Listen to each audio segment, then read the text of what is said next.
Yo Shinobi fam, welcome back to Just a Shinobi. Today, we're diving into one of the wildest what-ifs. What if neglected Naruto grow under Master Roshi? It's gonna be intense. This is part 1, so buckle up for some serious action and twists. If you're new here, smash that subscribe button for more mind-blowing Naruto scenarios. Check out the other videos on the channel, share them with your ninja squad, and don't forget to drop your thoughts in the comments. Your support keeps this shinobi going strong. Naruto just stared out the window of his hospital room as he kept recalling that fight with Sasuke. How had it come to that? Why hadn't he seen the changes that was happening in his best friend sooner? He was a horrible friend. Hell, he had thought of Sasuke as a brother. Wouldn't a brother had seen his sibling was in pain and trouble and helped him? Naruto breathed heavily, his eyes fixed on the horizon. It wasn't that long ago that Kakashi had brought him back unconscious, bleeding from gaping chest wounds that reopened when his and the Kyuubi chakra he could access were depleted. He didn't even remember them. He was down when he felt the Chidori tear through his solar plexus, his last thoughts being scratching Sasuke's forehead protector by accident. No. Not accident, he missed on person. He could have torn out his eyes, he'd been intending to, but he couldn't bring himself to do it. One claw swipe and Sasuke's greatest tool would have been ripped from him. The entire Riso Orochimaru wanted him would be gone. He should have done it. A tightened fist, the straining of muscles in the right arm was his only visible reaction. Then there was his promise. He promised Sakura to bring Sasuke back. Bringing back another guy for the girl he liked. He wanted her to be happy, but making that promise hurt so much, still hurts. She asked him with tears and he couldn't find it in his heart to not make his promise. His word was everything to him. It was the one thing he truly had control of in his less that spectacular life. Hell, a shitty life really. And then he compounded that promise with another, that the promise of a lifetime. Seeing her fake smile had somehow hurt more than her tears, and when she cried in honest emotion, it was more relieving than her faked emotions. Those promises were heavy, and he was honestly scared of them. Scared of what the result was when he came through with them, and what he might be left with, if anything, when he did. Naruto also realized something. In the fight, he had effectively been killed with finality a total of 3 times, maybe more. The first Chidori, the head drop into stone, and the Chidori to the solar plexus. He survived only because of the regenerative healing factor the Kyuubi gave him. He stayed in the fight and got his hits in with tricks and gimmicks, creative uses of the skills he did have. But Sasuke with his Sharingan had kept up, and the curse seal allowed him to match the cloak with the tail. He concluded Sasuke had real skill, while his were half-assed and followed up with his tricks. He cursed Mizuki and the other academy instructors for this, maybe even Irika a little. He knew for the fact that his education had been sabotaged. Mizuki's manipulation of him that night was proof of his ill will, and he got things, so why did he always fail as hard in other areas at school? When he looked back, it should have been obvious, just another mark to his own personal failings. As much as he wanted to curse them, he felt it was more his fault, because he didn't question things earlier. Just accepted. His tightened fist, his nails digging into his palms were drawing blood now. He wasn't strong, not on his own. Teamwork and friends could carry him. Precious people gave him the will to fight. But the actual strength to fight and carry out his will to protect them and stand with his friends, that was what he lacked. What he needed now. I will be stronger. He whispered aloud to himself. Naruto would be leaving with Jiraiya soon, and his friends would be meeting him at the gate to see him off. Opening his hand, he saw the cuts from his nails healing quickly, and grimaced. This was why he had gotten by. So many times before that fight, he should have been dead, but wasn't. He realized now that his healing was making him sloppy. He could just tank hits. But what happens when it's not enough? The fight with Sasuke happened. He was allowed to live. A kunai would have been enough to end it there, yet he didn't. Getting his orange jumpsuit on, he made his way out of his hospital room and made his way home to pack his things. He ignored the glares and the whispers, all of the people wishing for him to die on that mission. Getting home, he packed up what he needed plus a few extra things into his pack, using the storage scroll Jiraiya had given him to hold all of it. Once ready, he left out and headed for the gate. This training trip, he had to hit the ground running, and hit it hard. When he arrived at the gates, he was surprised to see most of the Konoha 12, minus a few, and a few more there. Getting near, he smiled as they turned to him with similar smiles on most of them. Hey guys. Didn't expect all of you to be here. Well, we wanted to wish you well on your way out. Plus we all decided to give you something we think may help you. Spoke the familiar and welcome voice of Irika, his older brother figure. On cue, he and everyone else pulled out scrolls, books and other odd and end things. Irika came forward first, since he spoke. This is from me, a storage scroll containing some of the basics you learned in the academy. so you can properly review and work on your foundations. A strong foundation, a strong house can be built on it after all. Also, I've included a few other things too, like my echolocation technique," he said with a smile. He stepped back, knowing he didn't have much time and others had things to give Naruto. "Naruto." A low, aloof voice spoke, though there was a weight within it that was heavy with doubt and sadness. "I can't say how much I've failed as your sensei. I should have seen this coming."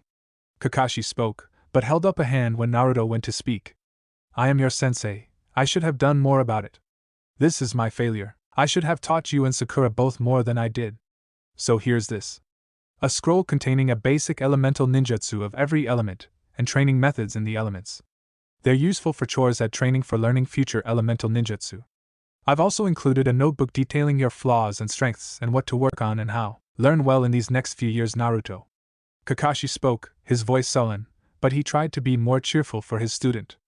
But he couldn't get the image out of his head of a gaping bloody hole in Naruto's chest out of his head. After that very depressing moment, someone intent on cheer stepped forward. "No worries, Naruto. Your fires of youth will burn brilliantly, and we shall all see how brightly they burn upon your return.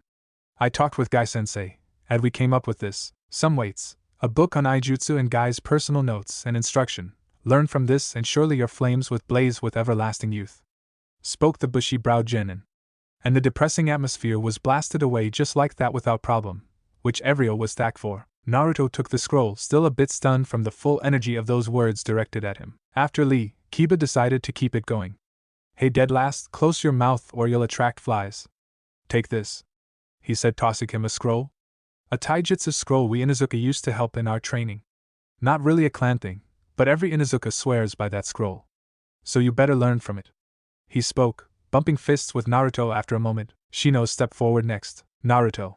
We may not know each other well, and I may not have much to give. But we are Konoha ninja and comrades.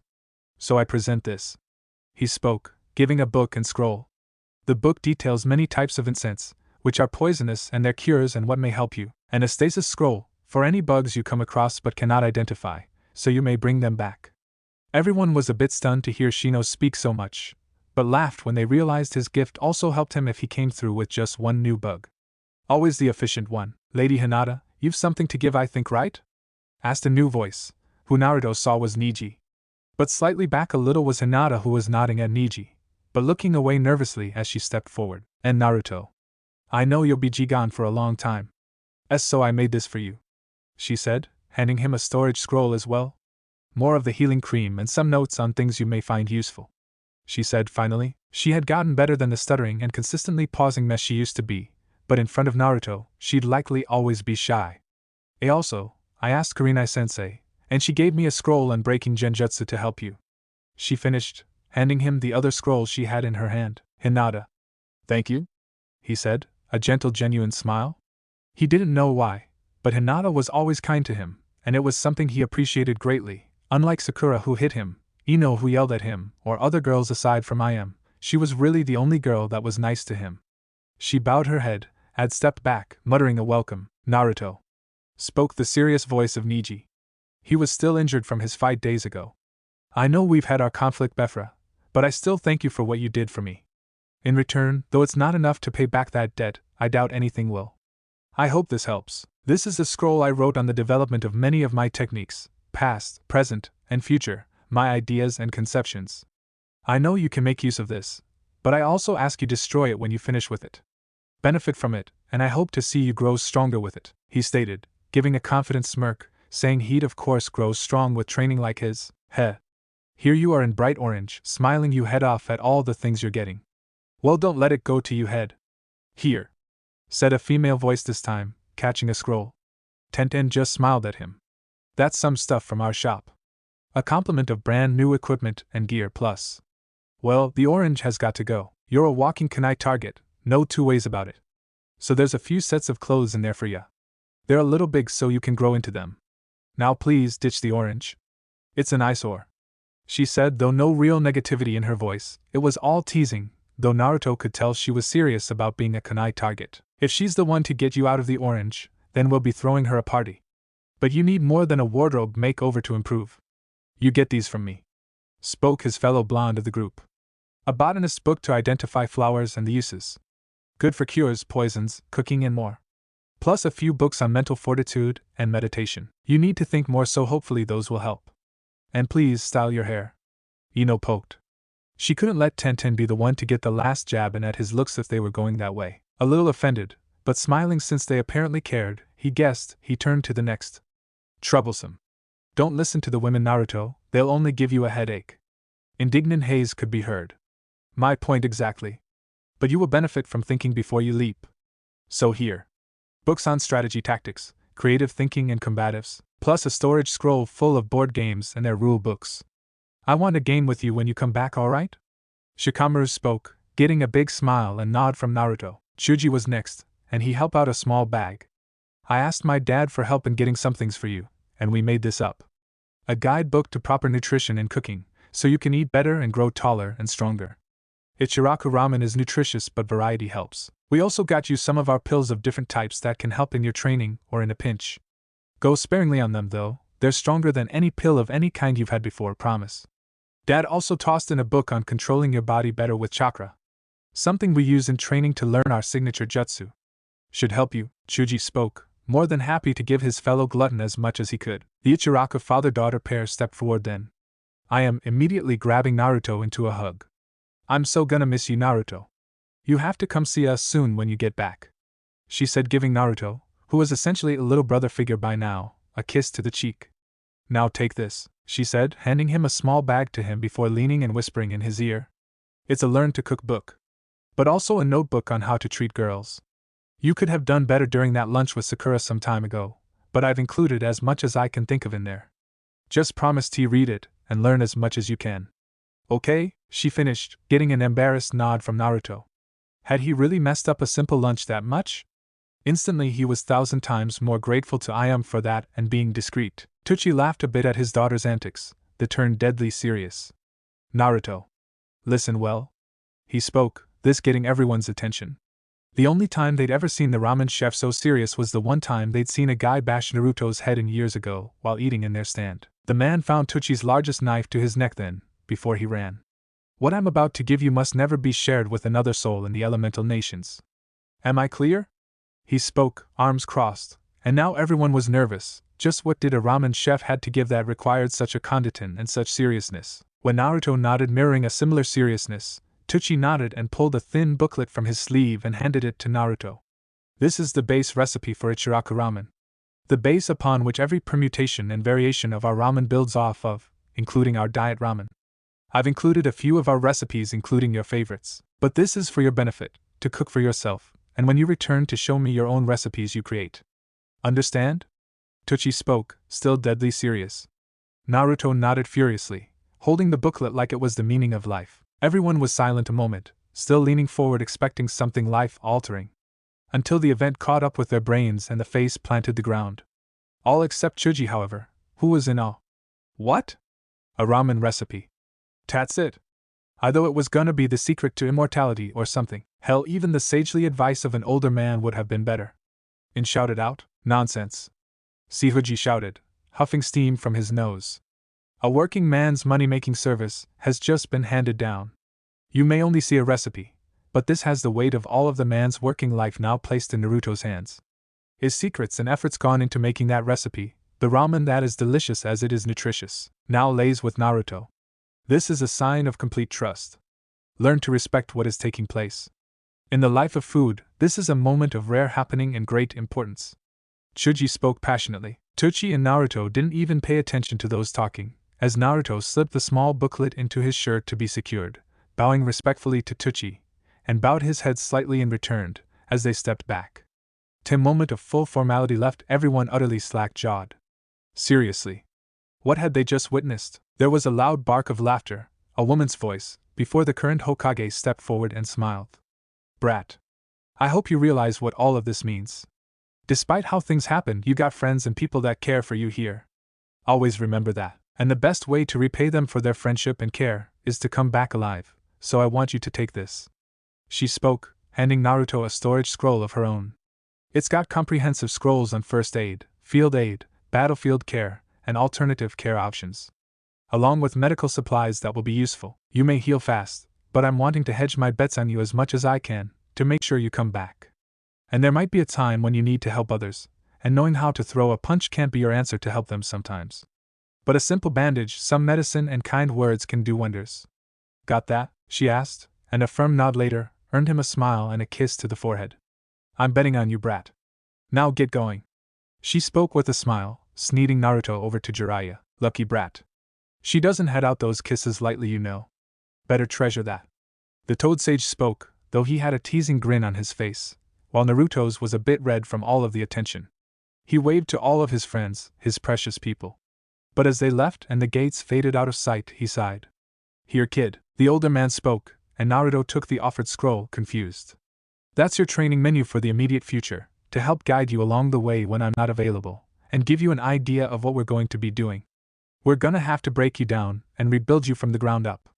I won't lie to you, if it wasn't the furball in your gut, you should have died. I saw your medical files, you should have died years ago, kid. But it's not all your fault.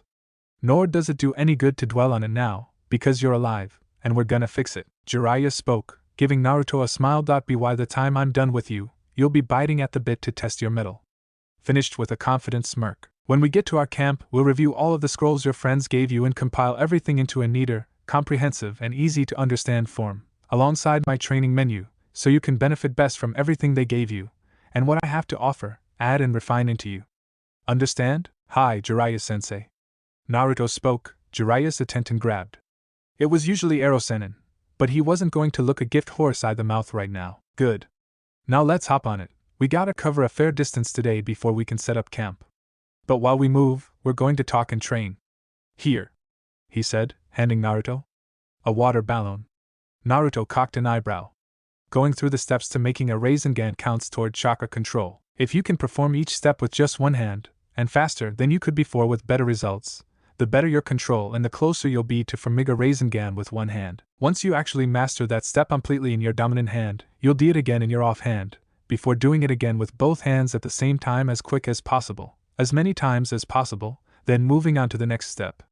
Now get to work, he stated, smiling as Naruto grumbled and started. They walked and talked for a while, Jiraiya running Naruto's mind through many possible scenarios and seeing how Naruto would respond, before telling him what he'd do right and wrong, or how the scenario would change. Naruto had trouble with the Rasengan step again. As he suspected, his clone method had stunted and even regressed his control of the Rasengan. He could dedicate half the work to the clone while he provided the rest, a workaround, but a wasteful one and time-consuming. And it sent his control backwards. By the time they stopped, Naruto managed to pop the water balloon one-handed, but TI took a lot of effort, so he still had a ways to go. In the camp, Naruto dumped his pack and unsealed everything, then arranging everything, allowing Jiraiya to read and look everything over. The man nodded while Naruto kept working on his Rasengan training, and got to work rigging up a new scroll to encompass everything there, including his menu and details, with more to bring together what his friends gave him. Yes, this would do nicely. Jiraiya set all of the taijutsu scrolls together, ninjutsu scrolls, chakra scrolls, technique scrolls and supplies, and information all together. Naruto, make a group of clones, at least one for every book, scroll and piece of text here, he stated, and Naruto just did it, no complaints as he was too focused on his Rasengan. Alright clones, each of you pick up something and start reading. Keep reading until you either finish, then dispel, or until you run out of chakra. No whining, just do it. He spoke, stopping it before it started. He watched the clones get to work and smiled. Kid didn't even realize the potential of his clones, but he soon would. He sat back as he cooked their dinner, waiting for it to happen. About an hour later there was a pop and the original Naruto shot his head up, as did the others, before looking over to Jiraiya. Did what just happen, I think just happened? Asked the whiskered blonde, as he looked back to the scroll lying on the ground where a clone used to be. Jiraiya just nodded. That's right. Kage Bunshin send their memories and experiences back to their original when they dispersed. Kage Bunshin was originally a jutsu meant for scouting. I'm surprised Kakashi never told you about the secret of the technique, though he probably assumed you already knew, he stated, smiling. Now, make another clone to reread that scroll. Every time a clone dispels, make a new one to replace it to pick up or reread. Jiraiya finished, before returning to working on the food. Might as well make a few to practice the leaf exercises, tree and water walking too. He finished, and Naruto did just that. Watching Naruto training with his clones was something else, but it was necessary. 3 years was actually short to get this genin strong enough to potentially face S-rank threats, so he was going to have to pull out the stops and rebuild his foundations, and he was gonna build them as rebar reinforced. Occasional pop of clones would be the only real sound in their camp, and Jiraiya would look the over from time to time. He didn't mention how he had secretly sealed the full Ica Ica series, Blackout Author's Cut Special Edition, signed, into his supply scroll with a note that would guarantee Naruto read them, though for good measure he added the signed personal copy of Tales of a Gutsy Ninja with his parents' note in it, knowing he'd find it eventually. He wouldn't be actively tainting Naruto, but he could do it indirectly-ish, at least. He smiled perversely. Oh yes, this was going to be great. Soon all of his clones had dispelled at least twice by now, and it was starting to get dark, so Jiraiya called it quits for the day. Finally, Naruto moaned out as he dispersed all of his clones, wavered a bit, but shook it off. All the information was staggering, but amazing. Creating a few clones to pack everything up, he went over to Jiraiya. So kid, what do you think of this training method? He asked. It's awesome. It's like I learned all of that without even trying, but I know I did. It's weird but awesome. Naruto called out smiling. Alright, settle down, brat. You're probably the only one who can train like this. This method would kill most people. So we're going to take advantage of it.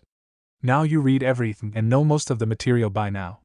What can you tell me about what you learned? He asked, serving up their food. Well, it was like that. What I learned from one book or scroll, I was able to see the similarities to something in another scroll and better understand it, when before it would have been harder. He spoke, remembering what he was speaking of. Right, this method allows you to cross-reference information quickly and make connections, but since you're learning TI quickly, it's all fresh and thus meshes better. You'll continue to do this with what you have in your pack, as well as other reading material like VU, memorizing everything. Then when it's time to practice what the scrolls teach, you'll be better prepared to implement it successfully. Your learning with clones is comparable, if not better, than a Uchiha learning with the Sharingan. I say better since you are actually learning it, rather than just copying it. Understand? Yeah, I do. So when do we start actually practicing then though? He asked. Not for a week at least. I want us well far away from Konoha and other before we get into serious workouts, so we don't draw attention. NW eat and get to sleep. Tomorrow you put those weights on and we're running tomorrow while talking and you working on your Rasengan. He stated, much to Naruto's groaning, but keeps his words to himself. Their training went on like this for the week, and like Jiraiya said, once they got to practicals, they cut loose. Jiraiya was practically beaten Naruto into the dirt with full contact sparring, forcing him to adapt, and cool downs of Naruto practicing the taijutsu forms in his scrolls before back to sparring to use what he memorized the week before and practiced in his cool downs. Then doing all of this while weighted on his legs, wrists and waist, was insane. But Jiraiya kept him on this training menu, like he said he was going to have to break him down before he could rebuild him from the ground up. But while the original Naruto trained physically, his clones did chakra control and Rasengan exercises, and others were combining exercises, while some were doing their own R&D on their old techniques, and new ones. The clones doing R&D discovered something. Their henge and sexy jutsu, while different to one another, were similar in one ointment, the same point that made his henge different than what he read a henge was supposed to be in the review material Irika gave him. They were real. Skin and blood pain real. He remembered the time he henged into a Fuma Shuriken and Sasuke threw him at Zabuza. If that had been a regular henge, then that honestly shouldn't have worked. When the clones tested this, they immediately went through a rigorous string of tests, and breaking it down like Jiraiya showed them how to when analyzing a jutsu. Eventually they found the common element, and hand-seal combination that made both his henge and sexy jutsu the same, and managed to combine them, creating a new type of henge that he dubbed the Kaihen, a literal transformation. Jiraiya was shell-shocked by the complete version of the jutsu, but noticed something. A large part of the success, like his original henge, was the mental image or knowledge of what he was transforming into. Jiraiya immediately had an idea and snickered to himself. When they got to the next town, Jiraiya bought whatever books on human anatomy and female form he could find, telling him to study, so he could properly imitate a woman to the last detail, since women can always seem to see the smallest wrong detail. Embarrassed all to hell, he grumbled as he read, reading by himself so he could avoid the embarrassment and teasing from his now rechristened Erosenin. But he didn't care, this jutsu was worth the old name. Once Naruto had the books memorized, he immediately tossed Naruto into the women's baths and told him to Kaihen into a girl and research, otherwise he was going to get beaten like he did. Naruto could only panic before he did just that and sank into the water. To his, or her now, eternal embarrassment, women, a group of beautiful and naked women, came in, pretty much like Jiraiya planned all of this. Which he was sure he did. But the other women saw Naruto and pulled her in to talk with them, and Naruto had to adjust really quick if he didn't want to be discovered. Naruto never saw so much variety of the female anatomy. Ever, and in such detail than he did then. But something he noticed was that he was too distracted to focus on her mental image of Kaihen, realizing that once you transform, it stays. No extra focus or even fear of dispelling, just the initial large chakra used to transform and then the lower upkeep to sustain the shape shift. By some stretch of luck, Naruto got out of there without injury and turned back to Naruto once safe. Jiraiya found him soon after and proclaimed it a success, though received a kick in the nuts from Naruto. And what in the hell was all that about? You could have gotten me killed. Naruto shouted at his sensei. Relax, kid. You're alive. But you didn't even notice it, did you? Your Kaihen was dead on, no missing details. Jiraiya enlightened his little apprentice. I couldn't even tell when I was peeping, and that's another kick to the nuts down the toad sage, while Naruto shivered and felt very dirty and violated. Don't even go there. Now I'm going to go back to training, I'll see you later, he said, still shaking slightly, not at all liking the fact that, even as a woman while it happened, Jiraiya was purposely peeping at him. It was worse than using the sexy jutsu during the month training for the Chunin exam. Naruto got back to his training as he said, and eventually Jiraiya came back with a shit-eating grin. What are you so happy about? He asked, almost afraid to ask. Oh, nothing much, just conducting research in the best way possible, he said, giggling perversely. That jutsu of yours can't be detected, you know. It's something else, kid, he said, a hint of pride, awe, and even envy. But Naruto did not look pleased. You took my jutsu to use for peeping? He asked threateningly. Well, I was there watching when you redeveloped it, you know. Did you expect me not to pick it up? He asked, before avoiding a Rasengan aimed for his nuts. Hey, watch it. Who's going to train you if you do me in? He asked. He avoided another but just laughed. Gotta try harder than that, I'm too fast for you and you still make your Rasengan so slowly. But better luck next time.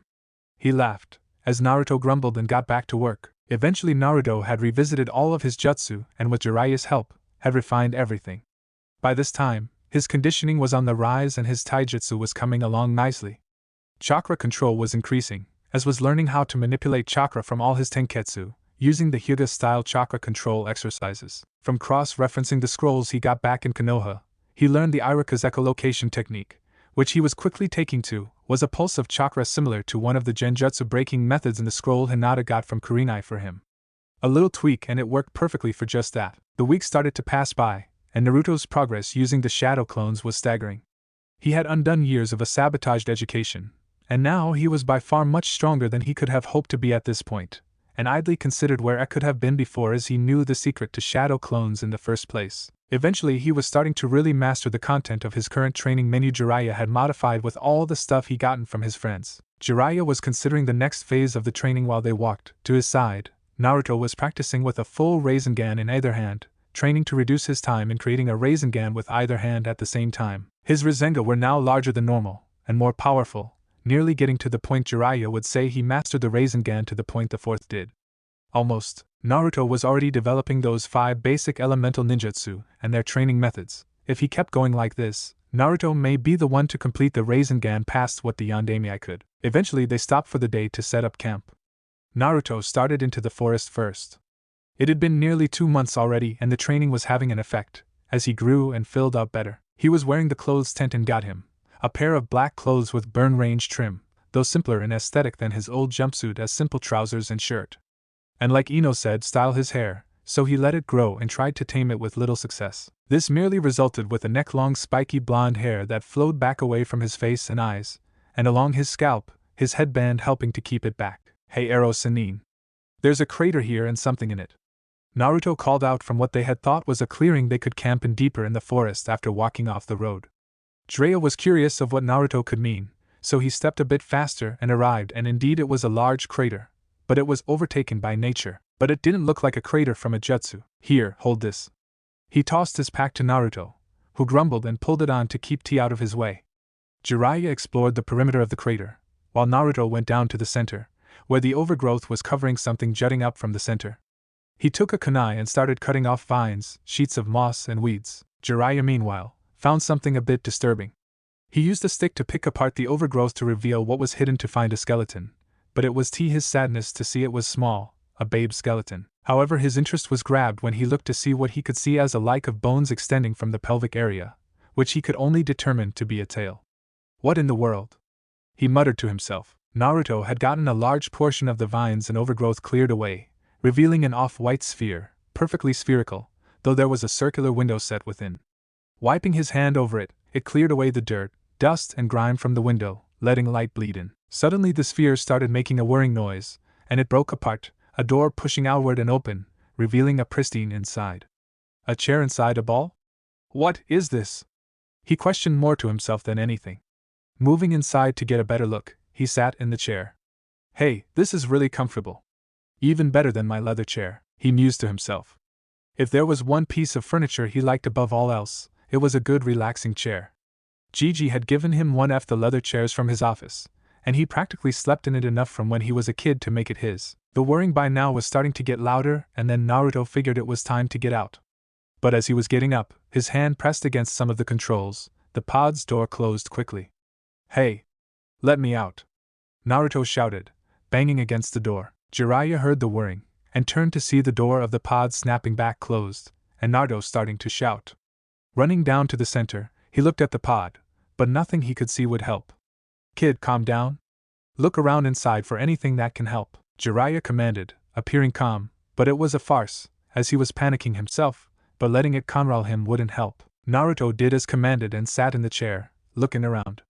He found some buttons on the armrest of the chest, and then on the inside of the door too. Looking over the controls, he couldn't read the language, but tried his best to press only a few buttons seemed to be what he wanted. However, the whirring got louder, and then the pod started to rise from the dirt. It's not working. Naruto shouted, hold on. Jiraiya shouted, as his eyes suddenly turned toad-like, warts on his face.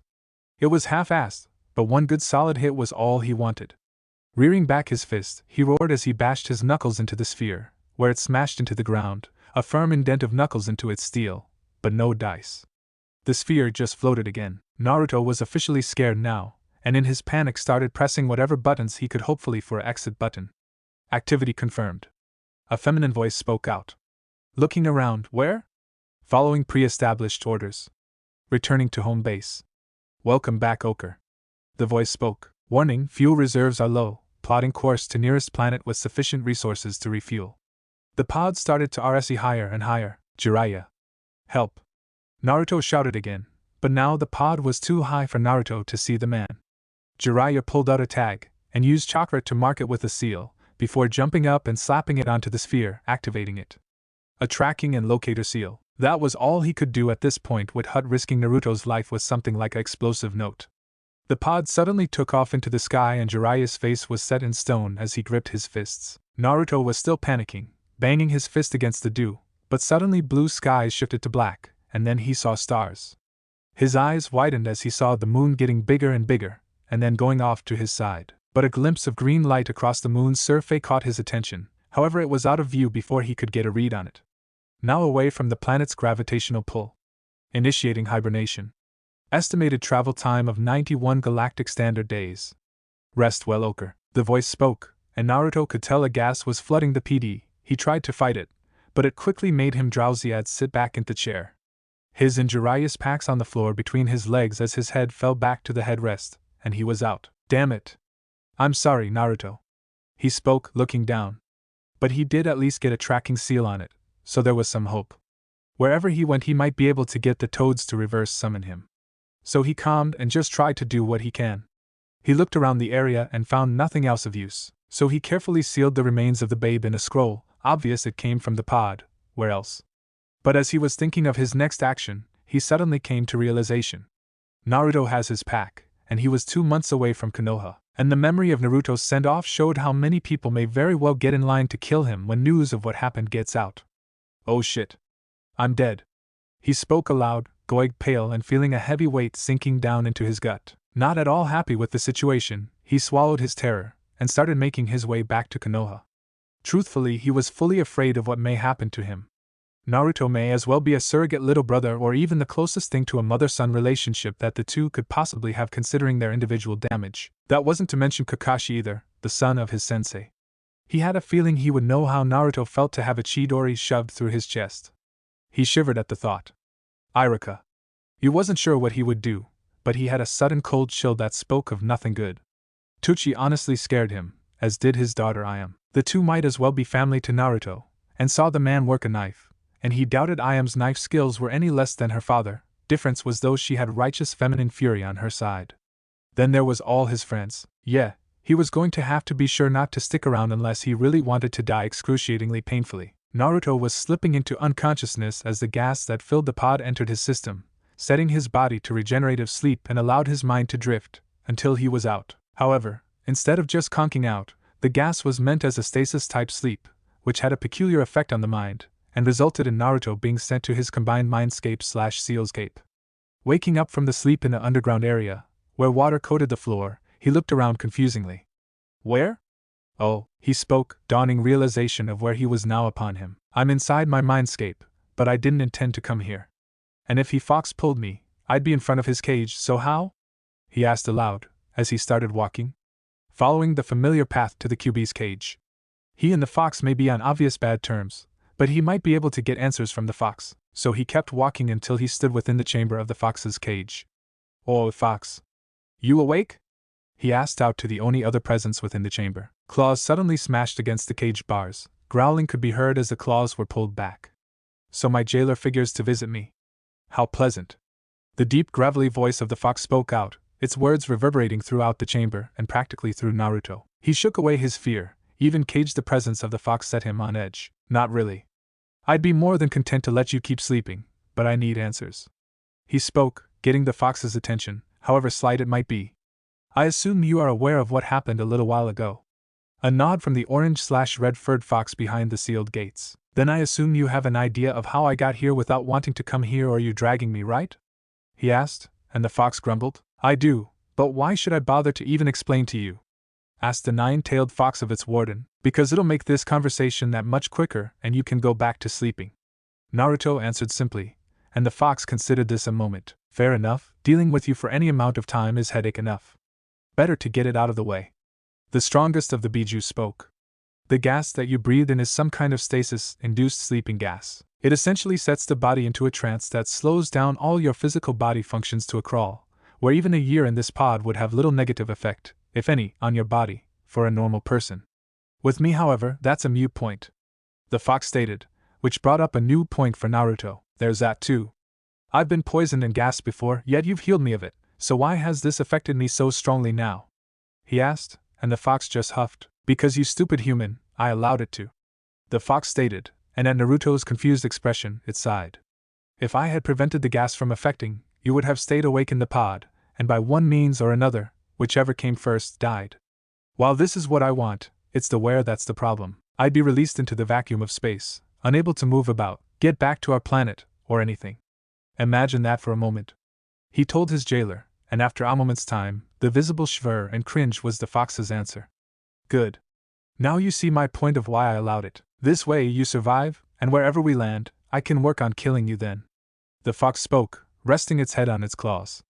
At least the fox was being honest with Naruto at least. But if that's the case, why am I here and not completely asleep?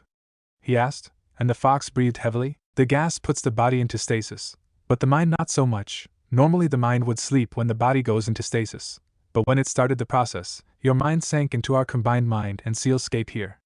Which I hope you'll learn to enjoy the pleasures of being stuck in here. The fox spoke mirthfully with a disturbing grin. What do you mean? Naruto asked, not sure he liked that tone or the grin the fox was giving him. Well, you remember what the machine said before it took off. Estimated travel time to the nearest planet it intends to take us is 91 days. But you are in here. Your mind, here time flows differently, especially with your body in stasis. Your mind is free to work at optimal speed. Any idea what that means? You should. You read that anatomy book your perverted master gave you. The fox chuckled, reveling in the irony now of Naruto being stuck. Naruto thought for a moment, pulling up the information he remembered reading about the mind, and decided to recite what he remembered to jog his memory. The mind is a powerful organ of the body, capable of running everything the body does in real time without delay, despite the complexity of working the human body. In fact, the mind is capable of running so much more, as using sight for example. The human mind processes 60 to 80 frames a second, as what we normally see. But the mind can process up to 300 frames per second if prompted to. Meaning the mind can. He trailed off, gulping as realization hit him. The mind can process everything up to 5 times faster already perceived. He spoke a little shakily. The fox just grinned at Naruto. 91 days, little human. Stuck in your mind, where you don't need to sleep, eat, or even defecate as you humans seem so pleased to do. 91 days. Becomes 455 days. 455 days left to nothing but your own mind. I hope you enjoy it, human, as much as I have. The fox chortled out loudly, laughing at Naruto's lost expression. Now leave me, go explore and see what you find. It'll amuse me to see you stumble and fall. It stated, and Naruto was pushed from the chamber back out into the hall. He stayed there just staring at the ground for a moment as he processed what he just learned. 455 days, not sleeping, totally awake, and left to the mercy of his own mind. I am in deep shit. He muttered after a while. Taking a breath, he tried to calm himself down. It's okay, it's fine. It's only my mind, this is me we're talking about here. Let's just explore and see what we come up with. I'll have to pass the time anyway. So with that, he started walking down the hall, and noticed the hall was changing from dank to dry. A bit of improvement, but then he started to notice doors. Narrowing his eyes, his eyebrows knitted together in confusion, he grabbed the first door and opened it. Why do they hate me? Naruto heard a small, broken and crying voice call out from the open door, and Naruto was assaulted with the memory of his youth, after one of the harshest beatings he had ever suffered from the villagers. He looked on sullenly at the memory, and his past self, as it replayed out for him before his very eyes and stirred it within himself to remember freshly. Seeing it from 2 perspectives like this just made the memory that much more intense. Not a pretty sight, is it? Spoke a familiar voice, though it was a full octave lower, the tone harsher. Looking to the side, Naruto saw himself, but his skin was darker as if tinted in shadows, along the rest of his appearance. The whites of his eyes, the sclera were gray, and the irises red. Who are you? He asked the shadow mirror of himself. You. It answered simply, before laughing bitterly. Or at least the you don't acknowledge, the true you, and yet not. It stated. For now, just call me Yami. It stated, smirking as he stepped forward beside Naruto and stared at the memory. Ah yes. Our harshest beating ever. I remember it fondly. How many broken bones did we have? Yami asked of Naruto, who shrugged. Oh, that's right, the hospital would treat us so you didn't know. Well, the fox told me. About 20 light fractures, 37 full breaks, and a few shattered bones. You passed out in the alley in a cardboard box, you don't remember, but the fox healed everything. Though because of how tight the seal was back then it couldn't heal you as quickly as it does now, so it took 3 days to do it. You just slept through it unaware. But I remember. He said, waving his hand and displayed Yami's recollection of the event, and Naruto buckled, holding his body as he re-experienced the pain of it all. Oh yes, did it ever hurt? Well, now you can understand it better now, can't you? He stated, a sadistic smirk. Why are you doing this? Naruto asked, and Yami just frowned. Why, to help you, of course. I've got you for 455 days. I want to remind you of everything we've been through, not just what you remember, but what we both experienced. Although I can't lie, this'll be fun for me, since I despise that happy-go-lucky idiot you are. But you've gotten interesting at least. After Sasuke kicked your ass, you managed to get your head out of your ass. Hence why I'm helping you now. Yami just stated, though never gave a full answer as to why. Now get up. There's 13 years of shit you have to see. Yami finished with a smug grin and cheerful tone that was sarcastic. Whatever rejection Naruto had died when he felt his body being pulled to the next door, realizing he didn't have much of a choice. Naruto couldn't track the time, not in the slightest, both from his perspective and Yami's, and from internal memory and viewing it as a spectator. Each one hit him hard, most were bad, and the old feeling of loneliness and cursing the world returned, and Yami practically cheered. But when Naruto latched onto those good memories, Yami would frown and cross his arms. But as they progressed through all the memories, all their pain, Naruto was aware that his life was pretty much shit, just enforced from the many perspectives he had to experience it from. Our life really was hell. Naruto stated, and Yami nodded. Aye, it was. Much of the villagers deserved to have their throats slit by us. Personally. Publicly. He voiced, and waited for a denial from Naruto, one that never came. Yami just smirked. But there were good times, I guess. The Ichirakus have always been kind to us. Spoke Naruto, remembering the booklet and cookbook he got from Tucci. Maybe, but they certainly didn't do you any favors outside of cooking. Spoke Yami flatly. Could they? They're not ninja nor can they use their chakra. They're just civilians and we had enemies. Enemies who wouldn't mind bashing their skulls in if they did anything more past cooking our outside of their stand for us. For what help they gave us, would you wish that on them? If not for them, we probably would have died from starvation several times over. He said, reminding Yami of that memory. Yeah, whatever. Yami voiced as they walked down the hall. So since I guess you're not dragging me around anymore, that's all of the memories there are? Our entire life? Naruto asked, and Yami just looked at him. You sure? You know how memory works by now. What's the one memory you haven't seen yet, the one that'll answer your greatest question? Yami asked, and Naruto stopped in his tracks. The day of our birth. Bingo. Follow me. Or are you just gonna stand there like Hinata? He asked. I am coming. He spoke, catching up to Yami. Still can't believe I never noticed she liked me like that. He spoke, face palming as all the memories of the girl came together. Yep, you're a slow, spastic, dense, oblivious idiot. Congratulations. He spoke, clapping his hands for Naruto, who just stared at him deadpan. Whatever, anyway, where's this memory at? Naruto asked, as they continued walking down the halls. Patience. We'll get there. It is the first memory after all. He stated, taking his time getting there. Naruto grumbled, but didn't say anything more. They walked for some time, arriving at another door, one that was cordoned off. Naruto knitted his brows together and looked to Yami. The sandaime sealed the memory. He deemed it too caustic in case the Kyuubi ever tried to use it against us. But he had no way of knowing I would come to be, or the seal wouldn't mean anything to me. Yami spoke, waving his hands, and all the chains, locks, tags and such faded from sight. Go ahead. But when you start, burn the memory into your mind, as it will explain a lot. Yami spoke, staying back as Naruto walked down the short hall to the door, opening it. First a bright flash of light, and then wailing, a baby's wailing.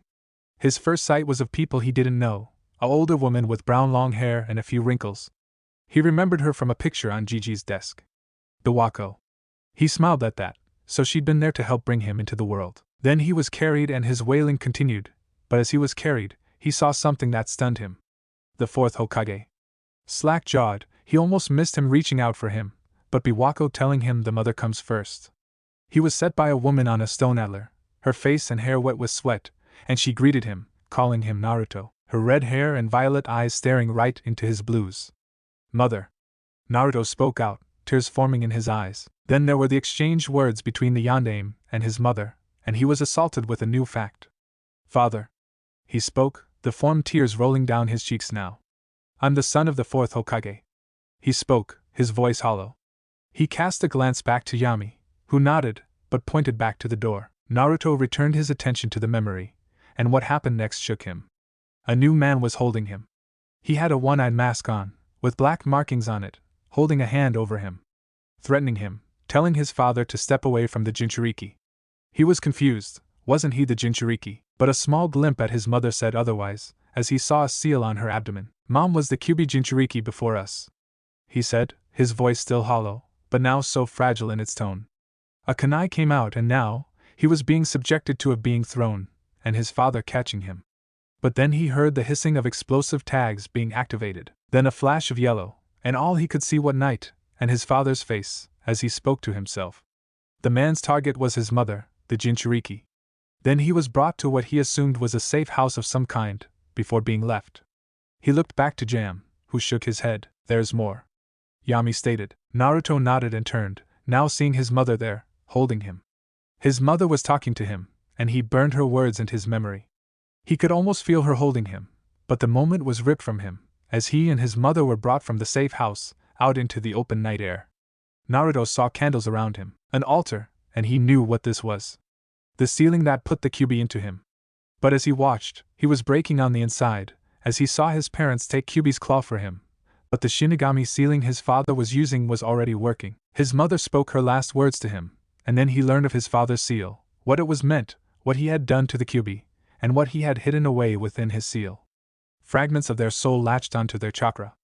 Eyes wide, he watched the sealing finish, and saw the lifeless corpses of his parents. The tears flowed freely now, as Yami stepped forward and closed the door, the memory done. Yami didn't say anything, just letting Naruto cry and soak in the memory. Do. His voice cracked, but he tried to calm himself. Do we know who the man was? Naruto asked Yami, who shook his head. No other memory shows any mention or sight of him. This is the only memory we have of the man who ripped our family away from us. But now you understand. You know everything about our life that I do. I want you to think on everything, meditate, or whatever it is you do, and then I'll find you when you're done. Now go to that empty chamber I showed you. Yami spoke, walking off to let Naruto have his time alone. Naruto started walking, but he felt hollow and his steps were automatic. In the chamber, Naruto allowed himself to fall, as his mind ran through that first memory, and every memory that follows, absolutely everything. He could see the action and reaction of everything that happened in his life now, and knowing the complete truth, it left him feeling empty. He curled into a ball and just let his mind continue, piecing everything together. Like the rest of the time in his mind, he had no sense of time for how long had passed, but when he sat up and looked to the corridor, he saw Yami standing there, looking to him, but glancing to his own body, as if waiting for something. Well? Asked the shadow mirror of himself. Can we train in here? Naruto asked, who blinked olishly before smiling. Aye, that we can, but we'll mostly be reviewing everything and coming up with new ideas. And just refining our fighting form, but you know that, since it's about the same as image training. Granted, it's the most extreme version of image training, but still. Yami spoke, walking toward Naruto, who stood and stretched. Doesn't matter. That man fucked up our life, and when we return to Element, I'm going to find him. He stated. What are you going to do when you find him? I'm all good for violence, don't get me wrong, but he is powerful and I would much prefer we live than die young. Yami spoke, looking to his other half. I'm not sure. But that's why we'll train. Every little advantage I can get I will take, for when it comes time to meet him, I will be ready to face him if I have to. He stated, and saw Yami was smiling at him. Well, I can already tell you that you have a ways to go before you're ready, but like you said, that's what training is for, and every little advantage you can get, we'll take. It's good thing for you I have an eidetic memory, and remember every detail of every single thing we've ever experienced, so even if we can't train our body, you'll be better prepared for it when you can. Yami stated, taking a stance. Naruto nodded and followed up, and for an unmeasurable amount of time, Naruto and Yami trained to the absolute limit they could. The limitations of the mind were non-existent. But they could only train to the level Naruto, Yami and his memories allowed.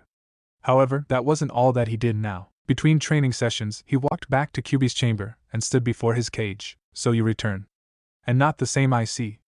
Spoke the elder being from behind his bars. I have. Yami showed me our life. Everything. He stated simply and watched as Kyuubi opened an eye at him. So you are only the young half your power and form.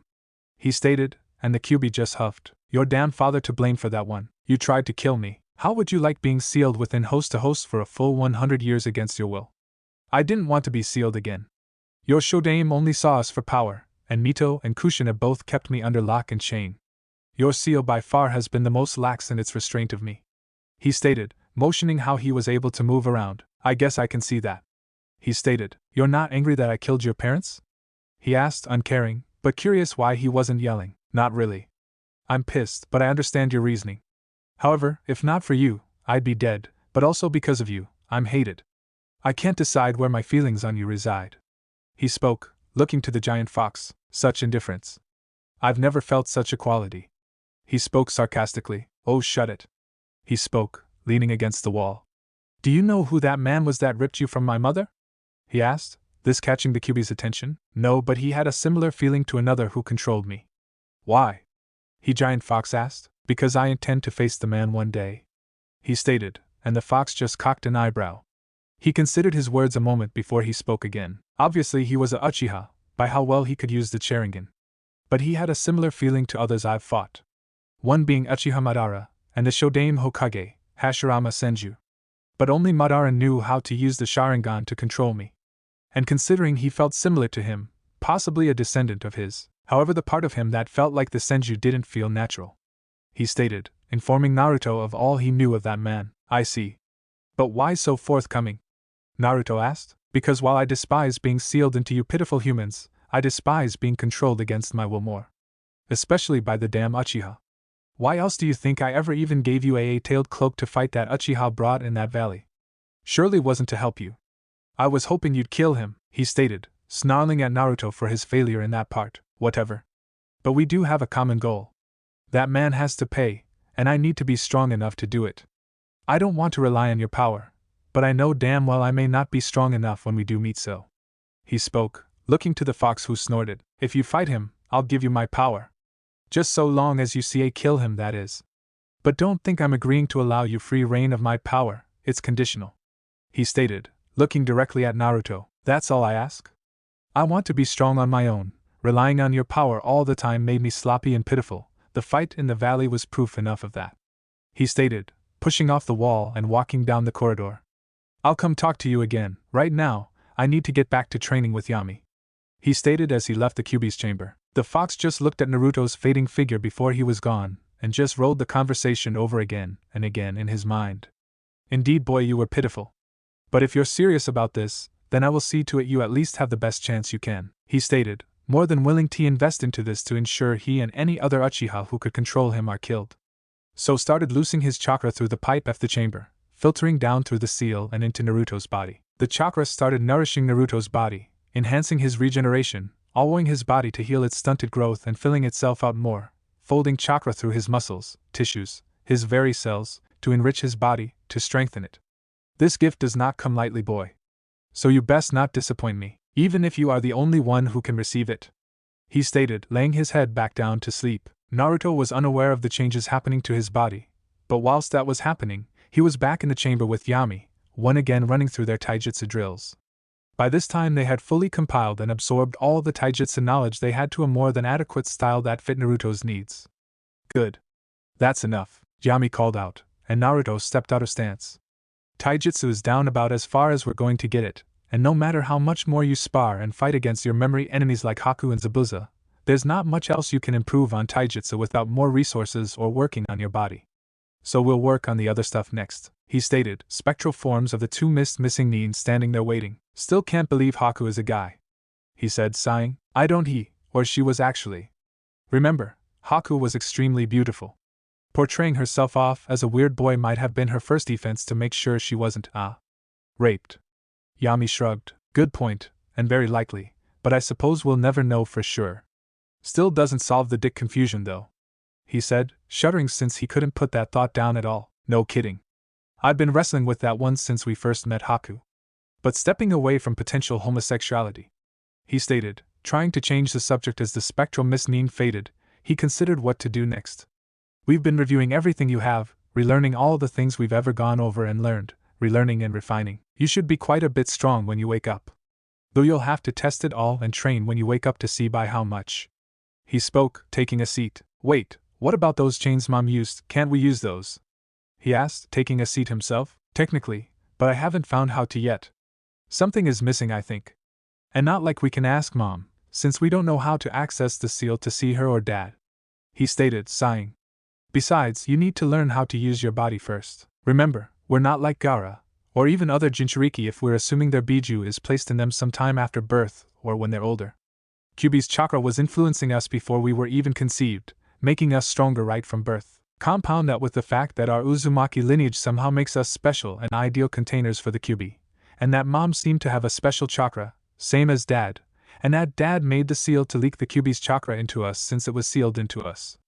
Our chakra and body has a lot of potential we just seem to have trouble accessing. Understand? Yami explained and Naruto nodded. Man, this is a pain in the ass. He muttered and Yami nodded. But looking to his hands, Yami sighed and looked back to Naruto. Still, I have to thank you. If not for you, I still might be that stupid, happy-go-lucky idiot. He stated and Yami waved it off. Think nothing of it. You'll always be you. Hell, we're essentially the same person, and even I don't know what you're thinking. But if you're wanting to then me, you will when you learn how to be yourself. He stated, and Naruto knitted his eyebrows together in confusion. Don't worry about it. But in the future, be honest with yourself. All right? He asked, getting a nod from Naruto. Good. Now, it's been a while, so go talk to the damn fox. Yami finished, shooing Naruto away. Naruto stood and left the chamber, but Yami looked down to his hand again and sighed. Still hasn't accepted me, huh? He spoke to himself out of earshot of Naruto. Naruto stood before the Kyuubi now, really looking at him. If you had freedom, away from people, what would you do with it? He asked the fox. The fox looked down at Naruto. Does it matter? Unless of course you intend to free me. He stated, looking down at the human. Just answer the damn question. Naruto snarked at Fox. What I was doing before, I'd stay away. You humans have always come to me to involve me in your troubles. Ever since I was born, it's always been you humans pulling me in. Me and the other Biju. Why? What does it matter to you? He asked, curious why his container would ask such a question. No particular reason. But it was Madara who pulled you in, and then Hashirama who used you like a commodity. Right? He asked. And the fox nodded. If I did release you, not now, or even a few years, but one day before my death, would you live your life away and not go after those I want to keep safe? If we can agree to that, I can seek to release you before my own death, he stated, looking dead-eyed to the fox. The fox was honestly stunned by Naruto's proposition. However, his jaded mind took over and looked for deception, but found none. You would really release me, just like that, even knowing full well it would mean your death, it'd be suicide, he stated, probing for any hesitance or lies in his jailer's words. I'm well aware, but by the time I do that, I'm hoping I could have a family, kids and all that. But yes, though it may not be for a long time coming, I would free you. But only if you agreed to my proposition first, on your word, he stated, standing his ground on his point. The fox stared at Naruto, looking to him, but found nothing flinching, stepping back or any hesitance. Still disbelieving of his jailer, but he would see where this would take him. I would, he finished, and Naruto nodded. All right then, he stated, and started walking out. No bid for my power? He asked, confused. No Jinchuriki ever not wanted his power for their own goals. Don't want it. We already have our agreement for that fight. You give me power when my life is in danger, and I appreciate that, since how I die could either release you or drag you into death with me. But I want to give you the chance, no one else ever has before. You didn't ask to be made a weapon or to be controlled, same as I never had the choice to be Jinchuriki or not. To be hated or not. I want to be better than those who didn't give us choice, and extend it to you. If you'll let me, he stated with a smile, though kept walking away, leaving a shell-shocked Kyuubi, who couldn't help but see an old shadow over Naruto. But he quickly shook it away. He may be different from the rest, but that doesn't mean he is like him, he muttered to himself, laying his head back down. Still no sense of time. Naruto and Yami had passed the time playing the board games in the chamber they trained in, using the memorized rules and memories of the games that Shikamaru had given him. You know, some would be concerned that you can hold a conversation and even play games with yourself. Yami spoke with a smirk and Naruto just snorted. Yeah. But if that were the case, I'd know your next move and you'd know mine, he stated. No, you're just that much of a spaz is all, he commented, getting an indignant yell from Naruto, and he laughed. Kidding, you're just that unpredictable, and since I'm you, so am I, he stated, making his next move as he moved his gold king of the shogi board out of danger. Still, how long we been at this? He spoke, not really asking, since he knew the answer already. Can't say. But he stopped as he felt something and smiled. Long enough to wake up, he said, getting up. Naruto felt it as well. Didn't know what he meant until he said that. You mean it's been that long already? He said, and Yami nodded. Seems like it. You're waking up now. Remember everything that's happened in here. The future is yours now. So be sure to not screw it up. Now out with ya, he said, sending Naruto off as he started to fade. Once Naruto vanished, Yami sighed, walking to Kyuubi's chamber. He's come a far way since he first came here, he stated, looking to the fox. Indeed the kid has, he stated, getting a cocked eyebrow from Yami. Kid? He asked. Let's just say he made a better impression than my previous containers, he stated, closing his eyes. Then it seems I've some new memories to review then. Thanks for making that invest into Naruto, by the way, he stated, smirking as Kyuubi just huffed. He made his way out, looking to review everything that's gone on since Naruto came here. Outside in the pod, Naruto yawned and stretched, only to hit his hands on the roof. Ow! He shouted, holding his hands. But suddenly he saw a planet from the window and could see it. A land mass of green, sand and other colors. The magnificent blue of the ocean around it. Whoa! He muttered as he looked at the planet. It was beautiful, and better no one from Element, as he and Yami agreed to call their planet, had ever seen a view like this. He was enamored with the view, that he almost missed the mechanical feminine voice of the pod alerting him to things. Good morning, Ochre. Prepare for atmospheric entry. The voice commanded, and Naruto took a second to recognize what that meant. Oh shit. He leaned back into his seat, however the pod suddenly rotated, and he was facing back to the starry black of space. He was confused until he remembered his rehashed studies of academics. This was to cushion his fall with the aid of the chair. He guessed anyway. So he just calmed down and waited. He could feel the pod shake, and for a moment he was almost scared it would shake apart. But to his benefit it stayed intact. He closed his eyes and tensed. Then there was a large impact and Naruto was thrown into his seat, but not nearly as hard as he expected. Actually, it felt kind of okay. He opened his eyes and looked out the window, but all he could see was dust. Leaning forward, he waited and the pod door opened. We've successfully landed. Beginning cool down and diagnostic. Please search for an adequate hub of technological development to seek refueling, to continue with journey back to base. The voice spoke and Naruto grabbed both his and Jiraiya's packs and stepped out. The crater was familiar, and he could see why now. The crater on Element was how the pod arrived the first time, but for no shortage of why the pod was there in the first place. Mysteries aside, Naruto climbed out of the pod and looked around. He was in a clearing of a forest, in what appeared to be a mountain range he was guessing. Setting the packs down, he took stock of everything first, denoting all of his supplies, and what even Jiraiya had in his pack. Before resealing everything for easier convenience to carry. Then he looked to himself and dropped the pack, stunned. You're welcome, Kit. A deep voice called out in his head. Kyuubi? Naruto called out, but to no answer.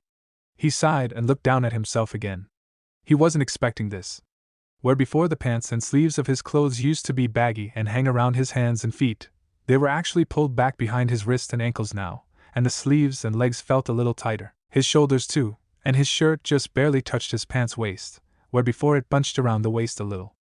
Then there was the fact that he could see his hair resting on his shoulders now. His hands seemed larger, and he felt a little off balance, but if he had to estimate, he was now about 54 foot, where before he left Konoha, he was about 48.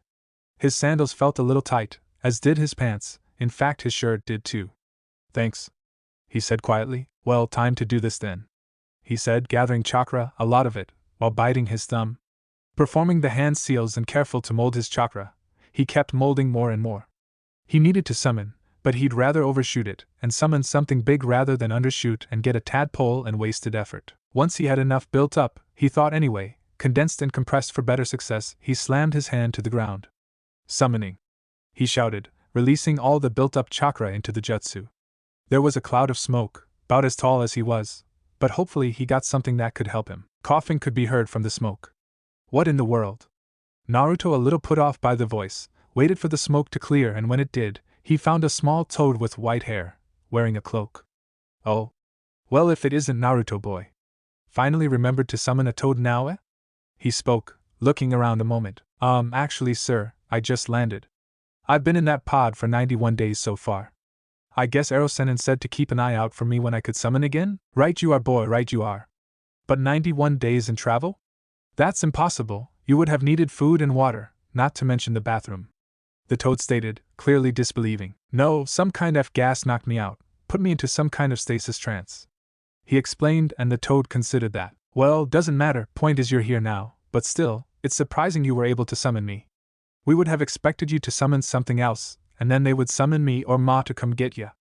We didn't know you were strong enough to actually summon us directly. He stated, clearly amazed. Well, that's because I've been training. He stated simply. Training how? You've been stuck in a ball. He spoke, again, disbelieving. Naruto sighed and shook his head. Training inside my head, my mindscape.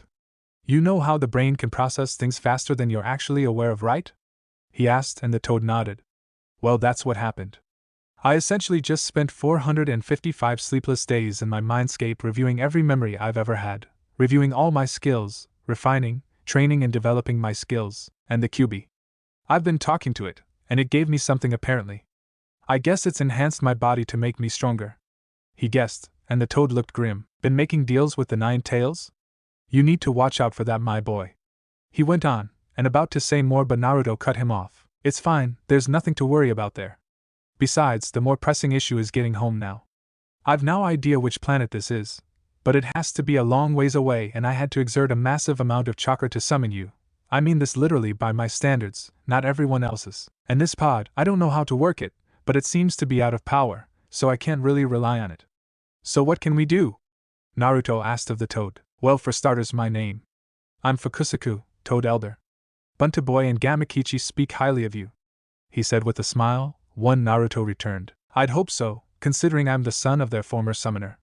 Tell Geritaro I said hi, he said with a cheeky grin as the toad paled as if he were to be tossed in salt water.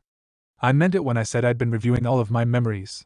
That means from the day of my birth, up to current. I know who my parents are, he spoke, dropping that bomb onto the toad. I don't mind so much after I've had time to think of it.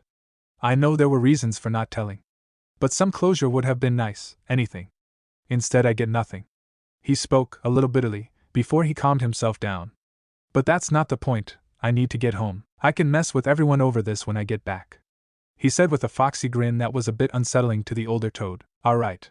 Anyway, let's see here. Get your stuff, I'll reverse summon us to empty Mayaboku Naruto boy. He spoke, forming the hand seals as Naruto put a hand to the toad's shoulder. However, when he finished the seals and put his hands to the ground, nothing happened. That's odd. Once more. He spoke, and this time more chakra, but the same result. Okay, no messing around this time, he stated before standing still. Naruto had no idea what was going on, but the toad suddenly opened all of his eyes and he felt a massive amount of chakra being molded. However, the jutsu failed again. Not working, is it? A shake of the head from the smaller toad. What was that last one about? You just stood there for a minute, he asked. Ah, that was Sage Mode Naruto boy. Come along in your training, control and as a toad summoner, and we'll take you in for Sage training one day, like Jiraiya and your father before you. However, that's a moot point if we can't even get you back, and I'm almost out of chakra. For now it looks like you're stuck here. Naruto looked down, breathing heavily. He'd been afraid of this. He and Yami talked about this being a possibility, but he just kind of pushed it to the back of his mind. I'm guessing the distance is too great for your chakra reserves to properly pull me back with you, isn't it? He asked. Seems so, my boy. I am sorry, he stated, but Naruto waved it off. Nothing to do about it. The pod's machine said something about this planet being technologically advanced enough to refuel at. Maybe there are people here who can get that pod to send me back. If it got me here, it can send me back, right? He asked, looking for any option he could. It is possible, though technology you humans use escapes me. For now, we'll have to settle for you trying to stay safe on this world, and if nothing else, keep training and increasing your chakra reserves until we can get you back or you can help supply the chakra for it. For now, write a letter and I'll deliver for you to Jiraiya boy and your Hokage. Alright? He asked, catching his breath now. Gotcha. He spoke, pulling his pack off and finding a notebook and started. The letter pretty much detailed everything that happened from the moment they discovered the crater to then, and in detail. Though he left out Yami for the safety of his mental faculties. Then he had an idea, and wrote a second letter to Tsunade, and then a third for the others like his friends. Once he finished penning the letters, he folded them and signed them, before handing them over to Fukusaku. Mind doing me a favor and having Tsunade read Hersa ND my friend's letter first, before giving Jiraiya his, and if you can, mess with Jiraiya's head a bit about me knowing my lineage, and all that, before you give him his letter. I'll summon ya again to give you an update on everything going on when I get the chance to and something actually happens. Deal? He asked. Deal. He spoke with a smile of his own now. He didn't get to honestly mess with Jiraiya too much, and he could tell there was something worth watching during the reading of the letters. But he looked to Naruto and sighed. You know, you're different that Jiraiya described you as. He said you'd be loud, brash and impulsive. He spoke, and Naruto had a tick mark on his head. Well, I've just had 455 days to essentially review my life and relearn a lot of things. Or things that should have been taught to me in the first place but weren't. Can't exactly not change after that. He shrugged a bit. Right, you are my boy. Now try to take care of yourself, won't you? I expect a summons soon, and I'll likely have a scroll or something for you then. Alright? He asked, and Naruto nodded. The toad bowed his head slightly. Again, Naruto boy, I am sorry I was able to do much for you here, but we'll keep trying to help you as best we can. Stay safe and keep us informed.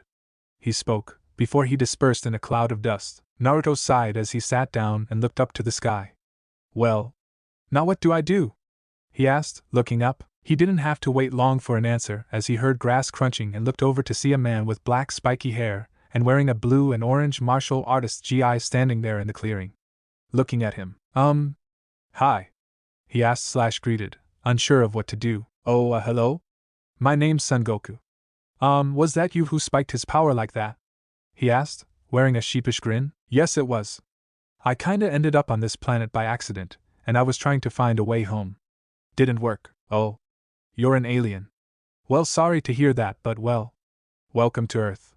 He said with a million-watt smile. 3 months or so back, Jiraiya had managed to make good time to the leaf without delay, and didn't even bother with the gate guards. Instead, he just rushed it for the Hokage Tower. Jumping from ground to top when he was at the tower, he could see Tsunade's shoulders sag when he landed. He didn't stand on their usual ceremony of him annoying her. Instead, He just opened the window himself and stood on his feet. Stay sitting, Tsunade.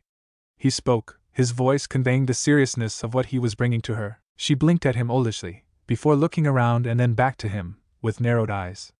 The older woman stared at him, her brown eyes boring holes into him from beneath blonde bangs, the action framing the green diamond on her forehead. The busted woman leaned forward on her desk, hands steepled as she looked at the toad sage. Where is Naruto? She stated ominously, and Jiraiya was fairly certain she sensed that was the problem. Not here. Taken. He spoke, and she widened her eyes. Jiraiya sighed. He knew phrasing it that way bought him enough time to explain, and so he recounted the events of their finding the strange crater and the investigation they had.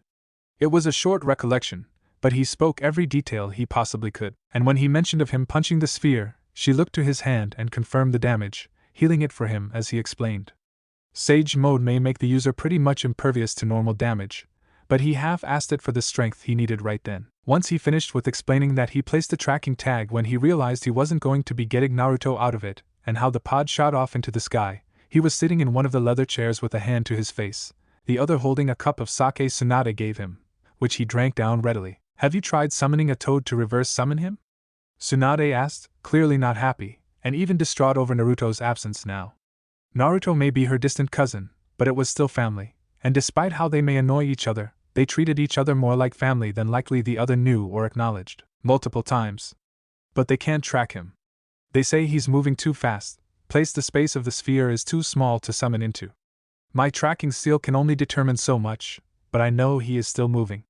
Lord Fukusaku has placed an order with all toads that once Naruto summons a toad, he's to be summoned by said toad immediately. Naruto should have the presence of mind to know to so summon a toad when he can. Naruto's name is also still up in the records board of MT Maiboku. If he was dead, then the name would have changed to show it. He stated, setting the blonde woman's worry at ease a bit. Shouldn't have let him near that thing. Who knows where he's going to be taken to? He muttered, only to receive a smack upside the back of his head. Enough of that, you old pervert. You can't help Naruto thinking like that. There was no way of knowing what you were dealing with. So just be thankful we have what we do. For now, give me the scroll of the skeleton you found. You said it was likely the former occupant of that sphere. We can run tests on it to see what we can find out about its origin or genetic markers. Anything. She spoke, catching the scroll as it was tossed to her. She wanted to be angry with Jiraiya, but she knew it wasn't his fault, and he was there and unable to prevent it. Eve risked turning to stone for the chance to free him. Calling in Shizen, she handed the scroll to her and ordered a full analysis and workup of the skeleton, full detail and full preservation. When she left, she turned back to Jiraiya. I know you said you had set aside the first several months to train Naruto to fix the flaws and sabotage in his education and training. How far did you get on that before this happened? She asked, and listened as Jiraiya retold of their progress. Thuff left out the bit of the hot springs, but did mention the kid's Kaihen and the fact it's real, and can't be dispelled unless desired by the user.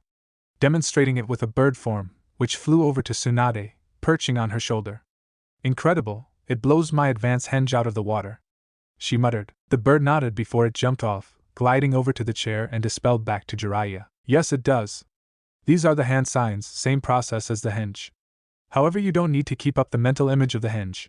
Once the shape shift is complete, it's self-sustaining until you dispel it or run out of chakra. The kicker is the initial chakra cost to perform the shape shift, but once it's active, the upkeep is about the same as a henge. And to think Kaihen is a result of his own special henge and that sexy jutsu of his. Haven't tested it to see if a dojutsu can spot it, but I'm willing to wager it can't. However, it is the brat's creation, so I'd ask you don't show it to anyone else, leave that his decision. He spoke. Then why teach it to me? She asked, confused, but grateful, having already replaced her own special henge with the Kaihen now. Because I think the kid would have given it to you regardless, seeing as he knows you use henge anyway.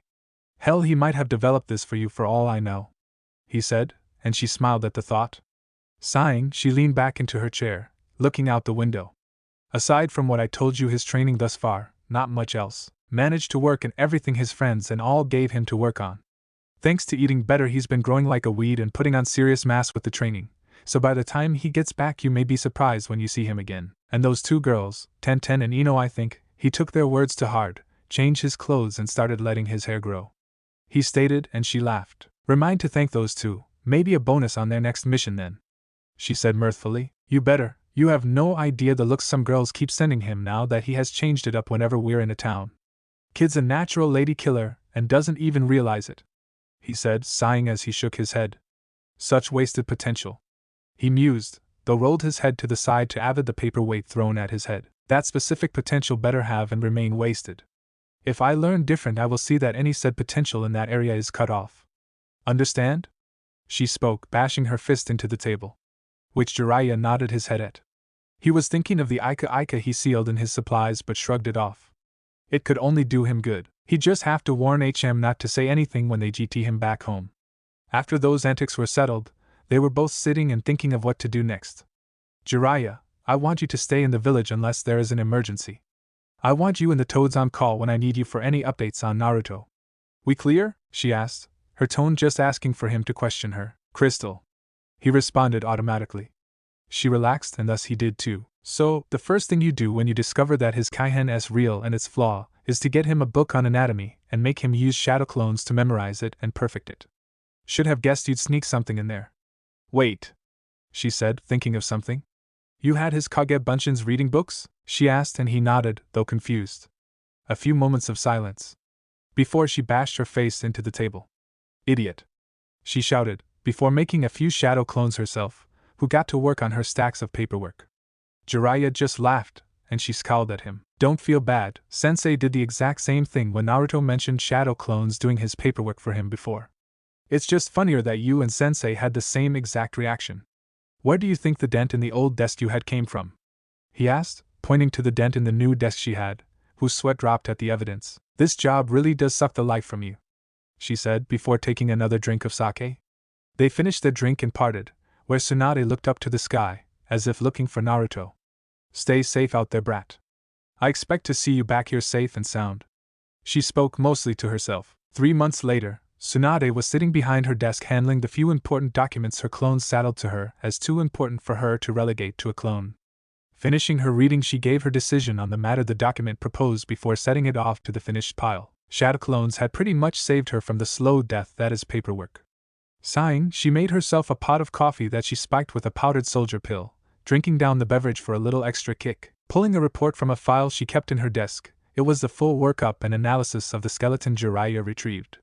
The results were disturbing. From initial findings, they had determined the skeleton was infantile, obviously, but the bones, despite their age and weathering, showed an advanced state of hardness and resilience, something that should not be possible. When harvesting what DNA they could, they discovered that on a genetic level, members of the species the infant belonged to were unnaturally powerful with a strong capacity to grow stronger, both through the regular buildup of power associated with training, and through growth, almost like a predator growing into its peak and sustaining that peak for an extended period of time. Other than that, not much else could be determined without destroying what few DNA samples they had left, but those genes that were responsible for such traits was also responsible for the tail. Other than that, there wasn't many difference between it and them. In fact, tests showed compatibility between the species even on a genetic level. It concerned her that a race of people would send an infant here the way they did, and if they were so strong, why send an infant? Were they in dire circumstances? If so, what could threaten a people like them so? If not, then simply why? She was giving herself a headache again over this, so she closed the file and set it back into her desk. When word had gotten to the council of Naruto's absence, they had gone off the rails, but she ordered full secrecy. But when she divulged the findings, Danzo wanted a hand on the DNA sample immediately, likely to try and use it to birth a soldier. The idea had occurred to her to do it with willing volunteer, but she had scrapped it, for now the samples were kept under lock and key. She wanted Naruto back before she even did any thought of such things. Speaking over, it's been 3 months and no word of progress. All things indicated he was still alive, and still moving. She worried herself to wit's end over him, but there was nothing she could do for him from where she was, only hope he was okay. Though how he survived in that small sphere for 3 months while constantly moving was beyond her. But if that infant had been in the sphere, then it may be likely the sphere may have some kind of life support system, which she was hoping for. She was sitting back at her desk when she felt a presence at her door, but the door opened to reveal Jiraiya rushing in, a toad on his shoulder. "Tsunade.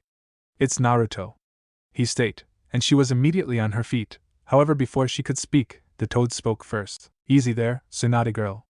He's fine, healthy and alright. Better actually when I saw him," he stated, but she narrowed her eyes. "Saw him?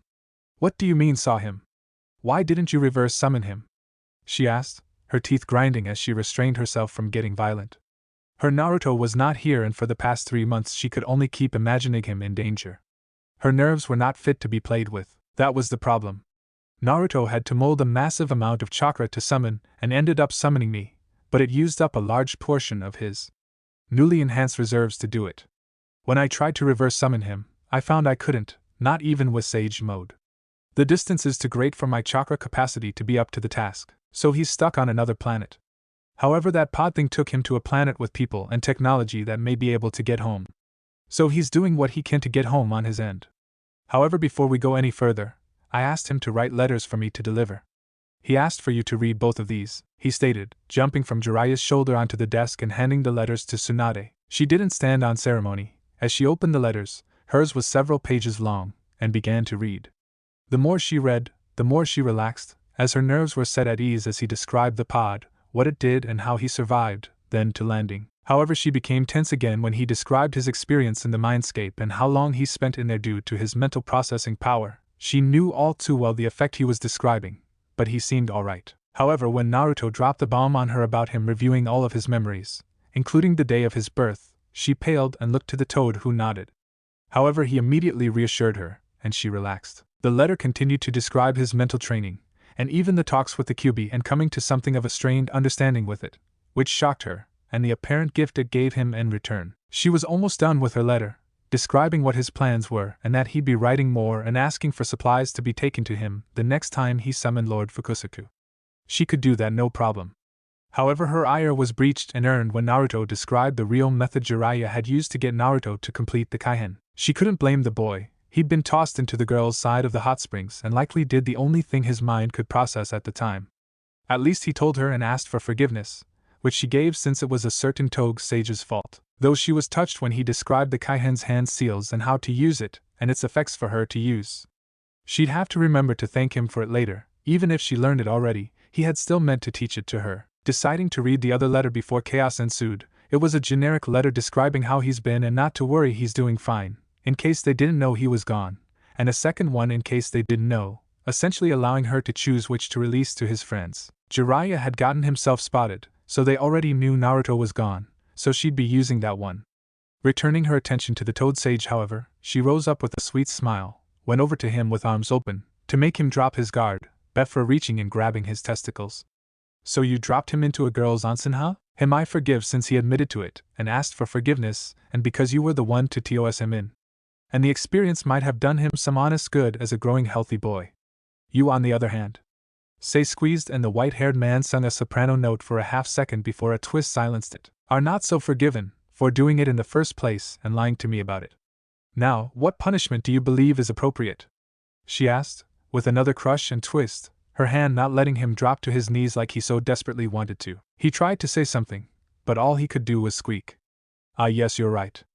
I should remove them to ensure your specific breed of pervert is not passed down. Now just hang on, it'll only take a second, she spoke, before he kawarimi'd with a paperweight, and cowered behind his toad master, watching as she crushed the paperweight she now held in her hand. Jiraiya paled before passing out from shock, pain, and relief from her grip. Lord Fukusaku just chuckled and shook his head. He knows what will happen for his antics, yet he still proceeds to do them for some odd reason. Jiraiya boy really is a strange one, he muttered, sighing as he looked to Tsunade. Well, Naruto had asked me to toy with Jiraiya in his stead on account of his lineage, but perhaps you can do that for me, since he is passed out, and I have a few things to prepare for Naruto boy myself.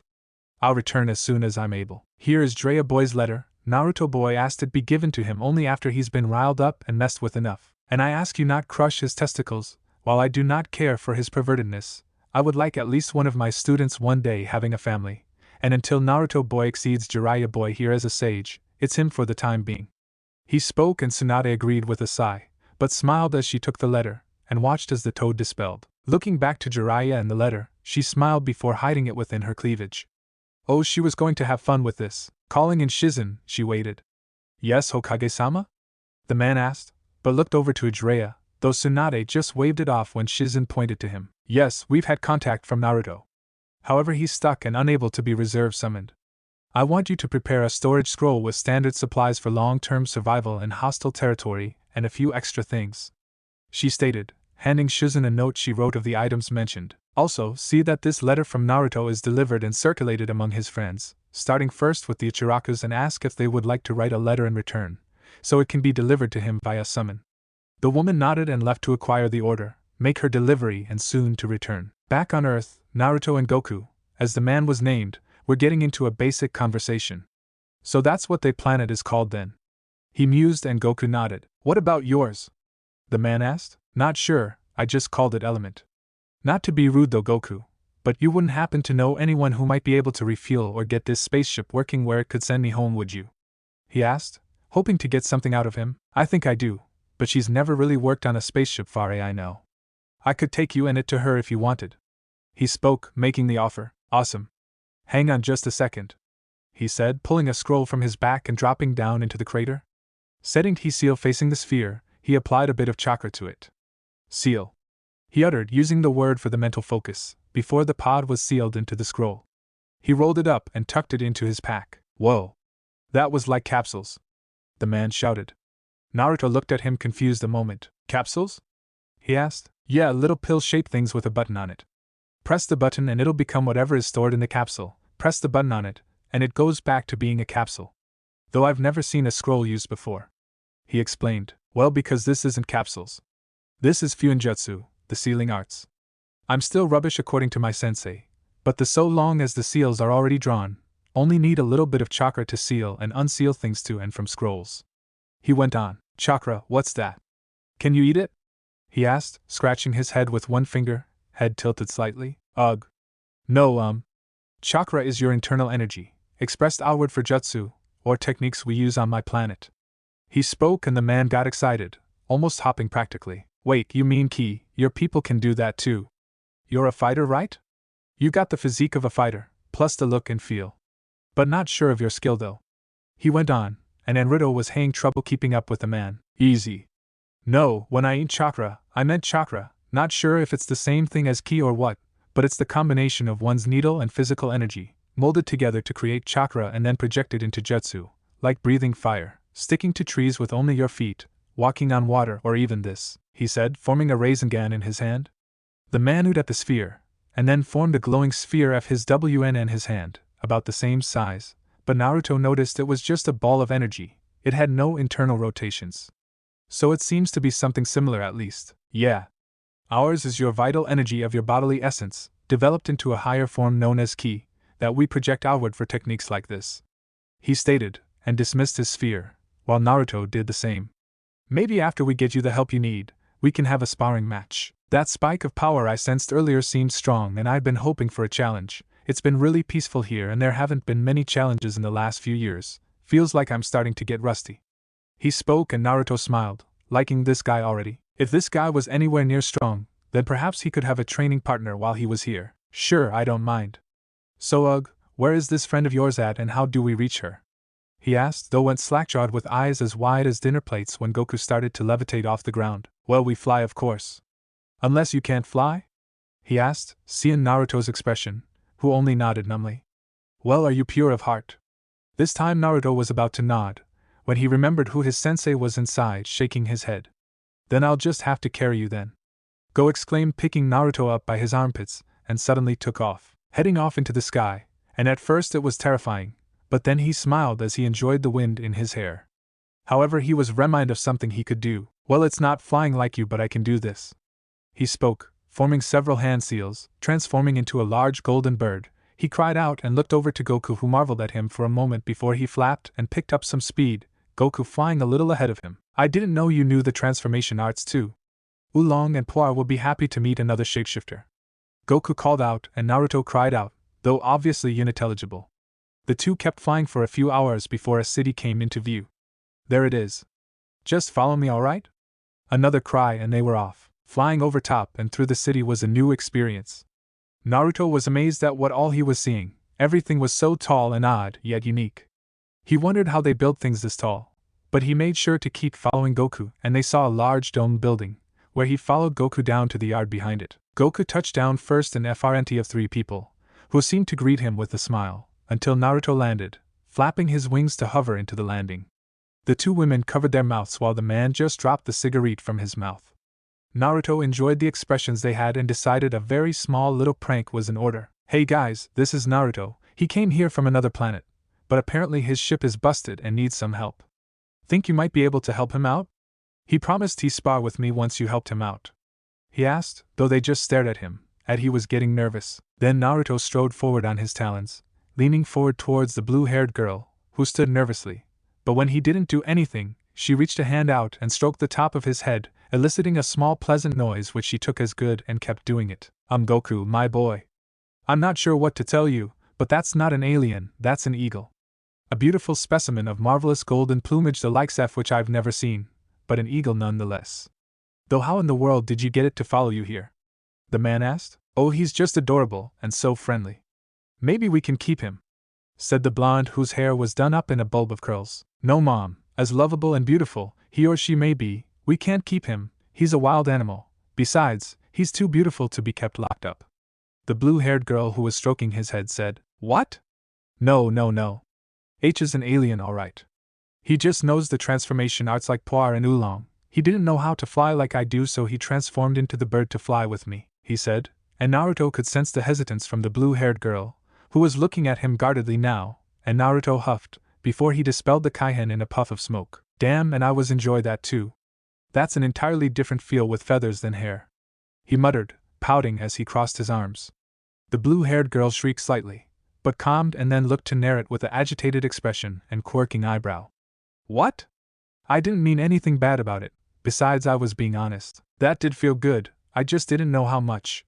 Not like you get a beautiful girl to do that for you every day there, he said. Remember the advice in the notebook I gave him.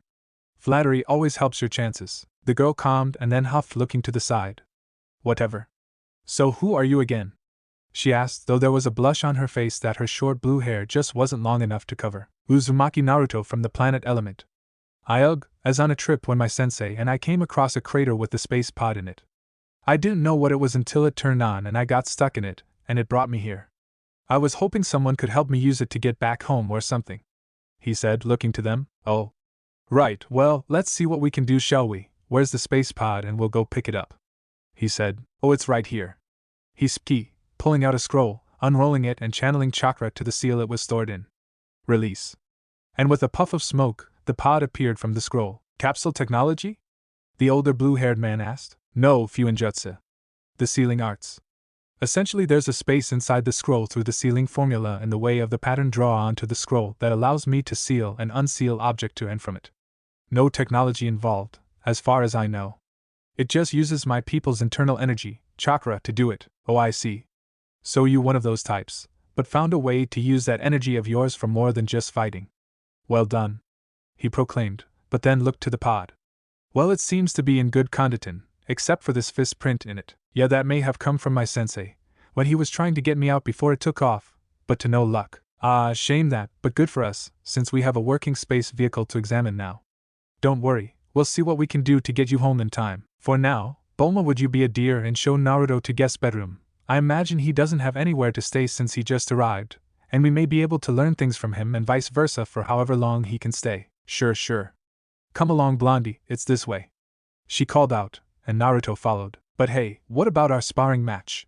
Goku asked, dejectedly. Oh, hush you, all you ever think about is fighting. Case in point, you haven't visited once since that last big fight. You're literally just a few hours' flight from me, like you were today, she said, angry. Don't worry, Goku, we'll have it sometime soon.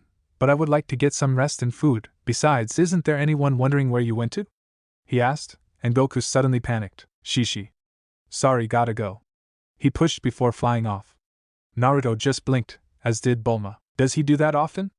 Naruto asked, and Bulma sighed. Not really, guess Shishi made quite the impression on him in their married life, she said with a snicker.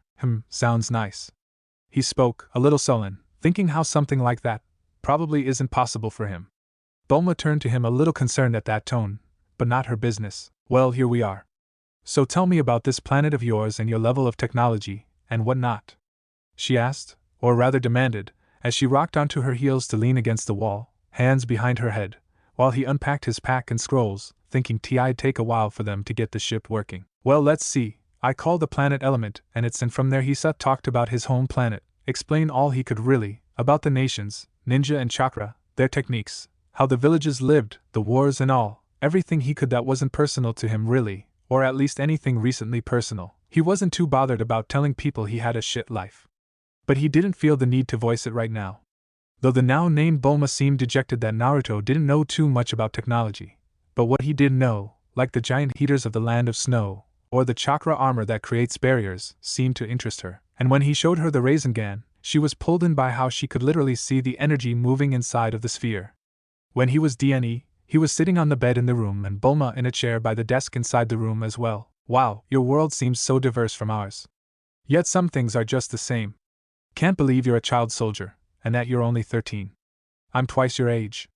She spoke somber, though disbelieving at the last part when she looked him up and down, and muttering at last part to herself in a low whisper. Hey. I am 13. Though, does your planet have wars too? He asked, and she just nodded. There used to be. But they were rare, but we had a big threat from an army called the Red Ribbon Army. They're gone now though, so no worries. She spoke, waving it off. Well, would you like to come down to the lab with me? I'm sure Dad probably has the thing taken apart, and gotten TE coordinates for your home planet from its computer now. She spoke, getting P and Naruto followed her, his room now set up for his use now. He hadn't even noticed how long they were in the room talking. Following her down to the lab, he was amazed by everything he saw and honestly, felt really out of his element here. Bulma, Naruto, I trust you're all settled in now then? Asked the older man. Yes, I am. Thank you, Dr. Briefs. He spoke, trying to be on his best manners for his host. No problem, my bye. We'll have you on your way soon enough. He spoke, and directed them to a table where he could see the ship's shell and all the guts, including the chair, torn out. Now, as you can see, I've gotten the ship down to its basics parts, and should be able to replicate everything in time for a new ship that you can better control, though I may take some extra time to ensure everything works and see where it can be improved. For now, I want to understand as much of this as I can before I build anything. I've already extracted the coordinates from the computer, including where you came from, and where all this specific pod has been to and was going to. In time, I should have it perfect for you to get home. In the meantime, just settle in and find a way to pass the time. All right? He asked, and Naruto just nodded numbly, surprised he could do all of that. Well, I'm not sure of you, Naruto, but you need some new clothes to fit in, and those ones look to not be fitting you anymore. So I'm going to take you out shopping. We'll be back later, Dad. She shouted out, all but dragging Naruto out of the lab and away, much to her father's amusement, before he got back to work. Naruto, on the other hand, was no so amused, and didn't really get his bearings again, until he found himself in a clothing store and having clothes thrust into his arms and ushered into a dressing room. Now try those on and see how they fit, then let me see. She called out, and Naruto grumbled, but sighed, as he got changed, but sealed his pouch and thigh holster away for now. He chose to let his necklace hang out now and came out to let Bulma see him. He was wearing a pair of fitted jeans, fixed with a belt, his leaf headband tied over that for aesthetic, a fitted v-neck black t-shirt, black and orange trimmed strapped boots, and red and black vest. His blonde spiky hair still flowed back, just long enough to pool slightly around his shoulders, letting his deep blue eyes to be clearly seen as well as his whisker marks, which had grown more defined. His new height and filled-out musculature cut a more impressive figure, especially with the new clothes which were drawing some attention to him. Bulma nodded appreciatively of her clothing choice. Not bad at all. Definitely better than before. We'll get several more of these outfits and a few others in other colors. Bulma. Not to rain on your parade, but I could also use something for training and fighting. I would rather not get any nice clothes messed up if I can. He spoke and she nodded. Thank you for actually being that considerate. Unlike the rest of the people I'm friends with, they wouldn't think twice to fight in formal wear. She grumbled, but got everything together and paid for before they left for another shop. Some martial arts place down the road, where Naruto found a selection more to his liking, though not anything truly shinobi-like. But he found a basic GI similar to Goku's in look, though it was blue with black trim. He got several and had them modified to fit his needs a bit better, before leaving back out with Bulma. Thanks for that, Bulma. It's have been embarrassing to walk around in clothes that don't even fit me, he said sheepishly. Don't worry about it. We got more money than we know what to do with. So this is nothing. Now let's find a place to eat, I'm starving. She spoke and Naruto agreed, his stomach growling to show it agreed to, which he looked away as he blushed. However, Bulma stopped as her name was called. Hey! Bulma! A new male voice called out and Bulma cursed, then suddenly looped her arm into Naruto's. Follow my lead, for right now we're on a date. Just act casual, she said, and he nodded, guessing this guy might be trouble for her, and he wasn't about to let the person who helped him so much be troubled if he could help it. Oh, hello, Yamcha. What a surprise to see you so soon. She spoke very aloof like, well, hey. Sorry about last time, got kind of caught up in what I was doing. Sorry I haven't seen you in a while. Though sorry, who is this? The now identified long black-haired Yamcha asked, looking at Naruto analytically. Hey, I may look alright, but don't start checking me out. Naruto said, deciding to have a little fun with this where he could. Bulma snickered and Yamcha sputtered but huffed a bit as he regained his composure. His name is Naruto, he's new in town and staying at Capsule Corp with us. He asked me out on a date and I accepted. She said, emphasizing that he asked and she accepted. And Naruto could see Yamcha flinch. Oh, so that's what's up. Well, he could still have his fun. Well, I thought what better way to get to know the area than to have a nice date in it, and discover what you can find with someone you can enjoy it with. Doesn't hurt either if your company is beautiful and worth keeping. Now Yamcha looked as though he'd been stabbed and was trying to recover. Oh yes, we've got to get to the restaurant, they won't hold the reservatons all night. Well, it was good seeing you, Yamcha. Hope you have a good game tonight. She called as she directed Naruto to walk away. Once they were away, she cackled maniacally. That was perfect. You're a natural. She called out, laughing. Well, I was known as the prankster king back home. No one was safe from me. No one. Not even our village leader, the most powerful of us. I managed to prank an entire ninja village and never got caught. He said, noticing his arm was still looped with hers. But he wasn't going to say anything, he was actually rather liking this close contact. So what was all that about? He asked. Wow. That's impressive, and not sure if I should be scared. Or not. Nah, you're on my good list, and a friend, I wouldn't prank you unless you actually truly and well deserve it. He said, oh that's good. Well anyway, Yamcha is kinda my on-again, off-again boyfriend. We've got some problems, but we work them out, I still love him, but amen if he doesn't piss me off sometimes. Like just recently, he became a pro athlete, he's a damn fighter like Goku, but he goes and becomes an athlete, and WHE the fame goes to his head, he's suddenly out with every other girl but me, his actual girlfriend. She hollered. Huffing could see why she was mad now, sounded like he didn't appreciate what he had. If it were him, well, if it makes you feel any better, that's his loss. Personally, I don't see why he would want more than you. He spoke, pulling her arm a bit tighter, and she finally noticed her arm was still looped with his. But his words and the action made her blush, and she smiled. Thanks, Naruto. She spoke, letting there be silence, before she coughed. Anyway, we need to find a good place to eat at and get back. I'm sure Goku will be here tomorrow for that damn sparring match, and you'll want to be well rested for it. So any preferences?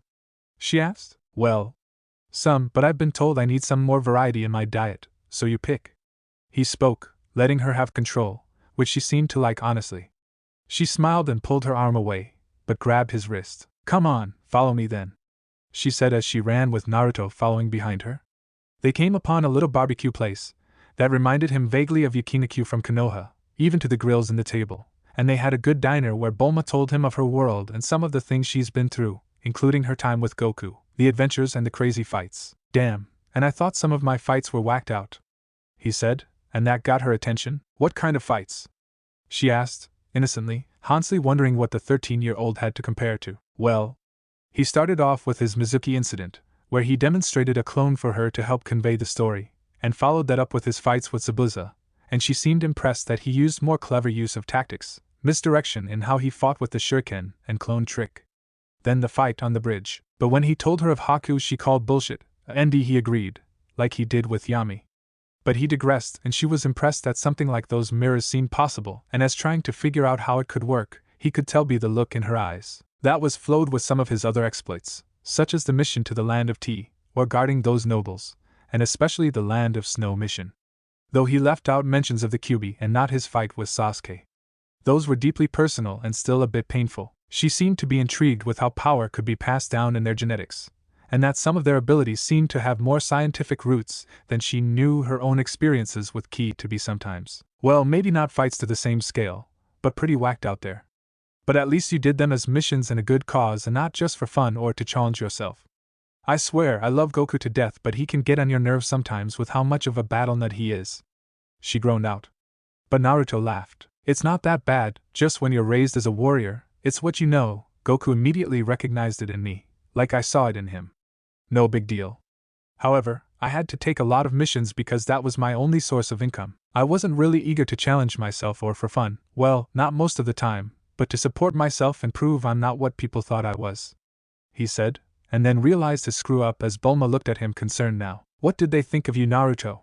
she asked, and Naruto bit his tongue, but sighed. "That's… He tried not to answer, as he looked up to her. "Well, maybe some other time, okay?" She spoke and he nodded, relieved. "Thanks," he muttered lowly. "No problem, Naruto. Now, let's get back home.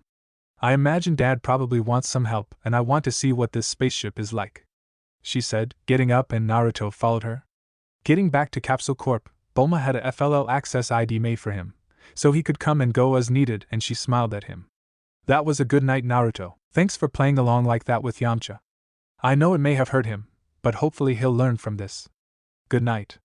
She spoke, waving as she walked off and left Naruto at his room. "Night," he spoke, as he got into the room and sighed. That really had been a nice fun night. But now he was left to his thoughts, and decided he'd get some sleep and summon Fukusuka tomorrow when he was well rested. Now that he knew to summon him, he knew how much chakra he actually needed and at what concentration, so the drain should be less the next time. So he got undressed and got into bed, thinking of the night he spent with Bulma and the new world he was in, that for now was going to be his home. Back in Konoha, Jiraiya was in Tsunade's office grumbling over what apparently Naruto had decided to do to him, and he got Fukusuka and Tsunade in on the deal. Sitting in the chair, arms crossed as he was sulking still. "Oh, come off it, you old goat. It could have been a lot worse considering it was a secret kept from him, and you being his godfather, after all." Tsunade chided the older man, who sighed. Yeah, I know. "So, is everything ready to be sent to him?" he asked, looking over to her as he recovered from the string of misleading information, jokes and veiled threats, having already recovered from his near vasectomy Tsunade gave him earlier. "Yes, all the letters have been written and collected, as well as supplies we've collected.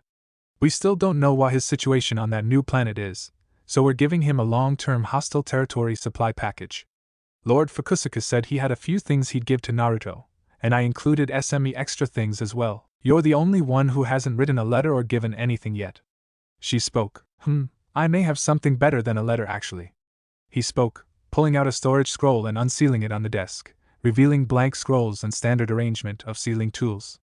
Brushes of various sixes, inkstone, inks, blood dish and other tools of the craft. He unrolled the black scroll, taking a small knife, he cut open the meat of his palm draw blood into the dish, followed by a measure of ink, pushing chakra into the combined mixture. The blood absorbed the ink and became black, where he poured the new blood ink into the stone, and took a brush, thoroughly charging the bristles with the yin and chakra, before setting to work on the scroll. Tsunade leaned forward to watch Jiraiya work.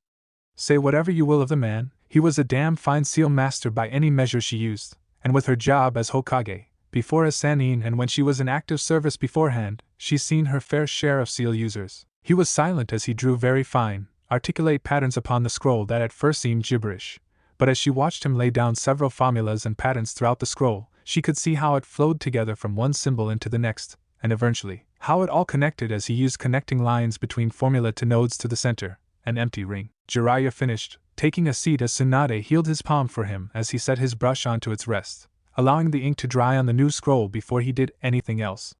Once done, he charged the entire scroll with chakra, where the formula, patterns, nodes and connecting lines glowed, before settling. "Well, that's done," he stated, taking a breath, sweating slightly from the constant pouring of chakra and concentration needed for the scroll. "It looks like a storage seal," she said. However, she knew that wasn't all. The pattern was too different, smaller to fit or formulas on the scroll, to be a simple storage seal. "That's because it is, but of my own invention. Something I've been working on for Naruto. Normally you can only store things like kunai, food or the like into the storage seal. Nothing living. This one, though, is the closest you can get to sealing a living being into scroll. Or more specifically, a kage bunshin," he said, smiling as her eyes seemed to pop out of their sockets. "It's untested though, so here goes nothing." He spoke, making a kage bunshin, and gave a mock salute, before it sealed itself into the scroll, the ring now filled with the kanji for shadow. "Mind taking it to another room, telling it something and dispersing the clone?" he asked, and Tsunade nodded. A few minutes later, Jiraiya smiled, and then Tsunade came back into the room. "So it works. And there's no discernible side effects from dispersing a clone that have been sealed, so the seal works as well. Now I just need to make a few more, so we can exchange scrolls instead of letters, faster and more comprehensive, plus we'll be able to actually see him, and no, he's okay. He spoke, still tired from the first time, due to the complexity of the seal. He felt something more on his hand and saw a filled mug of coffee held to his hand by Tsunade, which he took with a smile. He withdrew a soldier pill and crushed it between his fingers into the coffee. Gonna be a long night, he mused. Yeah, but one well worth it. Tomorrow you can sleep in all you like, just get this finished tonight. We can send clones over to Naruto to ensure he's okay. She spoke, giving the man a small genuine smile, as the man got to work on his next scrolls. Bulma was in awe of the technology of this space pod. It was so advanced and incredibly compact.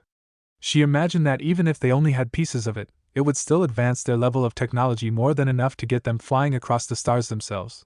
But with a complete and intact ship, they could not only emulate it, but advance it. Of course, that was because of the natural genius between the two brief scientists, after all. By the time Bulma had gotten down to the lab, her dad already had every part down to its smallest piece, analyzed and catalogued its function. The computer of the machine was being decoded as they spoke, so by the morning they'd be able to translate its operating system and programming language to theirs. This thing is amazing, Dad. Can you imagine what this will do for us? She asked her father, who was typing away at a computer while she was working on going over the total analysis of the pod. Of course I do. But it'll take time. Can't just imitate the design and slap a CC sticker on it, you know. We have to understand it, comprehend it, then reproduce it on our own, and then it'll be ours. He said, reminding his daughter they couldn't take shortcuts with adapting this piece of unknown technology. I know, Dad, I know.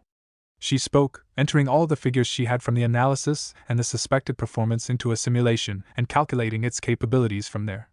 Naruto is going to love the new pod we'll make for him, she said with a smile. Well, actually, I've been thinking about that, he said, his cat climbing up onto his shoulder as he leaned back in his chair. Bulma looked at him curiously, never thinking anything negative of his words, as he never gave her cause to think of such before.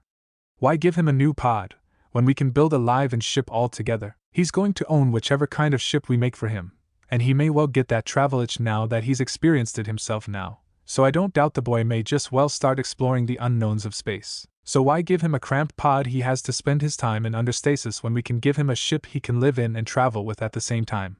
Even bury halfway into the ground for a dome home he can live in while planet-side. Seems more useful to me and a better fit, doesn't it? He spoke, smiling as he had a whole slew of ideas to try out for such a project. Bulma looked at her father as he started to explain his idea and why, and honestly, he had thought it out, and she could see it. Naruto did seem the curious and exploratory type. He's already a pioneer for the people of his world, accidental or not, and he may well continue to be, and with that she saw earlier in Naruto, he may not like his home that much if what she saw was any indication, so giving him a way to find his own path in life sounds perfect. Well, if we're going to do all that, we might as well overdo it. First though, like you said, we need to better understand the technology we're dealing with, so we'll have to take our time with it, and ensure we don't screw it up. Last thing we want is for Naruto to plot a course to a new planet that sends him into a star, she said, more than motivated to do this right the first time. Oh, indeed, that would be a tragic fate. I'll have to be sure to include instruments to detect gravity wells from far off to accommodate course adjustment, he stated, his ideas for the interior put on hold in favor of everything a ship like this could possibly need. Next morning, Naruto blinked his eyes open as he stretched and yawned, rising up from the bed and looking around the room, realizing he was on Earth, not element. Sighing, he rose and started a series of stretches to limber up his body, stretching in only his boxers to get the full span of motion. He was still getting used to his newly grown body. It was like yesterday he was 4 feet 8 inches and today he was 5 feet 4 inches, literally to his perception from his stasis in the pod. If he could, he'd have thanked the QB properly for it, but ever since that time, he hasn't been able to enter his mind/sealscape to talk to QB or Yami either. Odd, but he supposed they had spent enough time with him during the trip in the pod to fill their need for him for a long time coming. Hey Naruto, come on down for breakfast or you're gonna miss. The voice cut off as the door was open and there stood Bulma looking at the damn near nude Naruto mid-stretch, showing all of his skin and how well built he was. Bulma had seen her male friends bare-chested and all plenty enough, but those was usually from fight, like saving the earth from Piccolo, so the situation usually overshadowed that fact. But since that wasn't happening, she could properly appreciate Naruto's form. She could honestly say she didn't believe he was 13 still, no way in hell. Well, you're definitely no slouch in the muscles, though you're not as built as Goku or the others like Yamcha, she stated, smirking as she leaned against the door frame. Naruto calmed when he saw this wasn't going to be tense, awkward or embarrassing. Don't want to be stocky or heavy with muscle. Too much mass slows you down and burdens down the joints. A slimmer and refined musculature makes you faster. Use what strength you have, then use speed to carry your strength forward. I'm a ninja first, fighter second, he spoke, finishing his stretches. Those words were Jiraiya's when he'd been working on Naruto's condition, asking why he didn't use free weights to build up muscle. In fact, he was still unsure of what his body could really do right now. Well, it shows. It's like a heavier runner or swimmer's physique. Though if you're a ninja and you've been in a lot of battle, why don't you have scars? She asked, genuinely curious. I have a healing factor that's pretty insane. But I do have scars, he said, and saw her confusion. A side effect of my healing factor is that I retain the scars, and channeling my chakra through my skin shows them. In a way, it's a reminder of all the damage I've accumulated, and to know better about letting it get that bad, he stated, and she nodded. Mind showing me? We ladies do like a good scar on a man, shows character. She teased, winking at him, and he shook his head while smirking. Where's the fun in it if I don't hold back on some things for a grand reveal later? Gotta let the mystery increase the anticipation after all, he said, shooting it back to her now. Too true. Seems whichever girl taught you decided to teach you well. Keep this up and I may just leave Yamcha for you, she said with a teasing grin. Now, once you're done showing off the bod, breakfast is ready in the dining room. Might want to get in a hearty breakfast before Goku shows up. He's bound to work you over, she said, leaving Naruto to his own devices as he sighed and got up from the floor where he finished his stretches at, before getting dressed in the GI he got yesterday. The GI was similar to Goku's, but this one was modified more to his tastes. The undershirt was a black mesh shirt that went down to his biceps. The shirt and pants were dark blue, with the sash in black. Both thighs were taped with white bandages, an extra large orange thigh holster on each thigh, and a length of material stretching up to loop and snap onto his sash for extra secure fit. He had replaced his belt pouches with the holsters, of his own design, to hold the pouches' equipment, for a more streamlined and ease of access. Internal seals of the holsters applied by him, obviously. The rest of his equipment that could fit in the holsters or wasn't needed there was fit into pockets inside his shirt, which was a fold-over type. His boots were black with orange soles and line trim, boots because he found them a better fit for combat than exposed-toe sandals. His necklace was under his shirt, long bands started at his wrists and stopped midway up his forearm, black. Finally, his forehead protector was fit onto his forehead, where it should be, and his hair was still allowed to flow back down to his shoulders in natural spikes that laid back. All in all, he felt he looked the part of a shinobi with what he had to work with.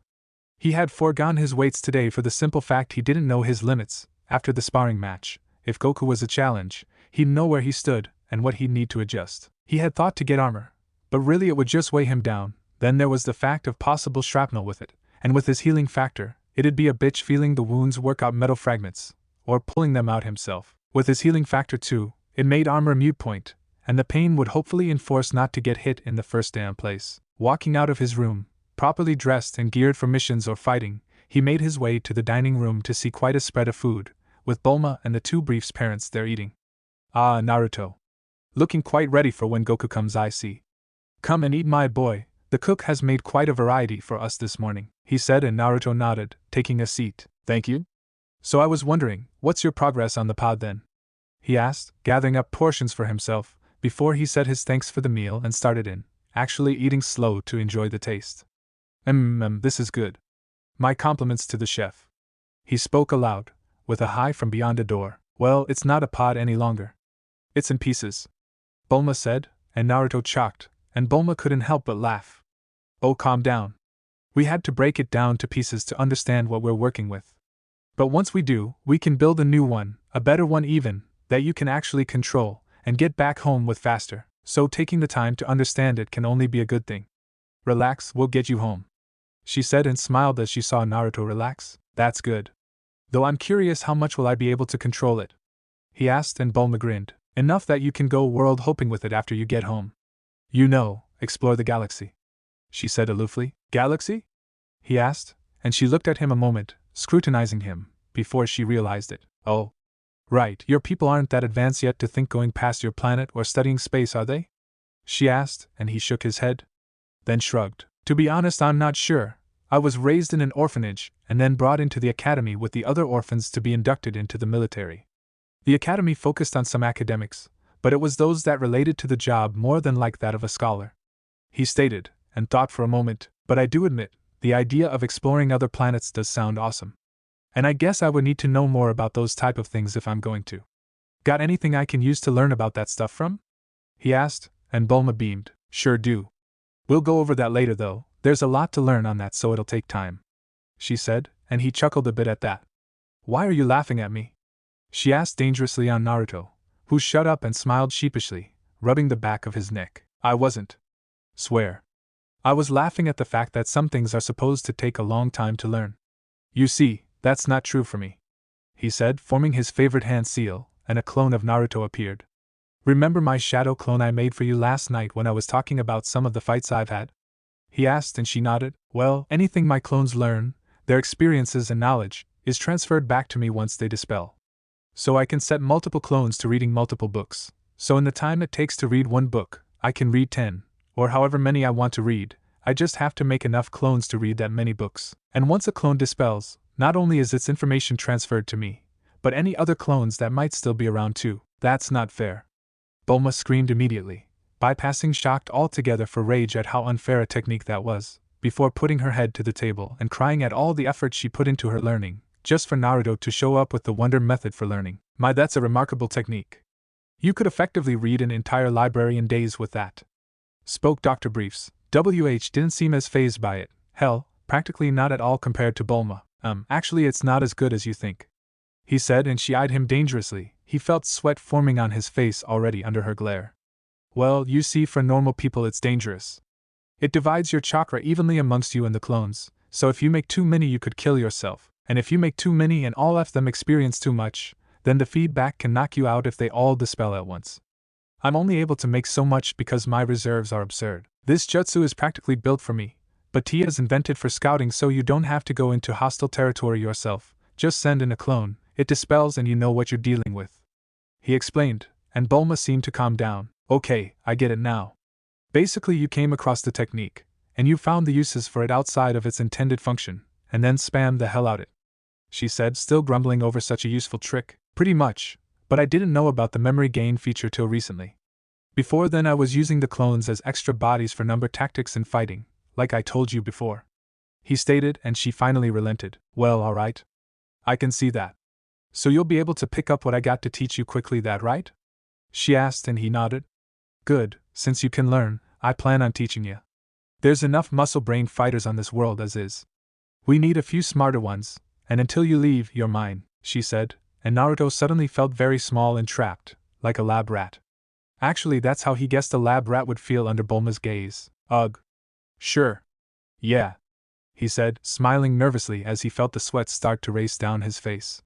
He decided to finish his breakfast at that point, disregarding the chuckling from Dr. Briefs and his wife. Oh.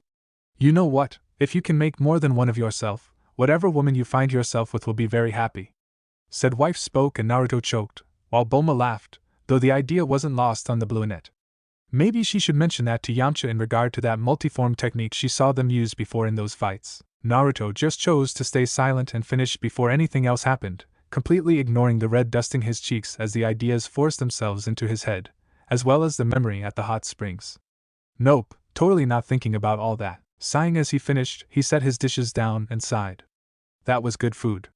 Thank you again for the meal. He spoke and the married couple nodded. I think I'm going to go out to the yard to get a warm-up in and help digest the food so I'm not bogged down in the spar. He spoke, rising up. Good idea. If I know Goku, he'll intend to get his money's worth out of the spar. Dad and I will be in the lab if you need us, she said, and he nodded as they all split up. Outside, Naruto took a while to do a few breathing exercises while he meditated and cleared his mind, before he put himself through the paces of a workout he did before he sparred with Jiraiya, though increased the reps until he started to feel the strain.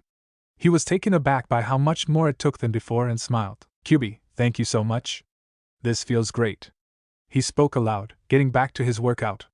He finished up with a few chakra control exercises, using various clones for the task, each using a different one and a combination therein, while he did cool downs and practiced his taijutsu afterwards to get a feel for how the new length and weight of his body felt into the form. It wasn't too terribly long after that he heard a voice and smirked. Bulma was right. Hey Naruto. Sorry for the wait, but I had to explain to Chi-Chi what I was doing. But I'm here now, so ready to get started? The man asked and Naruto just laughed. Bulma was right, utterly, all he thought about was fighting.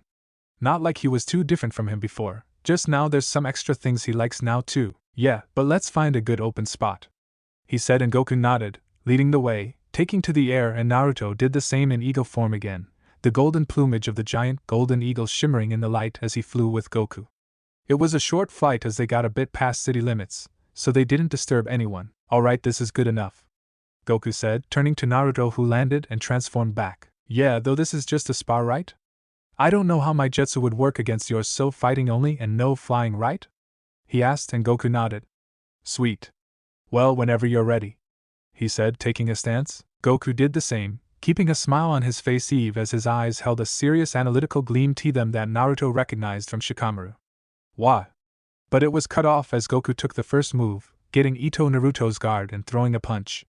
Fast, he thought, raising an arm to intercept, and he felt the force of the punch through it, be held strong, and pushed the arm forward and to the side to attempt to open up Goku's guard, but a step back away from Naruto's range to evade Naruto's counterpunch, before stepping back in with a kick to the side Naruto had launched his punch from, to take advantage of his open guard there, taking the hit. Naruto grunted as he took the kick but rooted his feet to not be toppled by its force, before jumping back, and taking a strained breath. Damn. That was a hard hit, he commented, looking back to Goku, who smiled. You're not so bad yourself, you took the hit pretty well. I used that kick for felling trees for firewood, he said, and Naruto grimaced. Sure feels like it, he said, remembering a few times he'd gone through trees, snapping them over with his body. Praise be his healing factor. He reinforced his stance and filled his body with chakra, feeling the increase in power as he looked at Goku, before launching forward, using his own speed and aiming a punch for Goku's jaw, which is blocked, but stepping in closer, right into the guard, to snap an elbow with the other arm into Goku's gut, followed up by a jaw punch and throw into the ground, taking hold on an arm to do it. But before he could retreat out of range, Goku used his ground position to sweep his legs and take him down, followed by a heel drop down on Naruto's chest, that he rolled out of the way from, flipping backward onto HS feet and retaking his stance. Good combo. Though you leave your lower body unguarded like that for anyone who knows how to fight on the ground, Goku commented, and Naruto smiled. Didn't know that. Guess there's only so much you can learn from self-practice, huh? He spoke, and Goku nodded. They stared at one another's stance just a moment before Naruto decided to take the offensive again, taking the low ground with a low kick to Goku's knee, that he twisted away to take the kick to the calf instead, while he brought a back fist to Naruto's face that spun him round. Naruto used it and accelerated the spin, jumping into it with a kick that caught across Goku's face, and Naruto landed back on his feet and attempted a knee into Goku's chest while he recovered from the face kick, but Goku caught the offending leg and used it for a grapple, spinning Naruto round and round and round before tossing him, watching as he skipped and jumped across the ground, before recovering and getting back on his feet. But Goku was already on him again with another loaded punch bearing down on him. Naruto blocked Goku's right punch with the outside of his right arm and sidestepped to his left, parrying his punch to the side, affecting and bringing his knee into Goku's gut successfully this time, with a follow-up elbow aimed at Goku's jaw. Though the elbow was caught and Goku jumped back, the two were still smiling at one another as they started to exchange more and more blows, staying in one another's guard longer as they adjusted to each other's style, trading strikes and blocks like debaters trade words. This lasted for a good hour before they separated again, both breathing heavily, never having lost their smiles. There was a recognition in their eyes as they eased out of stance and took calming deep breaths. Man, it feels good to get a good spar in. Ever since me and Shishi got married, I haven't had the time for it. He spoke, stretching a bit to work out the soreness from the hits he took. I can only imagine. Me, on the other hand, I went through a harsh growth spurt, so I've been feeling weird and gangly. The spar was what I need to get a feel for everything again, he voiced, stretching himself. Yeah, I noticed that. You were pretty clumsy and kind of all over the place at the start. But as we kept going, your form got better, and you started using more speed and strength. Guess you were getting used to the new range and ability you had to work with? He asked, and Naruto nodded. Pretty much. I used to be 8 inches shorter the last time I was training. Don't know how, but I'm glad I was asleep in that pod on the way here. I can't even imagine what the growing pains would have been like. Ouch, that is harsh. I remember when I was training at the sanctuary when I started growing taller, Mr. Popo had to correct my form all the time while I was growing. He mentioned, remembering the trouble his own growth spurts gave him in training. Yeah, problem is though I'm still 13, and my sensei says I'm gonna keep growing like a weed till I stop, he said, grimacing. Naruto smiled sheepishly, rubbing the back of his neck, not used to the praise. Well, truthfully, I used to be complete garbage. It wasn't until my apprenticeship that he corrected all of my skills. Before that, no one would really train me, so I had to learn by myself, and it caused me a lot of problems, he said, and Goku nodded. I can imagine, a good master can make a good student. Yeah, I think you're right. Though I didn't want to learn all of my master's skills. Some are just embarrassing. He's a huge pervert, and all he wants to do is look at girls all day and makes techniques to do just that while not getting caught. He complained and Goku laughed. That sounds just like Master Roshi. He taught me and some others how to fight. He informed and Naruto sighed. Great, this planet has a Jiraiya of its own. He groaned. But sighed. Then a stray thought took him out and he looked at Goku. Hey, think we can test to see what our energy attacks do to each other? I want to see something. He asked and Goku nodded, forming a key sphere and Naruto formed a Rasengan. However, there was an immediate problem. You gonna come closer? No, I was gonna throw mine, weren't you? He asked and Naruto shook his head. I wasn't intending to. I've only ever been taught to use it up close. Though it fires off once it does hit a person, with the person flying off with it. He said, going over to a tree and smashing the Rasengan into it, where it ground through the tree, leaving a gaping hole where it had ground through. Goku thought a moment before he threw his at a rock that exploded and Naruto paled. So glad we didn't follow through with that now. He muttered, your energy seems to be different than mine, and has some restrictions to how you can use it compared to mine, but appears to be more flexible in how it's projected. He spoke, analyzing what he saw of the few examples of it so far. And yours is a great deal more destructive and has a broader range of applications in the fewer ways you can project it. He stated, making his own counter-analysis. Well, I was supposed to be on a training trip anyway when all this happened and I came here. Maybe I can train here until I get home. Possibly teach other how to fight like the other does? He offered and Goku beamed at the idea of having a training partner and new methods to learn to fight with. Sounds like a great idea. This is gonna be awesome. Goku shouted, excited obviously. However, he stopped and drew his eyebrows together in concentration, looking upwards to the sky. Naruto quirked an eyebrow and looked up, but saw nothing. He shifted from foot to foot nervously as he waited in silence. He was about to ask what he was doing when Goku looked back to Naruto. Sorry about that. Think you can fly with me for a bit? There's someone who wants to see you. He asked and Naruto was nervous now. Where had this come from? Sure. But who? He asked. Kami. The guardian of Earth. He oversees and protects Earth. He spoke naturally as if there was nothing wrong. Okay, Kami is I the Kami or? He asked, leaving that in the air. Nah, his actual name is Kami. I trained at his sanctuary years ago at the top of the world. He wants to meet you and ask you some questions. Don't worry, he's nice. He said, and Naruto nodded. He formed a shadow clone. Go back and tell Bulma where I'm going so she knows and doesn't think I just up and vanished on her. He said and the clone nodded, taking the ego form itself, before the original did the same and they both took off for their respective destinations. Naruto followed Goku, about 20 minutes in, getting the memories of his clone and nodding to himself silently. Bulma knew now, so no worries. They flew for a few more hours, Boruto using the great wingspan he had to glide effortlessly, enjoying the flight every minute he had, looking down at the ground with his enhanced eyesight as an eagle, and appreciating the view he had. Eventually Naruto could see a tower in the distance, but at that time Goku started to rise and Naruto followed. However, once he got past the tower he started having problems and was having to flap his wings harder and harder, before he cried out to get Goku's attention before he stalled and started to fall. He dispelled the shape shift and Goku caught him by the arms like the first time they flew together. Thanks, no problem. Sorry, I completely forgot about that. He apologized and Naruto just nodded numbly. Flying was awesome, stalling was not, before they got up to a half-sphere platform that Goku set him down on. Naruto looked around and marveled. So this was the sanctuary? The first thing he noticed was that it was serene, peaceful. Looking over the side, he could actually see the curve of the earth itself. Whoa! He mumbled out, taking a breath, to realize then the shortness he had of it, and guessed the air was as thin as it could get before you passed out from going higher.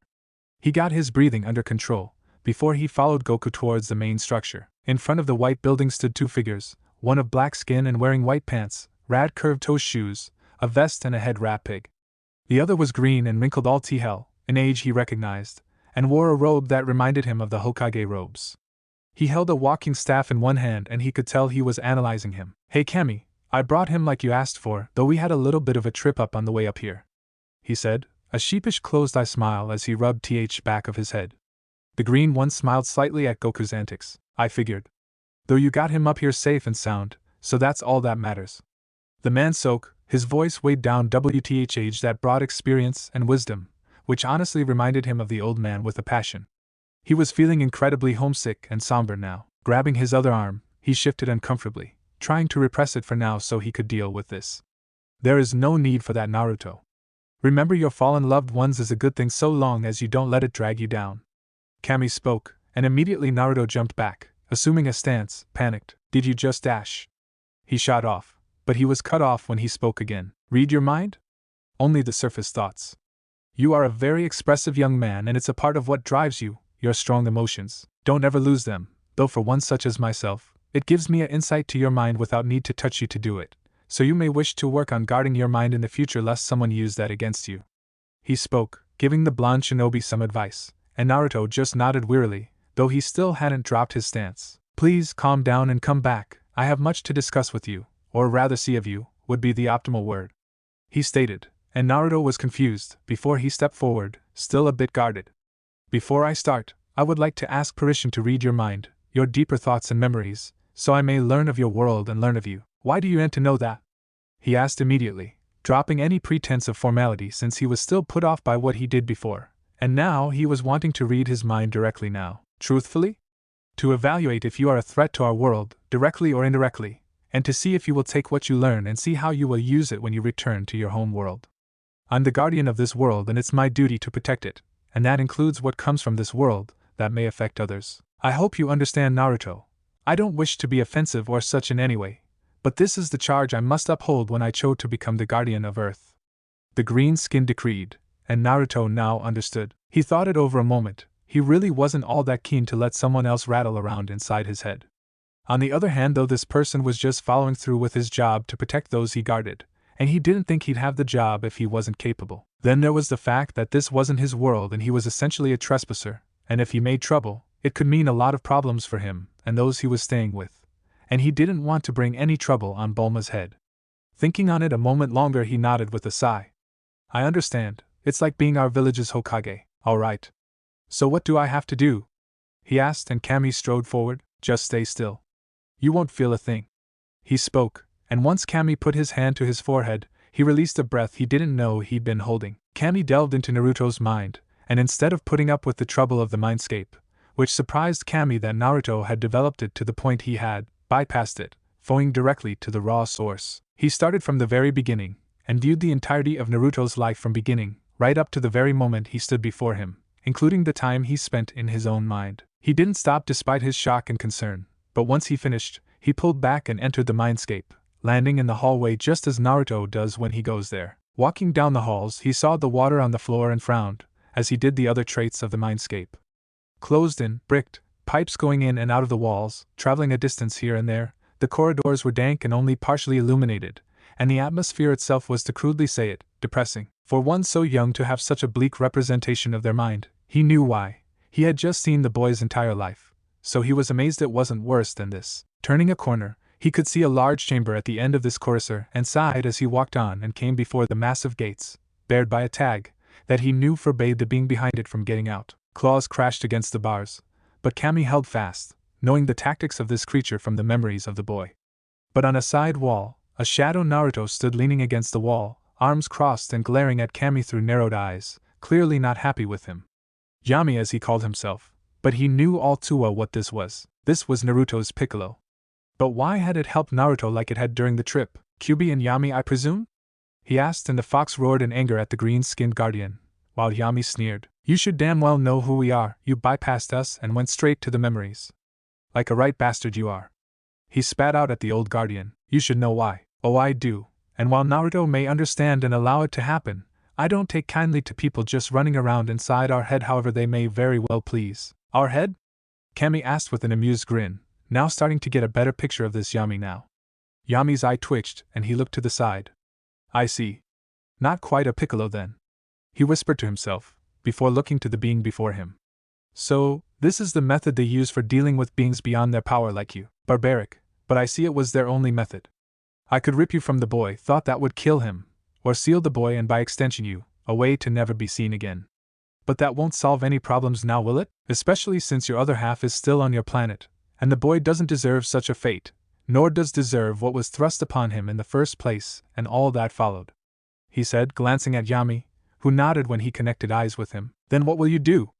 Yami spoke, still glaring at the old man, knowing he had no real power over the Guardian. You'll see, he stated before he vanished. Fucking cryptic decrepit old fucks, he said, bashing the wall with the side of his fist before he walked away, out of the Kyuubi's chamber. Back with Naruto, Kami opened his eyes and pulled his hand back, while Naruto opened his eyes and looked to the Guardian and looked errant, honestly expecting something to happen, but nothing. You've lived a very hard life, Naruto, harder than I've seen any live on this planet in some centuries, he said, and Naruto winced, knowing that he saw everything with just those words. So you know about. He started and Kami just nodded. Naruto sighed, hanging his head, rubbing the back of his head, his shoulders slumping. Just that's a no to the training then, huh? He asked and didn't meet the Guardian's eyes. Well now, when did I say that? He asked, his tone filled with mirth, and Naruto shot his head up, staring at the man, before he smiled and instantly jumped into the air, whooping in excitement, and Goku just smiled, happy he got the chance to train. However, he started, getting Naruto's attention. I'll have to ask that what you learn here will not be taught to those of your planet. Your people are far too destructive to use such power wisely or without seeking to use it to rule over others, he said, and Naruto stared at him a moment. But what about me, shouldn't that extend to me too? He asked, and Kami smiled. The fact you're asking should be answer enough, Naruto, he stated, and Naruto went to speak again, before he stopped and thought about it, before kinda getting it and nodding. Good, but I want this as a promise, Naruto, for I know your word is your life, he stated, and Naruto looked to the side a moment, sighing as he remembered the promises he had already. But he thought a moment, and something occurred to him. And what if it means the difference in saving a life or letting it die? He asked, and Kami nodded. That is why I'll be insisting you learn a number of healing disciplines, so that you can save lives with your power. Now do I have your promise? He asked. Naruto took the moment to take that in and nodded, before he straightened, took a breath and met Kami's eyes. I promise to not teach those of my world what I learn here, to learn the healing disciplines offered to me so I may save lives with my own power. He spoke resolutely, his eyes conveying the conviction he set into those words. Kami gave Naruto a small smile, knowing he meant those words in total compliance with each letter that formed the promise. Good. Now form a clone and send it off to tell your hosts that you'll be training with me for a little while, not too long. I intend to send you through the same training path Goku here took, but we have some preparations to take before you can, such as giving your chakra an upgrade, so to speak, so you can learn our techniques, he stated, and Naruto's jaw dropped. You serious? He gaped, not really sure he heard right. 100%, yes, he shouted, whooping to the heavens. He landed and made a clone, who nodding before taking off at a fast run, before he jumped off the edge and transformed into the gold eagle again, using the massive drop to gain speed in a dive before cutting into a strong glide with its full wingspan. Goku, I'll be depriving you of your training partner for a while so he can train properly, but once I'm done with him, I'll call you to take him to the Turtle Hermit for further training, understand?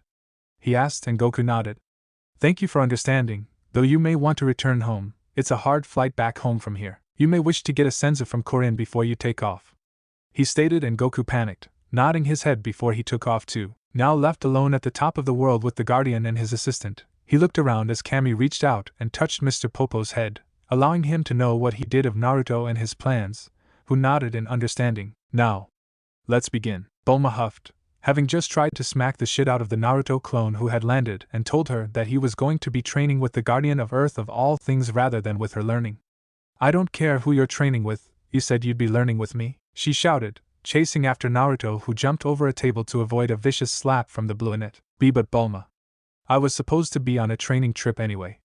It's not that I don't want to learn, but I only have 3 years, 2.5 now pretty much, to get as strong as I can before I have to return home. The stronger I get, the better rank I can advance to, meaning the better paying missions I can have access to so I can better support myself.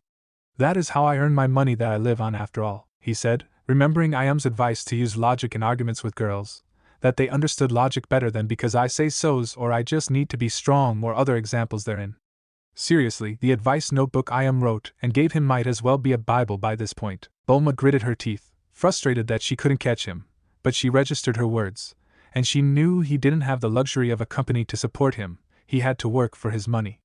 She huffed and stomped, angry that she couldn't do what she intended, but understanding it enough. He was a soldier, she had to remember that, and as much as she may not agree with it, this was his livelihood, not hers.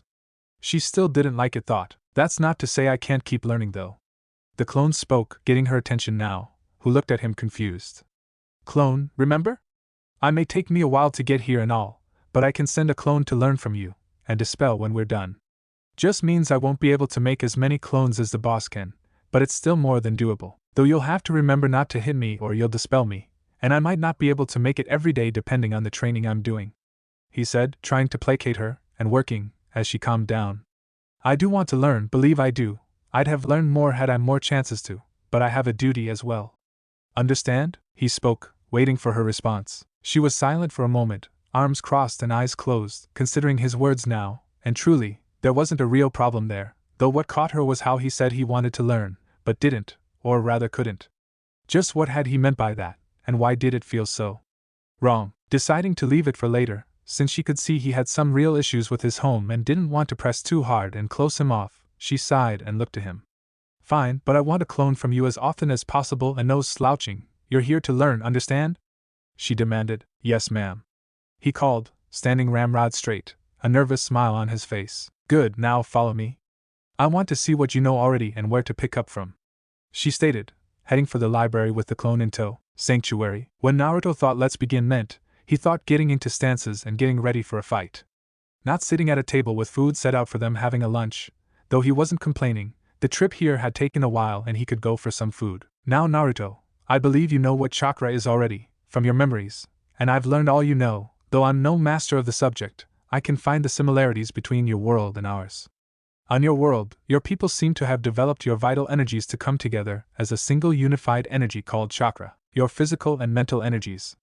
That's why if you run out of chakra, you die. It is the vital energy that tethers your soul to your body.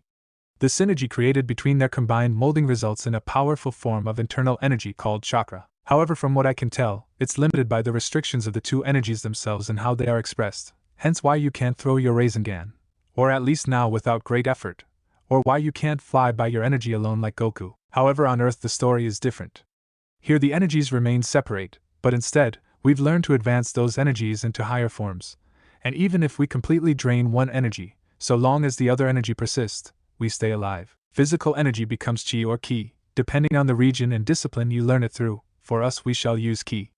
While mental energy becomes magic," he stated, demonstrating a ki sphere in the right hand while in the left, he materialized a small statue out of thin air in the form of Naruto as he currently looked, setting it on the table. "I am unsure if Goku, or anyone on this planet could mold both together to become chakra. However, you are more than capable of advancing your physical and mental energies into ki and magic respectively. It will take time, but doing this should be a great investment to all your future training, as your chakra will have the traits and power of both, and far fewer limitations of use.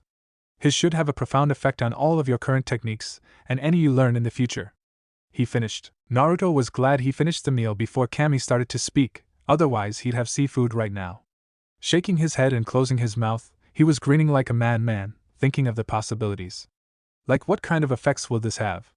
he asked, far too curious to just leave it at that. "Well, for example, your shadow clone technique. Once we complete this training, your clones should be far more solid, able to take much more damage, and be much stronger, closer in comparison to the original you. You should be able to use your techniques without hand seals as well, though you may have to retrain all your current techniques to the new standard you'll be using once the training is finished. Be advised, however, this will be the only training you do up here, no fighting, conditioning or anything. This is purely to prepare you for the next phase of training. You'll come back here when you're ready to do all that, I promise." He spoke, setting Naruto's worries aside with that promise. "Alright, so how do we get started with this?" he asked, but was stopped when Kami held up a hand. "First, there was something I believe you intended to do this morning before you got whisked away into this chain of events, didn't you?" he asked and held an amused grin when Naruto thought a moment before he remembered. "Crap, you're right," he started, getting up and moving to the side, biting his thumb and running through the seals. "Summoning," he called, as he put his hand to the ground, summoning Fukasaku in the puff of smoke like he did before, but knowing exactly how much chakra he needed and how to mold it now to get him when he wanted. The smoke cleared, revealing the diminutive Toad, who wore his cloak, and this time, carried a travel bag with him, which he unslung and tiredly rubbed his shoulders. "Oh, my shoulders, that feels so much better. You could have summoned me sooner, Naruto boy. I'd been waiting with that pack on for some time, waiting for your summons to come so I'd have it when you did." He spoke, still rubbing his shoulders to relieve the ache. He looked to Naruto and then realized as he breathed that the air was thin, incredibly pure, far too pure for anywhere else but a place where nature was absolute. His sage mode was practically calling out to be activated.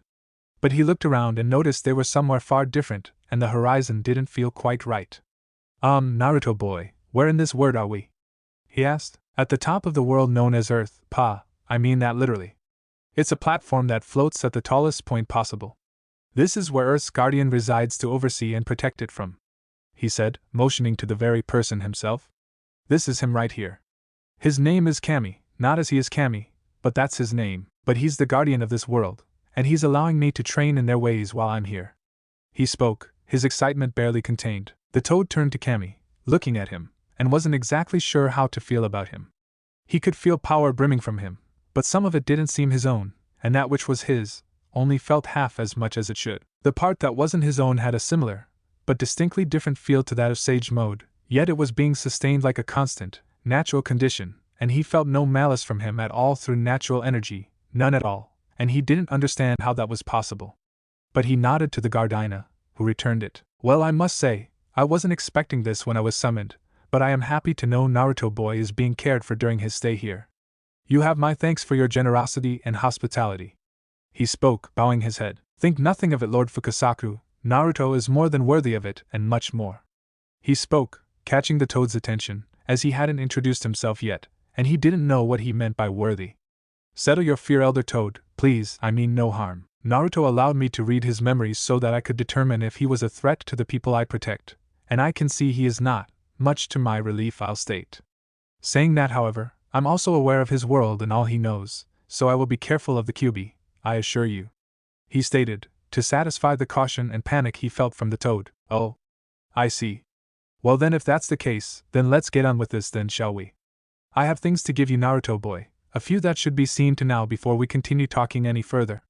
He stated, pulling his pack open and pulling out several scrolls and unrolling them. Once the center of the seals were exposed, he took a moment, allowing Kami and Mr. Popo to come forward, along with Naruto, before he set a hand to the seal in both scrolls and channeled his chakra.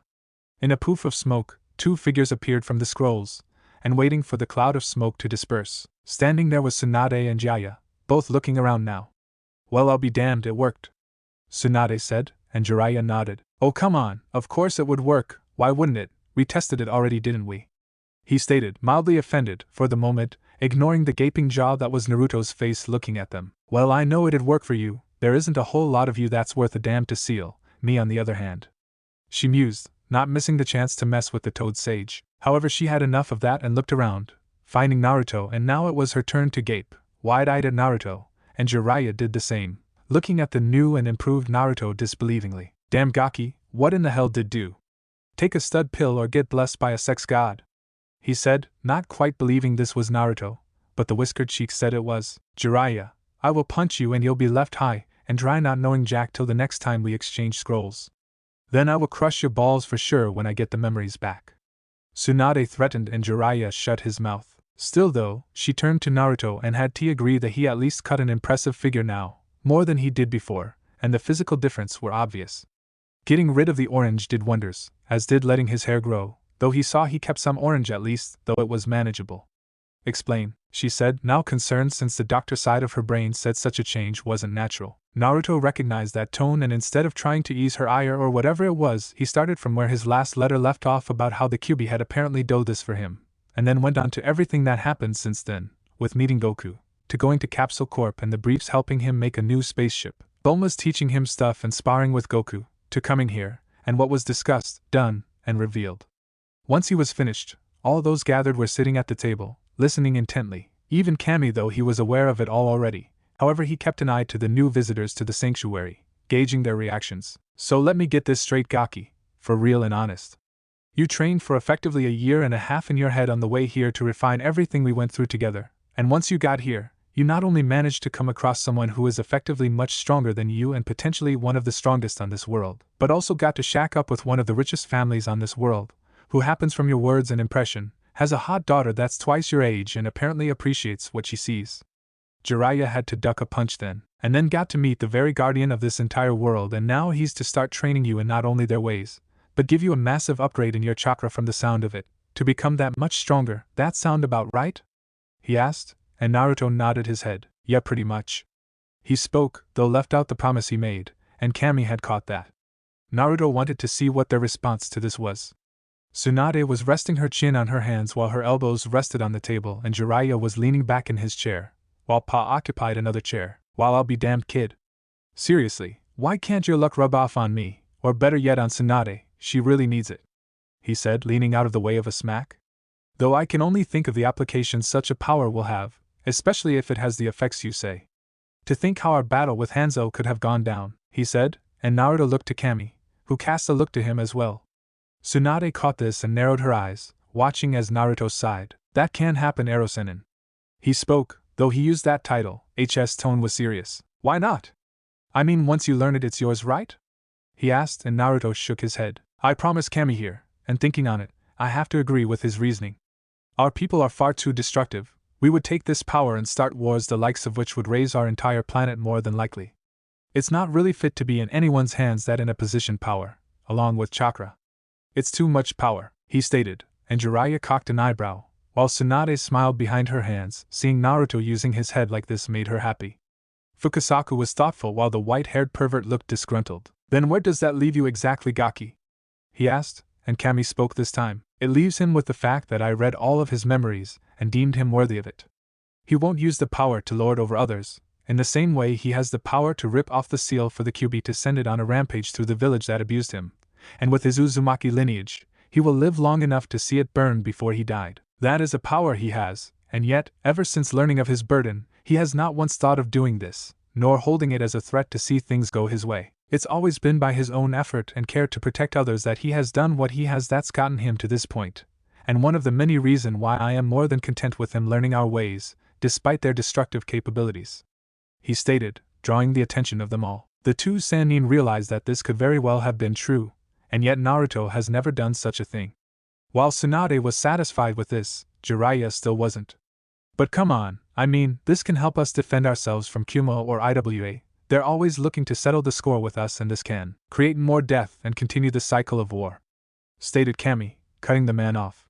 I've made my decision on this, and already made Naruto promise on his word this would not be taught to those of your world. He finished. But, Jiraiya boy, spoke the Toad Elder, getting his student's attention. The Guardian is correct, it is too much power. Why do you think of those summons who have the capacity to teach Sage Mode, we limit it so? It's not always because they don't have the capacity to learn it, but because while we may be their summons, we will not hand over such a power to those that would misuse it in a way we do not see fit. Even the Snake Elders will not teach it to those they deem unfit unless something drastic takes place. Now let it go, this is his decision, and we must respect it. Besides, you do not intend to make Naruto boy go back on his word, the very backbone of everything he stands for, his entire belief system, do you? He queried, backing Jiraiya into a corner, knowing he couldn't do that to his own student. TCH, fine, he said, crossing his arms. Thank you for understanding that.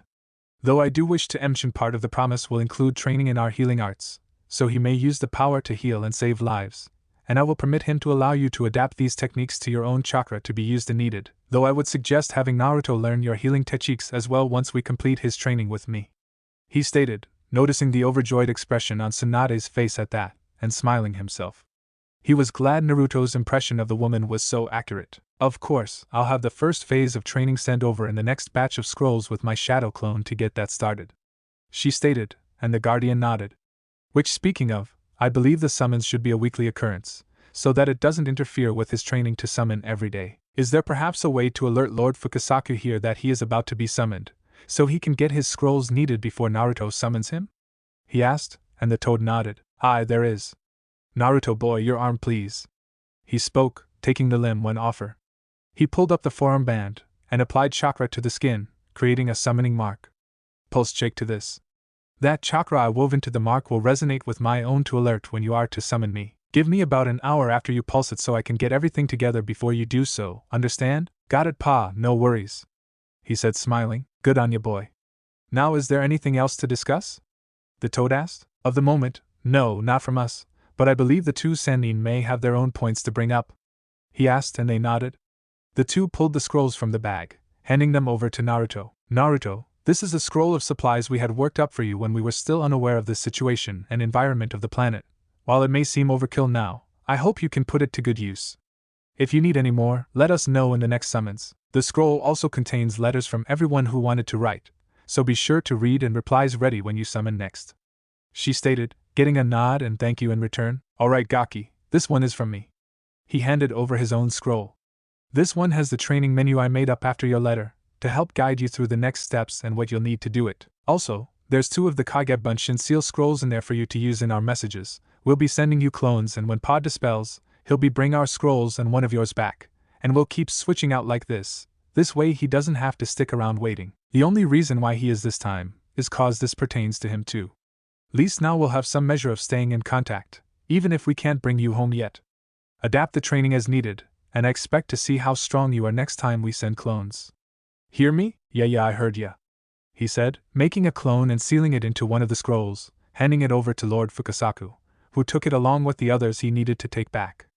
By the way, I burned those black edition Ika books you suck into my travel scroll, he said, hiding a grin as he paled and then poofed when Tsunade grabbed the back of his head and smashed his head into the table. I swear, the pervert will never listen. Now I'm going to have to chase him down when I remember all of this. She sighed, but looked over to Naruto. Good job on not being tainted, and thank you for being honest about the hot sopping incident, and the Kaihen. I'm using it already, much easier and better than my old henge I was using. No problem, Bachan. He mouthed with a smirk, not even trying to duck the slap he got as he teased. But I'm glad you liked it. Once I realized what I had, I thought you might want to use it. Though the hot spring incident, I won't lie, as scary as it was, it was kind of exciting, though I don't fancy risking my life or future like that ever again. He spoke, sure to make his point clear so there was no misunderstandings. All praise Iam's Girl Bible. He was seriously going to get it published with gold-leafed edging and leather-backed. Good, remember that and we'll have no problems. Now I think that's everything. If not, we'll still have the shadow clone that Lord Fukasaku will be bringing to us to talk with. Remember to train hard, but don't kill yourself doing it. I mean it. I don't want to see you mangled or wrapped like a mummy next time we come, got it? Now on your best behavior, Naruto. You're representing not only Konoha, but our entire world out here. And remember that there are people in Konoha who miss you and want to see you come back. Now train well and take care of yourself.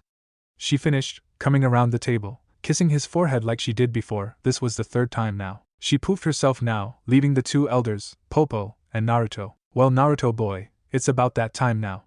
Just remember what I said about the summoning, alright? I will state though that if this training is all what it cracks up to be, I might be considering you for sage training early, my boy. Though we shall have to see what the results will, won't we? He stated and turned to Kami. Thank you for looking after and training him, guardian.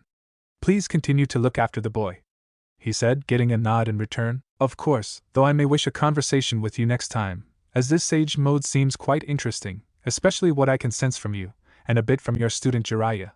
But that is for next time. A safe travel to you, and I hope to see you in good health next time. Later, Pa, take care of yourself. Naruto spoke up, and the toad smiled, waving before he dispelled as well, leaving just them now. Well, that was a lot to happen in just one day. He went on, leaning back in his chair. Indeed it was. Though I know you didn't burn those books, Naruto, he said with an amused grin, while Naruto just laughed sheepishly. I like messing with him whenever the chance comes, since he likes to mess with me so much. He spoke, trying to be innocent. So I noticed, though I wonder what he would do if he knew you were actually reading and enjoying the books, HM? He asked, making the boy sweat, and he just chuckled at the boy's expense. However, it is late and I sense you are tired, so we will begin the training tomorrow.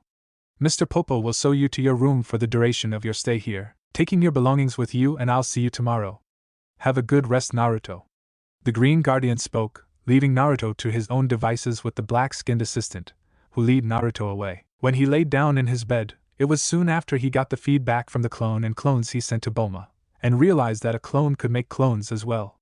Though it would be the next morning when he remembered what the clone that went with Pa had done. Basically just the same as they did there, talking with Tsunade and Jiraiya, though Pa was absent this time in the Hokage office. Jiraiya trying to convince him again, and Tsunade bashing his head in for real this time to drop the subject. And this is how Naruto's schedule started.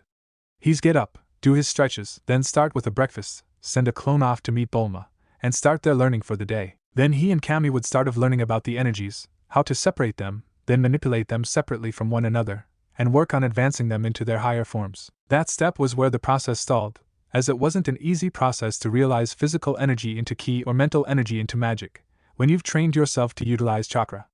However, Kami did note there was progress, it was just going to take time. They'd break for lunch, move on to theory and application of those energies, their capabilities and limits, then get back into the process. A week would pass and then he'd summon, and since he couldn't do any other training on the sanctuary, everything he had would have to wait till he started the next phase of training, but it did allow for them to talk and ease their worries on their others' conditions. Whether it was in training or learning, Naruto's progress was beginning to show, as more and more he was gaining speed and really taking to them. Bulma saw it when he was filling in the holes of his education, getting a solid foundation and building off from there, something she questioned with bias. If he went to an academy, why was his education, minimal as it was, so damn spotty? Things weren't adding up to her. Kami saw it in Ho's his energies and chakra slowly started to change in how they felt to him, in quality and potency. Naruto didn't seem to notice it since it was gradual to him, and like how you can't feel the blood in your veins, it was difficult to feel your own energy by the same measure. The effects of both were starting to show, as his increased education allowed him to better understand what Kami was trying to teach and other lessons they went through, while the change in energy would let his clones last longer, make more, and start becoming more solid just as Kami said they would. Eventually, after 3.5 weeks, there was the definitive success Kami had been waiting for and expected. He was watching Naruto as he meditated, feeling out the two energies in his person, focusing on them with a clear and serene mind and perfectly at ease, still body. His inner energies changed so suddenly with the comprehension of their nature as balanced yet opposing energies, and when they changed, their need to balance one another forced them together, and molded to form chakra once more. But the synergy between ki and magic was unreal, as the power nearly exploded outward from him, filling every vestige of his being with power. Nero had been floored by it himself, having to take a knee in hand to compensate for the rush he felt, as every part of him was invigorated in such a way he could never have experienced before. Kami himself was taken aback and just looked at Naruto as he practically glowed. Gee, good, very good, Naruto. You've succeeded. Though I must admit, I did not expect for the end result to be so expressive, or potent even. It truly is a remarkable change, he stated, looking at Naruto as he sensed out his power. However, Naruto, be warned, just because you have this power now, doesn't mean you are a master of it. This is unknown territory to both our worlds. Chakra and ki, as I've taught, can do many wondrous things, and yet, also be very destructive, yet both have their limits. Chakra, as you knew it before, had a wide array of applications and flexibility. What you have, though, is something new entirely. Understand? He asked. Yeah. I know, but it just feels so. I don't know. I mean, how do I describe this even? He spoke, lost in the sensations, as the power was having an effect of enriching and activating his body in ways normal chakra, ki or magic didn't before. It feels complete. Like before it wasn't what it should be, but now, it feels like this should always have been the way it was supposed to be. That's the only way I can describe it, he stated. Kami listened and wondered about that. Perhaps Naruto was on to something, though it would have to wait. Naruto has accomplished the first phase of his training, now he needed to move on to the second. Alright, Naruto, I need you to dispel all the clones you have so I can have your focus here completely, as well as your full power, he stated, and waited as Naruto created a clone, dispelled it, and minutes later, he held his head signifying the memory gain, before he stood and shook it off. Kami could feel the power increasing now as the pulse span of his energy was filling, and to be honest, it was frightening just how much raw power he held, though what of his control? Alright, for this next phase, we'll start on your control of your new chakra. Once we are sure your control is good, I will teach you the flying technique so that you can return to Bulma on your own before I send Goku to bring you to the Turtle Hermit for the next phase, understand? A nod was his reply. Good, now, I believe you now the methods you must use already, so use them as you see fit, and Mr. Popo will see to your needs while I observe. Naruto nodded and looked to the palm trees, walking over and plucking a few blades of grass, making a clone for each palm tree, and started with leaf sticking and tree walking at the same time. As Kami expected, his control took a dive from the energy transformation, but Naruto was nothing if not determined. By the end of the day, he could tree walk up one palm tree after consolidating all of the experience. The next he worked on it until he could fight with a clone while stuck to a tree effortlessly. The following, he went to the large baths, where he worked on water walking, by far much harder, but went at it with the same determination. And since he had done it before, the learning curve was steeper but more natural, as he was basically just adjusting what he already knew to fit his new needs. While Naruto was training, Naruto wasn't the only one who was benefiting from the change. Slowly, as his chakra leaked into Naruto, Naruto's chakra was channeling into the seal that held it strong, and seeping into the Kyuubi, who was absorbing it slowly, and felt the change occur in him as well. It was to his great shock when he felt the formation of a thimble of yin energy in his being that he rose up sharply within his cage, and really sensed out his own power to confirm it, before laughing. Well, to think my jailer would inadvertently see me return to full strength, and even enhance my power. Well done, Kit, well done, he spoke, grateful yet menacing at the same time. Oh, he wondered how his new power would be like at full strength. Though that would have to wait until he was free of the damned seal, since its power partly drew from Naruto's to keep it strong. It was part of the reason why his control was so bad when he starts the control training, not just because he had a massive reserve of chakra. Back with Naruto, this pattern continued, not sparing any clones for education or scrolls until he could properly control his new chakra, and this didn't happen until a week went by since then, where he recognized the point he had been at before he found that crater and the pod. That's good, Naruto, you're ready. Now we'll start simply. You feel your chakra around and within you, you control it, not the other way around. Imagine your chakra pushing out and away from you, your center as the source of the pushing force. For now, imagine it pushing directly down. He guided and watched as Naruto followed his instructions. There was a few moments of silence, until Kami and Popo could feel a wind push away from Naruto, and after a small amount of time, he started to lift, until finally his feet left the ground. He kept the effort and concentration up, rising higher, until he was a few feet off the ground, hovering, before he slowly came back down. He huffed a moment, not used to such an odd, to him, method of exerting his chakra. The closest he had to it was the Rasengan, and that was raw manipulation. A thought struck him as he straightened, standing again and concentrating once more. This time the feel was more direct, and he had a better idea of how to do this, as he started over. The effect was immediate, as when they felt the force, Naruto was already lifting off the ground and rising, higher and much faster this time, before had came back down. Good. Well done. That is remarkable progress, Naruto. Now try again, but with several clones doing this as well, each allowed to move and try to fly however which way they can. Kami advised and Naruto nodded, and from various other poofs, more Narutos came into existence, who all nodded and got to work. It was a little funny at first, as some couldn't GT airborne, others shot up like rockets, others accidentally went plummeting off the sides, and a few managed to keep control and flying about, or hover and glide over the ground safely. Though over time others were learning to control their orientation, speed, direction and elevation. When enough could do THS, Kami called out, "Disperse." And Naruto dispersed the clones. "More clones and try again," he stated, and Naruto followed through. These batch of clones were flying remarkably better than the last batch, with much better speed and control as well as general ease they were starting to feel with the technique, having to focus on it less and less to perform it. Kami would call for them to disperse and repeat, several more times, before he looked to the original. 50 laps around the sanctuary, not above the edge, but beyond the edge. Go, he stated, standing and intending to watch. Naruto gulped, a little nervous, but nodded. A slow lap at FRST, near the edge, before he started to get a bit more confidence, and went faster though mindful of how high up he truly was, before he really got the feel for it and opened up on the speed. Flip. Reverse and 50 more. Kami called out and Naruto followed through, now quite a distance from the edge, as he rolled his body and stretched his arms out as he enjoyed the feeling this gave him. As he finished, he spent some more time doing aerial maneuvers and Kami just smiled. First time flyer, he mused. He touched back down to the sanctuary, still pumping adrenaline from the flight. That was awesome, man. Why didn't we learn to fly back on Element? This is amazing. He whooped. Kami chuckled, and Popo just smiled. So what's next? He asked, forgetting the plan in his elation. Well, now you're going to learn how to sense power, so you can use it to know how to get around while flying. He stopped mid-sentence as he turned to the left of him and strode over toward the edge. Kami?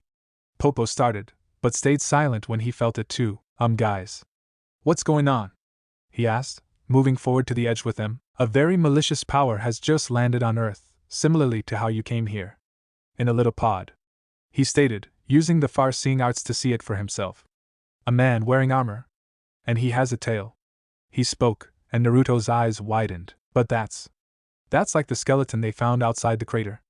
Does that mean they're the same? I mean, it's a big universe out there. Surely there are more than a couple of races out there that have tails. Right? He asked. It's possible, but the chances are high they are of the same race considering their identical method of travel and arrival. He stated, and Naruto grimaced. Kami winced and Naruto looked back at him. He just killed a farmer who was checking out the crash site. We need you out there to help the others. They'll surely be confronting him in time. He spoke, walking away from the edge. You need to know to sense power before I will allow you to leave here. So let's hurry. He spoke, and Naruto nodded, following after him. The next few hours were tense, as Kami ran Naruto through a number of exercises to pick on detecting the power of others. And while not a hard skill since the other Earthlings were able to learn it, it did take some time. Naruto was pushing the limits to how fast he could learn it, using a large number of clones, spread throughout the sanctuary, to pulse their chakra, and each had to sense the others. Naruto was visibly sweating as he trained, dispelling clones regularly to compile the experience and start again. And it was only when Kami attacked him and he could dodge it by sensing it coming that Kami approved him. Good, Mr. Popo has senzu beans. They are a powerful healing food. Take them and go meet with the others. Goku and my other half Piccolo are already on the way to confront him. His name is Raditz, and he has Goku's son hostage in his pod. Eat a bean now and get going, he ordered, and Naruto wasted no time, grabbing the small pouch, devouring a bean which filled his energy reserves like a soldier pill, and honestly it tasted like one, before he took off as fast as he could. Do you think he will make it in time, Kami? Mr. Popo asked, and Kami sighed. I do not know. But if he doesn't, either my plan will be put into action, or I will end here today and you'll have to select a new guardian in my stead. He spoke and he knew his assistant was sullen over this possibility, but he knew there was nothing else to it. Come along then, Mr. Popo, we have preparations to make, and watching will not benefit us, he stated, and his assistant followed diligently. Naruto was racing through the clouds as fast as he could, following the sensations of the power he felt around him like Kami taught him to, though rushed. However, he was having trouble with immediately was the damn wind in his face. How in the world do I go any faster if the wind is trying to cut at my face? He shouted. He huffed, and just tried to deal with it, but he was starting to fly blind, having to close his eyes. Damn it, if only I had goggles or something to block the damn wind. He stopped, thinking a moment, before concentrating on his chakra and forming a shell of power like a second skin around his body, and it formed into an aura around him, as he bolted through the sky, much faster than before. That's more like it. He hollered, happy all the time he spent perfecting the Rasengan and making the tricky as shell to contain it was well spent. Flying at his new speed, he was fast approaching, watching as the ground passed under him like an afterthought. He was making good time, but as he got closer, he could feel the powers more clearly, and one was building up dramatically as the two others were straining. Just hang on, Goku, I'm almost there, he spoke, hoping he made it in time. He passed over a mountain range, but what caught his attention was a gaping chunk missing from one of the mountains, as if he shoved a giant Rasengan through it, though the edges were blackened. However, he kept his attention forward, and to his horror, he was just in time to see a green one-armed man like Kami, though younger he surmised, fire a yellow and orange spiraling blast of ki from his fingers at an armored man, being held by the arms from behind by Goku, both taking blasts through the chests. Goku! He shouted, booking it and landing harshly. But despite the cracking and creaking he felt in his legs, he ran forward, ignoring the ones he identified as Piccolo and Raditz for Goku. Taking a knee beside the man, he pulled a senzu bean, but when he saw the wound in his chest, he already knew he was living on borrowed time. I have a senzu bean, it won't do any good. Has to get down to the stomach for that to happen. Goku finished, and laughed hollowly, looking up to the whiskered blonde. Hey, I see you finished your training with Kami. Man, you feel strong. He spoke, smiling, though the blood staining his lips when he coughed tainted that smile. Yeah, well, had to rush it along when he felt you starting the party without me. Still ended up late though. He jibbed back, trying to keep it cool, but failing miserably. He barely knew Goku, but he was likable, had a strong dependable feeling, and helped him out tremendously when he first arrived when he didn't have to. He owed the man a lot, and to be honest, he would have liked to call him friend had he the chance. But then he heard Piccolo and Raditz talking. 1 year. They'll be here in a year. Then you can kiss your precious planet goodbye. The man spoke, laughing maniacally, before Piccolo ended him.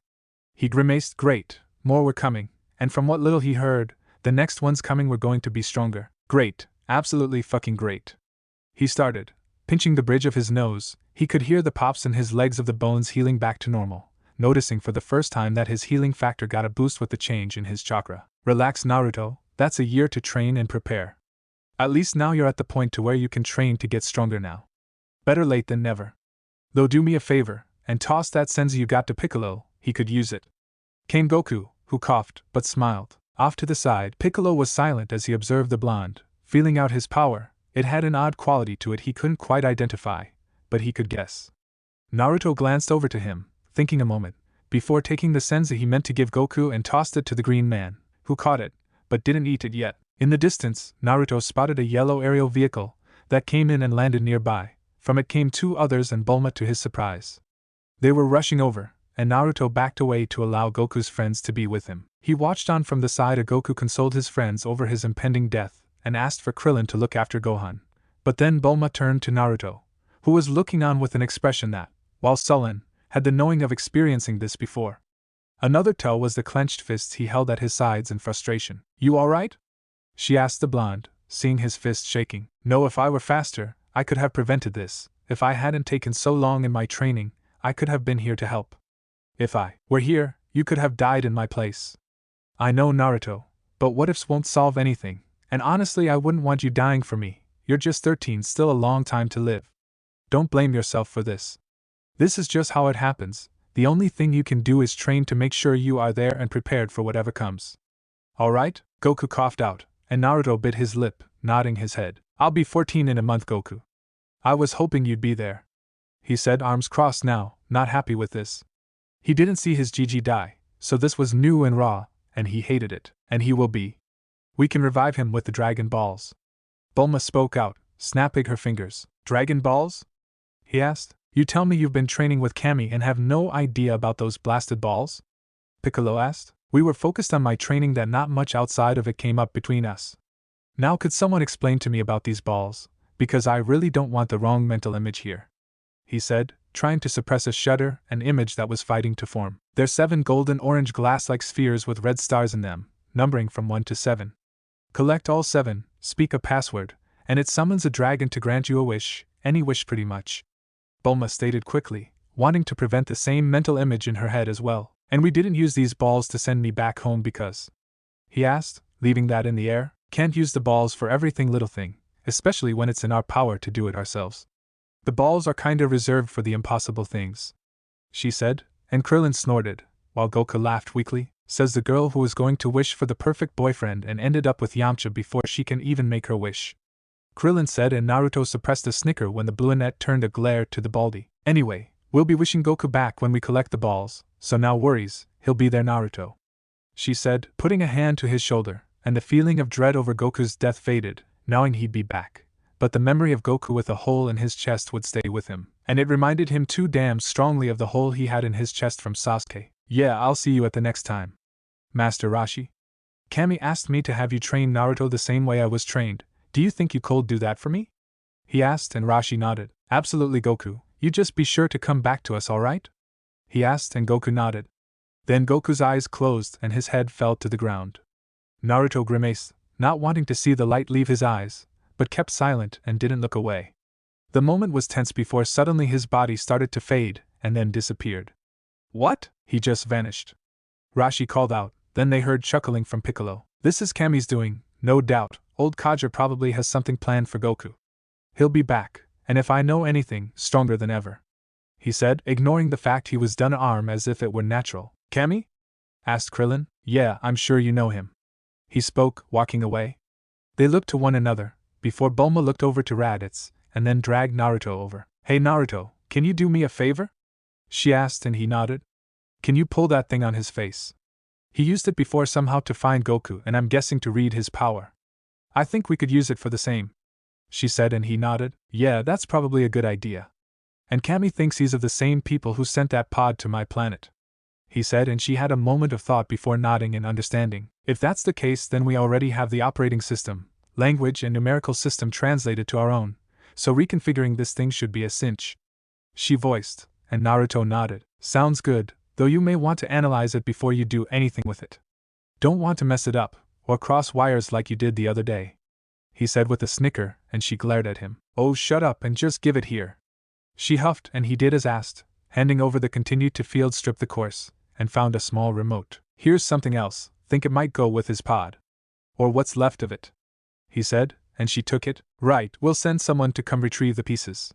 For now, let's get Gohan back to Kame House to rest." And there was a roar, and they looked over to see Piccolo with his stub held out to the side, before a new arm shot out of the stub. "That's handy," she numbly commented, and Naruto stared at her for the bad pun. "I think we'll have a disagreement of plans there." Piccolo spoke, taking the senzu bean and eating it now, his reserves filled back to maximum. Naruto narrowed his eyes and gritted his teeth.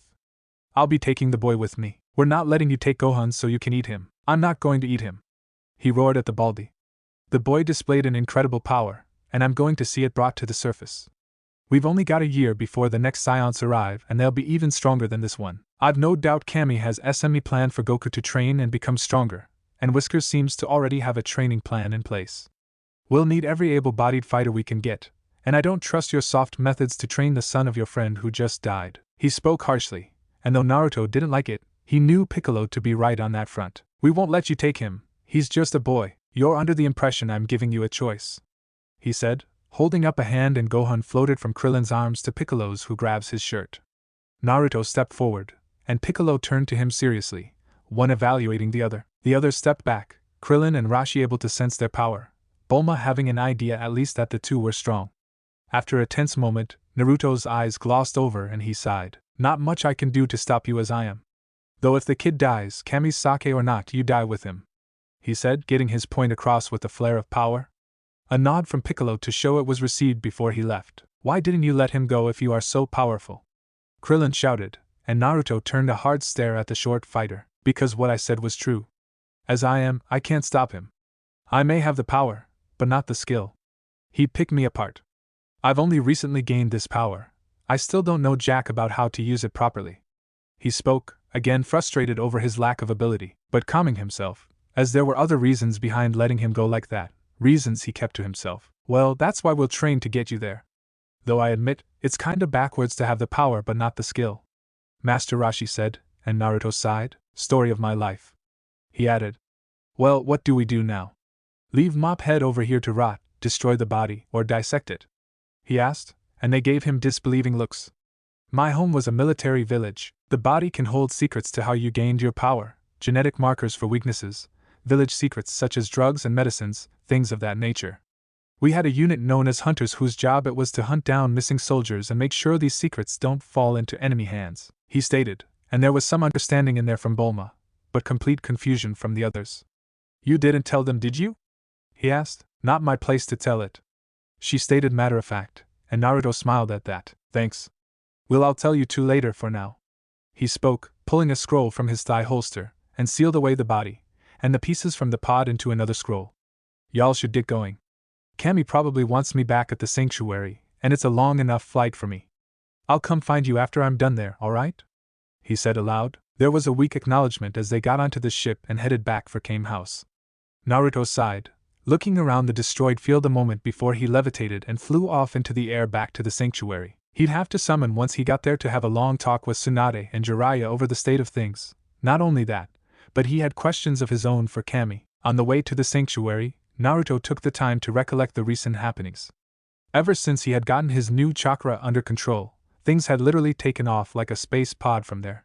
His training to fly, learning of the Saiyan he now knew the being to be he had sealed away, then rushing into learning to sense energy, following that up with booking it to the battlefield, just to witness Goku's death, which still had him on edge for more than one reason, and then to learn of another threat to Earth was coming in a year, the Dragon Balls, Piccolo taking Gohan's son and the reason why he let it happen, which he didn't agree with, getting the man's body, setting up the meeting with the others, who didn't know he was an alien himself or a child soldier, so that was going to be a fun conversation. And to roll it all up, he needed to summon to convey everything that happened, get his preparations in order for the next step of his training, and try to stall Tsunade and Jiraiya, who would likely demand he come home, immediately saying it's not his fight. That about summed up everything he believed.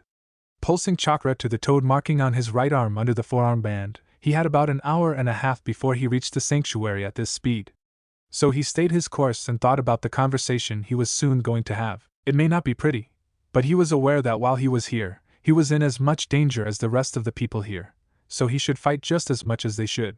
His thoughts took several turns, corners, and even loops along different lines of thinking before he noticed the sanctuary coming into view. Slowing down, he landed on the platform, taking a knee to breathe in just a moment, before he stood and walked away from the edge, before biting his thumb and running through the hand seals. He didn't even pay attention this would be the first summoning he'd used with his new chakra, and so wasn't prepared for how little the drain affected him when he put his hand to the ground to summon.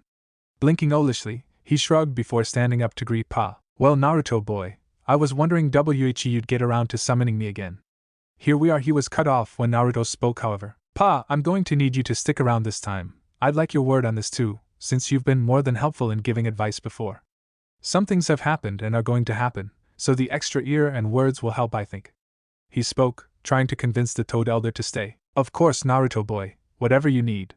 Though let me get Jiraiya boy and Tsunade girl out here so we can talk together. But where's the guardian at? Asked the elder, and now Naruto was paying attention. He didn't see him. You know, I'm not sure.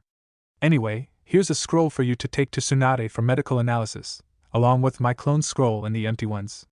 He said, taking his empty clone scroll from him and handing the one with Raditz he had over.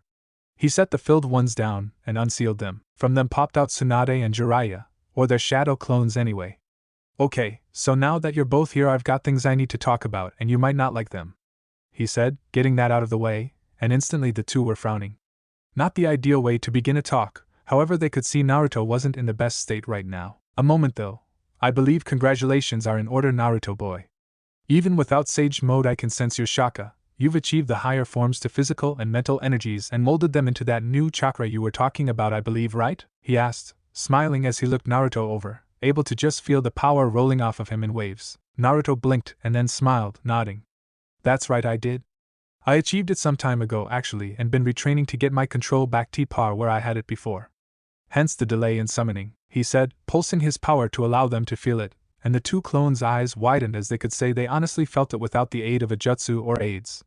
And since I can do this, he went on, and began to slowly levitate off the ground, before he took off higher into the air, showing a few aerial maneuvers he was capable of before landing.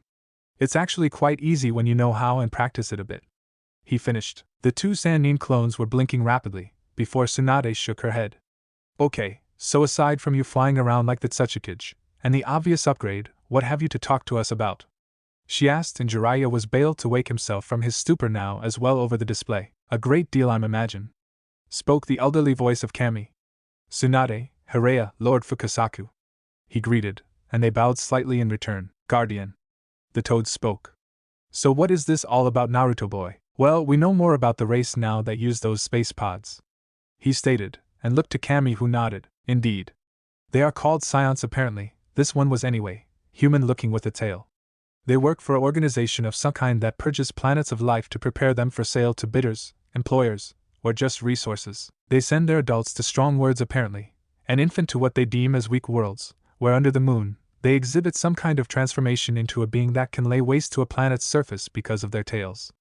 Kami stated, summarizing what he had learned whilst watching the interactions Raditz had with others. This information caused all of them to tense, as they hadn't thought of that possibility. Why would that? To broker entire planets? That's unreal. Jiraiya stated. Yes, and our warriors just managed to kill one such Saiyan, though at the loss of our strongest to do it in a suicide tactic, and now we've been made aware that there are two more coming to our planet, in a year, and they'll be far stronger than the first. He finished, stating the gravity of the situation. How much longer until that ship is finished, Naruto? Tsunade asked, not even question it further. Don't know, and I'm not leaving, he said, looking to Tsunade. Goku was the one who died. Not only do I owe him, but regardless of whether I'm here or not, they'll be coming and they need every able-bodied fighter they can get. Their planet's military is not equipped for this. They might as well be civilians in comparison. I'll leave these people to face this knowing I can do something about it. I have a year to prepare. That should be enough time to get into proper fighting shape that I'll need to be. He spoke, making his conviction to this known. If this was your decision, why even tell us?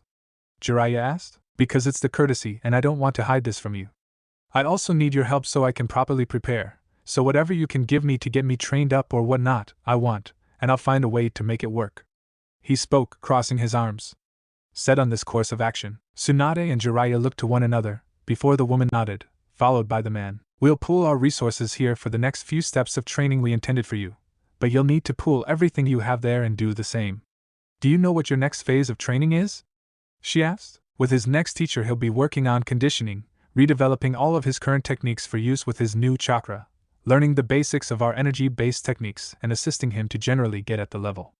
Unlike your world, our warriors are primarily close-quarter fighters and directed energy-based attacks in open combat. The jutsu and tactics he uses will provide him an edge once they are redeveloped for his new chakra and he gets equal to the other fighters.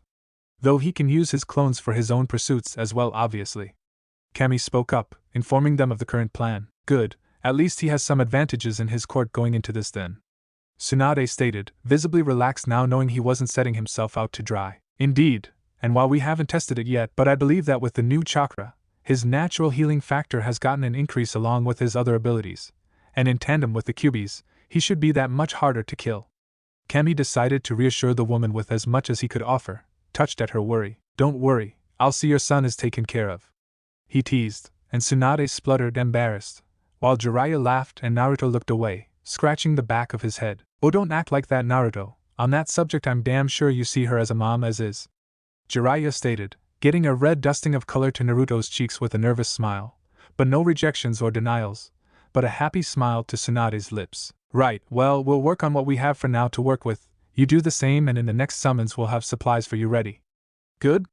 Tsunade spoke and a nod from Naruto was her reply. However, seeing as the subject had been breached by the guardian, she decided to strike while the iron was hot and moved to Naruto, before pulling him in a hug, shocking him.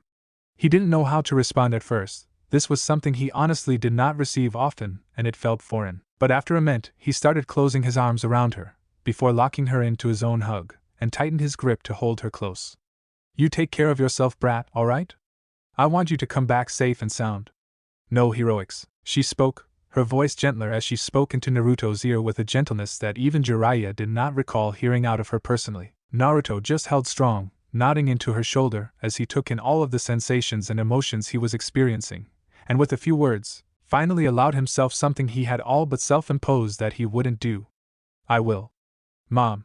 He allowed someone in, to get close. Naruto had no idea if he understand how a mother and son was supposed to be, but between him and her, this is the closest he knew, and the strongest he felt, and doing it felt better. Right, even. Naruto could feel her grip tighten on him, and he returned it, though he knew from the slight dampness on his shoulders she was crying. They didn't separate for a long while until Tsunade rubbed her face onto his shoulder, to try and dry her tears discreetly, but to no avail on the discreet deal. However, no one thought to call her out on it, just letting it be. I'll head on out first and make sure the office is empty, Jiraiya said, waving to the boy and bowing his head to the guardian, before he poofed away. Tsunade looked back to Naruto after that, and smiled, before leaning in and kissing his forehead. Try to be safe. I can't be a good mother if my son doesn't stick around. She spoke slightly, trying to use bad humor to ease her own nerves and trying to rein in her emotions from the admittance she just gave. Naruto was a lot like Nawaki, which helped her connect with him in the first place, but then with the time they spent together afterwards, various missions and just how they got along, Naruto became his out person in her mind that she shared a connection with, that she now allowed to take a stronger place in her heart, once again, one last time. I'll try my best. You take care of yourself as well, okay? Don't need my mother dying from a mass of paper cuts. He snickered and she grimaced at the thought, and sometimes honestly believed she might die that way with the paperwork before Kagebunshin's. But she gave a nod and a smile, a final hug before she poofed as well. Looking to Lord Fukasaku, he made a clone for all 6 of the current Shadow Clone scrolls they had, and filled each of them, before the toad took them and went on his way. Naruto took his time to recompose himself, before he looked over to Kami. You have questions for me? He asked, and Naruto nodded. You never mentioned the Dragon Balls or Piccolo until the moment right of before I left. Why? He asked, seek to get his answers. And then after the fight, you spoke in my head, to let Piccolo take Gohan. Why? He asked more directly. The old guardian sighed, looking to his student as that was what he was really. The Dragon Balls are of my creation, and can grant any wish that is within my power, personally and as guardian of Earth, to grant. He spoke, looking to the blonde. I set them out into the world to hopefully spread tea desire for knowledge, but most designed power or personal gain. I did not mention them because a solution is already in progress, and so there was no need. As for Piccolo, he is my dark half, similar to Yami. Making Naruto flinch slightly. I separated from him so I could be pure of heart to assume the role of guardian of Earth. However, Piccolo used his power to rule and do evil, until he was killed by Goku. The Piccolo you know now is the child of their Piccolo. However, unlike my original half, this one has the capacity for change, and I believe he's starting to show that by taking Gohan to train, which he will do properly. As for why I didn't say, Piccolo is my personal matter, the same way you never told Tsunade of Yami, he stated, getting the young blonde there. Sorry, he said, rubbing the back of his head. It's no trouble. Now I believe it time for you to meet with the others. However, I have news. I collecting the rest of the Earth's strongest fighters to convene here for training, first with Korin at his tower down below, then with me. However, your training will continue as planned. Once you progress through each phase, you'll move on to Korin's tower, climb to his plateau to train with him like the others will, before climbing the pole to come back here to commence training for the rest of the year. But I am sorry to say Goku will be missing your birthday, as he is training in the afterlife, or otherworld as we call it, with a supreme master called King Kai. He stated, making Naruto's yes widen. So Piccolo was right. But to train while dead in the afterworld? I mean, you need a flesh and blood body for that, don't you? He cut himself off as he remembered Goku's body fading the way it did. Oh, okay, I see now. He spoke, catching Kami's smile that he caught on. So we'll be using the balls to wish him back in a year so he can get the full training before the Saiyans show up. Gotcha. Realizing the rest of the plan now, indeed. But to ensure that your training is as thorough as possible, Kami stated, extending his index and fingers together forward, pointing at Naruto, who suddenly took a knee in hand with a grunt of force as he labored to breath. A training harness of weighted plates, bands and resistance springs. They will adjust to you to stay a constant burden. Though with your healing factor, the hyper-recovery from the stress of such a training method will be accumulative and very beneficial. Master Roshi's training method should be very effective with this harness on, and here, a scroll for him to read. Now collect your things from here in Capsule Corp. You'll be needing every bit of resources you can possibly get. And I believe Bulma wishes to talking to you once you get at Capsule Corp before you leave for Kame House. The Guardian stated, smiling as he walked off. Naruto struggled under his training harness that extended from neck to wrists to ankles, and held tight, pulling against itself as much as it weighed him down, and the sum. It took a large amount of effort, but he was able to get his things packed before he took a few uneasy takes off, adjusting for the weight of the harness, and finally he was flying.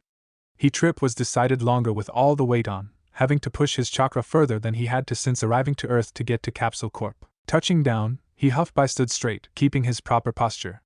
Walking inside, he didn't see Bulma yet, so he went to his room and sealed everything away into his travel scroll, sure to clean the room as he went. He came out, and in the hallway was Bulma. Ready to go? She asked, and he looked to her. Yeah, but where are you going? He asked, and she pouted. With you, of course. I've just got down with the Scouter and remote, got new versions of the Scouters with me, new and improved, slimmer too, she said, handing him one. It really was slimmer than the bulky face piece.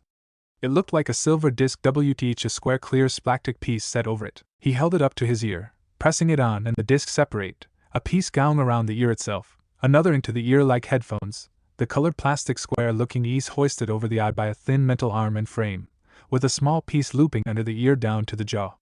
It was skeletal framed and weighed practically nothing. I'll explain how to use it later, just tap on it behind the ear and it'll fold up behind there out of the way and into your hair, she said, demonstrating, and he followed suit. Awesome. But why are you coming with? Not that I won't mind the company at Kame House with Roshi, but doesn't your dad need you here or something?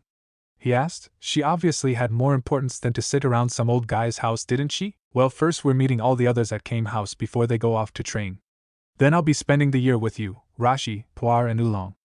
I'd rather be here if it was just going to be those three, but having you along should beat me busy, she said with a teasing grin as she flicked Naruto's nose. Besides, this is for you too, since I know Kame House can get a bit cramped and teenage boys want their privacy and all, she said, handing him an open capsule case, showing the chart that revealed several capsule types, including a medium-type self-sustained capsule house. Naruto's eyes dropped out of his sockets, before picking them up and looking at her. Bulma, I can't accept this. I know how expensive these are. I can't just. They're a gift, Naruto. No worries, she said, trying to placate him, but seeing his troubled expression, she thought it over. Tell you what, consider it an investment for a favor. Deal? She asked, giving Naruto's sensibilities a way around it, and he thought a moment before nodding. Deal, he said, shaking her hand. Pocketing away the capsules for now, he'd see what this little house would be like later. Besides, I need to get away from the house for a while. Parents are starting to drive me a bit bonkers and Dad has the ship under control. It's his newest project, and he's taking his time on it to not miss a single thing. Though it'll be ATC you go before the big fight, she said, sighing. I'm not leaving. At least, not until I'm sure you and the others are all safe. So I'll be here to fight too, he said, making her turn on him sharply, eyes wide. What? But this isn't your world, you don't have to defend it, you can just return home when you want, and not worry about dying, she went on, surprised and concerned. Surprised because she hadn't honestly expected someone who didn't have an obligation like they do to stay and actually fight, and concerned with the reason why he was fighting, almost scared to know why he wanted to, her thoughts going to darker places for a moment. Doesn't matter. I've made friends here, precious people, and I'm not about to abandon them when they need it. What would that say for me and my beliefs if I turned my back on them when they needed help? He spoke, and Bulma was reminded of that Haku person and Naruto told him about that changed Naruto's views for life. She calmed and smiled now, understanding his reasoning, and it made her feel quite warm the extent he was willing to go through for them despite being a stranger to their world. Thanks, Naruto. She spoke, turning back, not seeing his nod as they continued to walk. They got outside, and Bulma produced a hovercar, and Naruto took a seat, allowing his body to rest as she drove, though she noticed the lurch when he sat, and her befuddled look. Kami has me wearing a weighted training harness to make sure Roshi's training is effective. I had to fly here with it on and it's a pain, he said, and she hummed. She started the car and Tate took off. So, besides your fights and pranks, anything else of note back on your homeworld? She asked, looking to gauge his reaction with an honest and innocent question. Naruto thought about that, and remembered the memories he all reviewed in his Mindscape and Nestle. They were few and far between. Well, there is a few things. Like some of the people that I know miss me, I think, but we aren't exactly close friends. Then there's Bachan. She's been like a mother to me really, and I'm happy to have her, though she's also the leader like I told you. There's the Ichiraku family. They own a ramen stand and make the best damn ramen I've ever had, he said, and the car stopped. Ramen? She asked, looking to Naruto for confirmation. Yeah? They've basically been family with how long I've known them. For the longest time ramen was the only thing I ate, and I'm fairly sure they remade their recipe to be healthier just for me. Thought that's also made them very popular, he said, thinking back to that time. Well, I know of a ramen stand here in the city if you don't mind a quick stop, she said, now trying to get in her own comfort food fix. She'd never say it to anyone, out loud for others anyway, but ramen had a special place in her stomach, didn't matter for the brand or type, homemade or packaged. She couldn't go a week without an honest bowl of ramen. And by the twinkling in Naruto's eyes, she could already see they were going to have plenty of future ramen runs together. You're on, drive woman, he shouted, standing in his seat pointing forward exaggeratedly as if to direct them. Which direction is it in? He asked, slightly embarrassed now. And like that, after many months, the old Naruto that hadn't left Konoha made an appearance. But he was subdued by his more mature and sensible mind now. While maybe not subdued, but better behaved now. He took his seat again as Bulma laughed, and they just took off.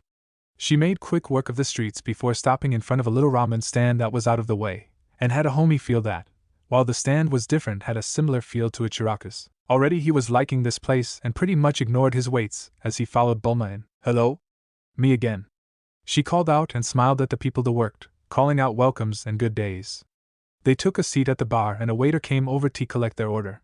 The usual, and my friend here is on me, she said, and Naruto smiled, both for the friend comment and being told to eat. Good thing she had the money to splurge, like she said, more than they knew what to do with. I'll start with a sampler.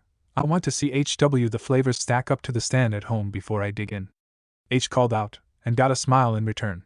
Professional chefs always did like to challenge their skill and tastes. Shortly afterward, Bulma's bowl was brought out, and a small platter filled with different broths, noodle types and additives was brought to him, along with a menu describing everything. Naruto set about trying everything, clearing his palate just as Chuji showed him when tasting new foods before they did that food ninja weird mission thing they did. He knew he could use the raisin gun like that. After his samples were done, he took a minute to think it over and nodded. One of each to start, he called, and Bulma choked on her bite of mint, before looking to him. He gave a feral grin, as bowls were brought out, and then with a speed to match, but decidedly more grace, Naruto wolfed down the ramen at Goku's speed, and the clink clink clink of bowls being stacked brought up old memories. More grace because not a drop was spilled, and he actually didn't make a mess of his face. Bulma was amazed by what she was seeing. Every other meal Naruto ate normally, in speed, manners and amount. So where did all the ramen go? Goku wolfed down everything, so he was an exception. Did he have another stomach reserved for ramen only? Then the seconds and thirds started coming in, until bowls were stacked so high they could be seen past. She had to remember to finish hers before it went cold and soggy. But then she just watched and eventually, he stopped and sighed in content. That's just what I needed, he said with a smile, and yet not a single bulge of his stomach to show for the 40-plus bowls he just ate. Thanks, Bulma. Didn't know how much I needed that, he said with a smile. Yeah.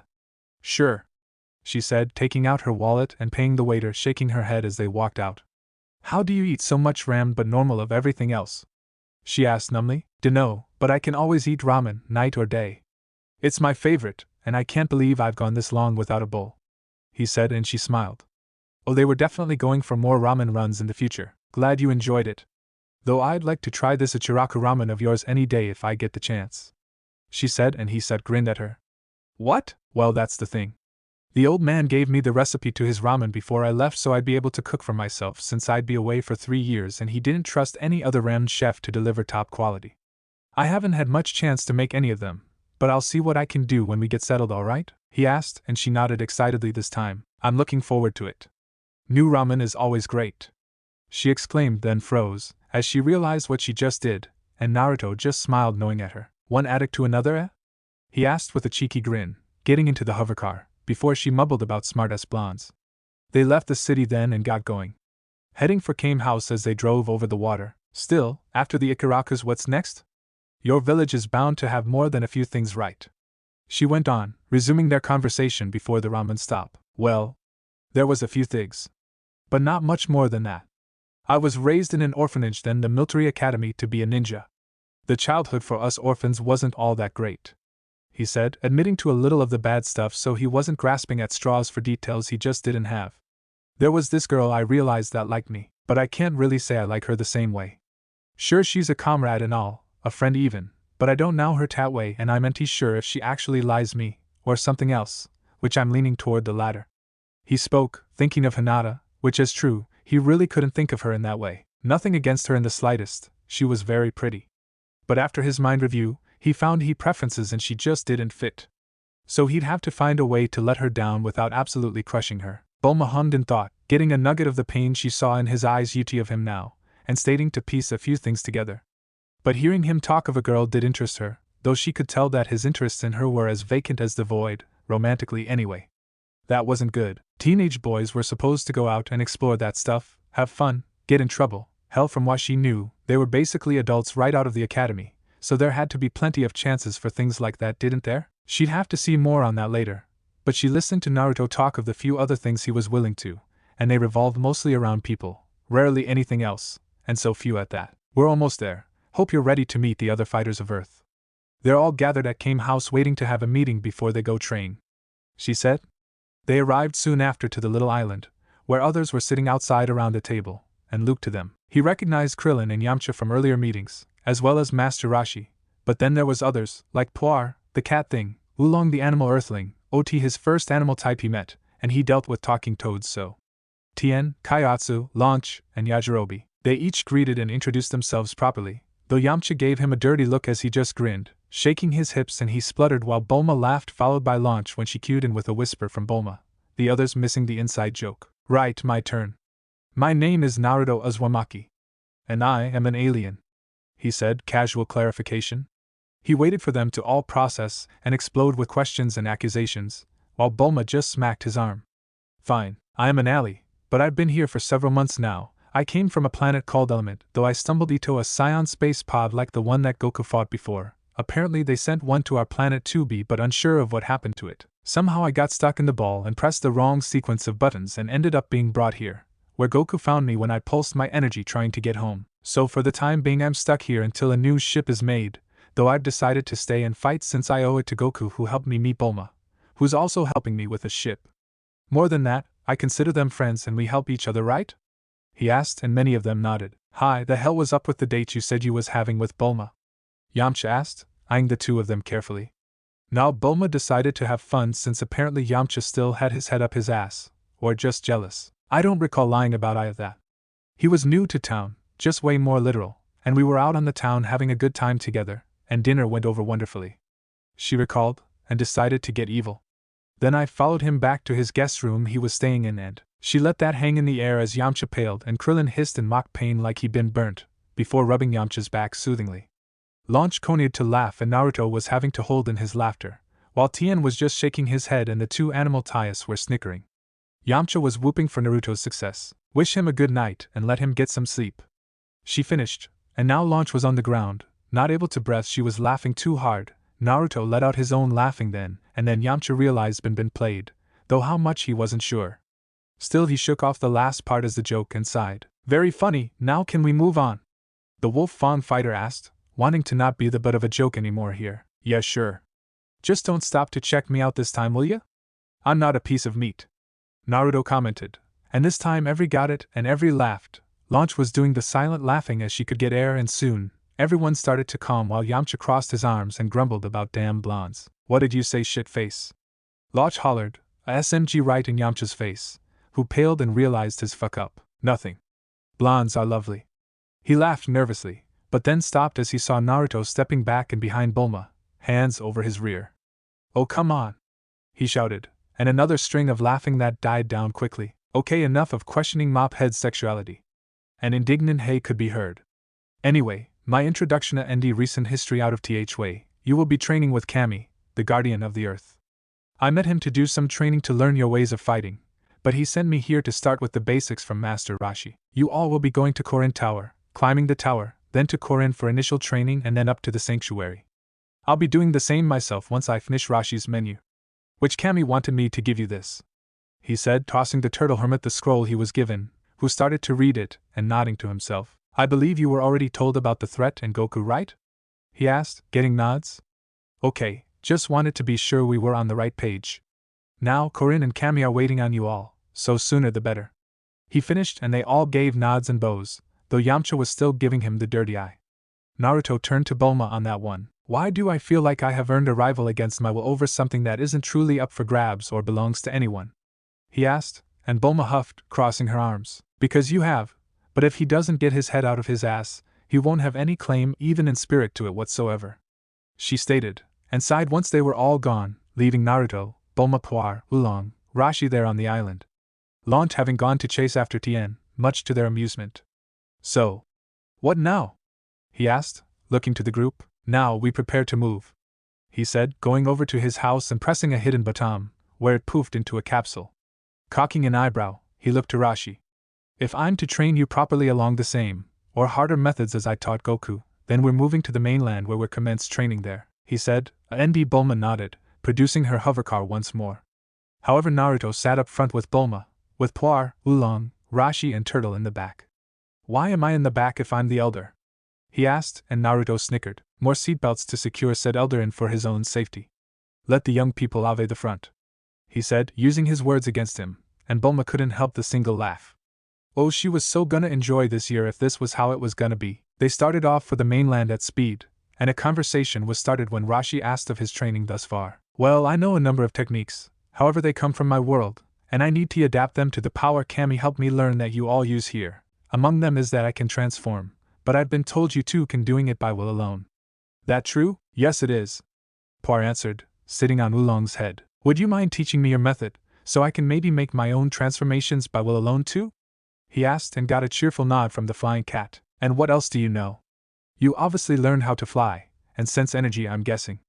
Rashi cut in, trying to get to the point. Well, I know several movement techniques for replacing yourself with something instead of taking a lethal hit. Short to mid-range high-speed movement that's a bit tricky to use. A CQ energy ball attack. I can make solid clones that can learn and transfer what they learn back to me. I can stand, walk, run and fight up walls and on water with just my feet. And I've been trained in an unnamed hybrid martial art, along with my prior ninja training as a child soldier, he stated, hitting the major points for now. Really? Rashi nodded, taking in everything as he was told. So he had a strong base, that was good. By the way, how old are you and when is your birthday?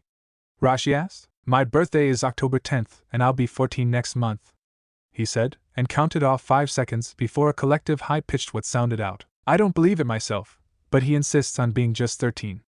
Though I don't see why he'd lie about it. Bulma spoke up as she continued to drive. Well, really? My, I wasn't expecting that. Still, to think you're this strong at this age.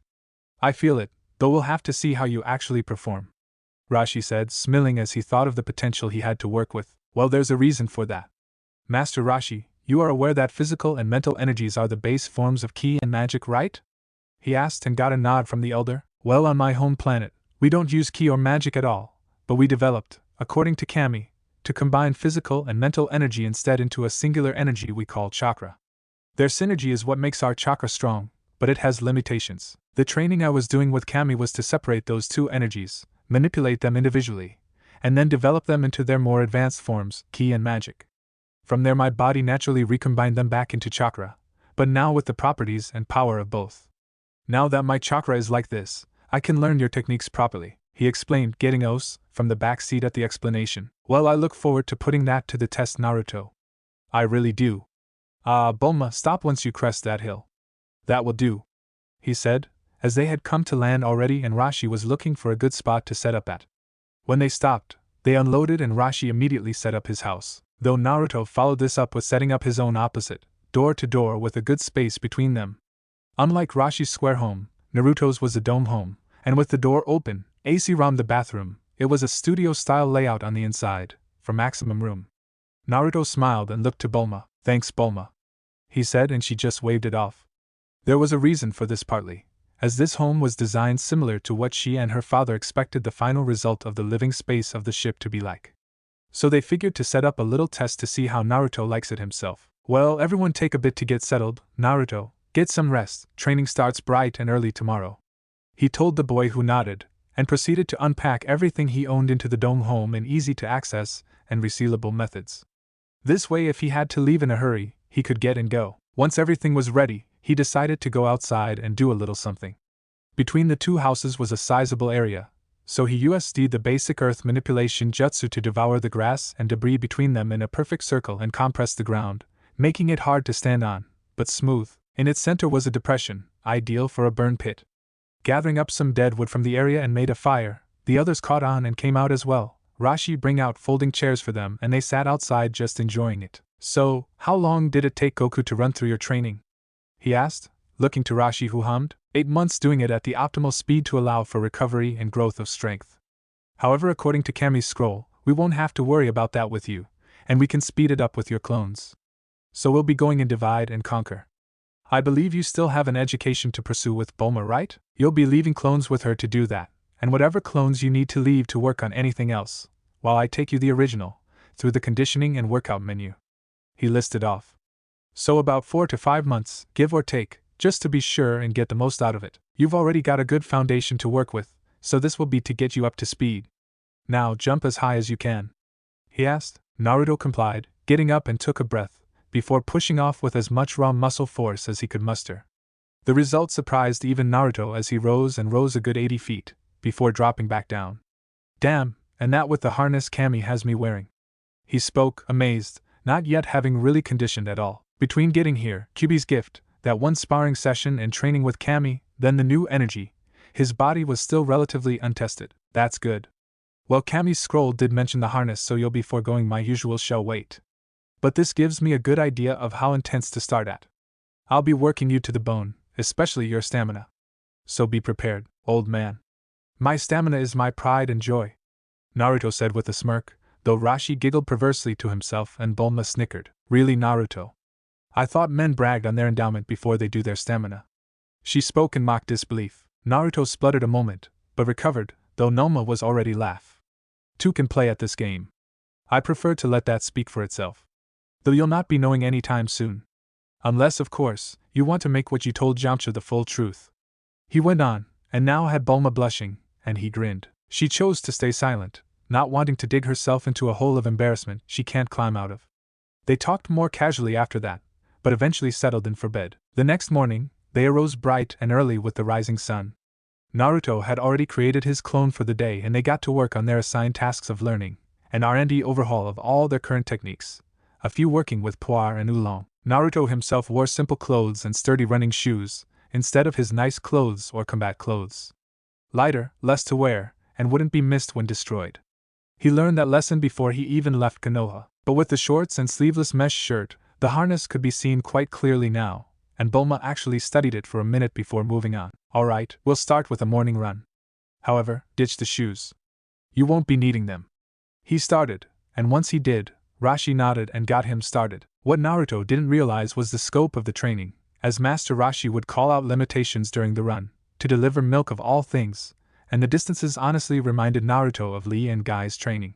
Once that wild thought took root, he realized just what was in store for him now. The training stayed hard thanks to his harness auto-adjusting to keep him at the same level of ability, but the effort he was exerting was obviously increasing. Then there was the work in the field, construction and the forests, clearing land for more crop fields using just kicks to fell trees, and knife hands chops to cut the WOD down to manageable sizes, not to mention ripping out the stump with his bare hands, followed by swimming in the lake with the bull shark, swimming in the ocean while pulling along Roshi, Bulma, Oolong and Puar in a metal boat filled with extra weight.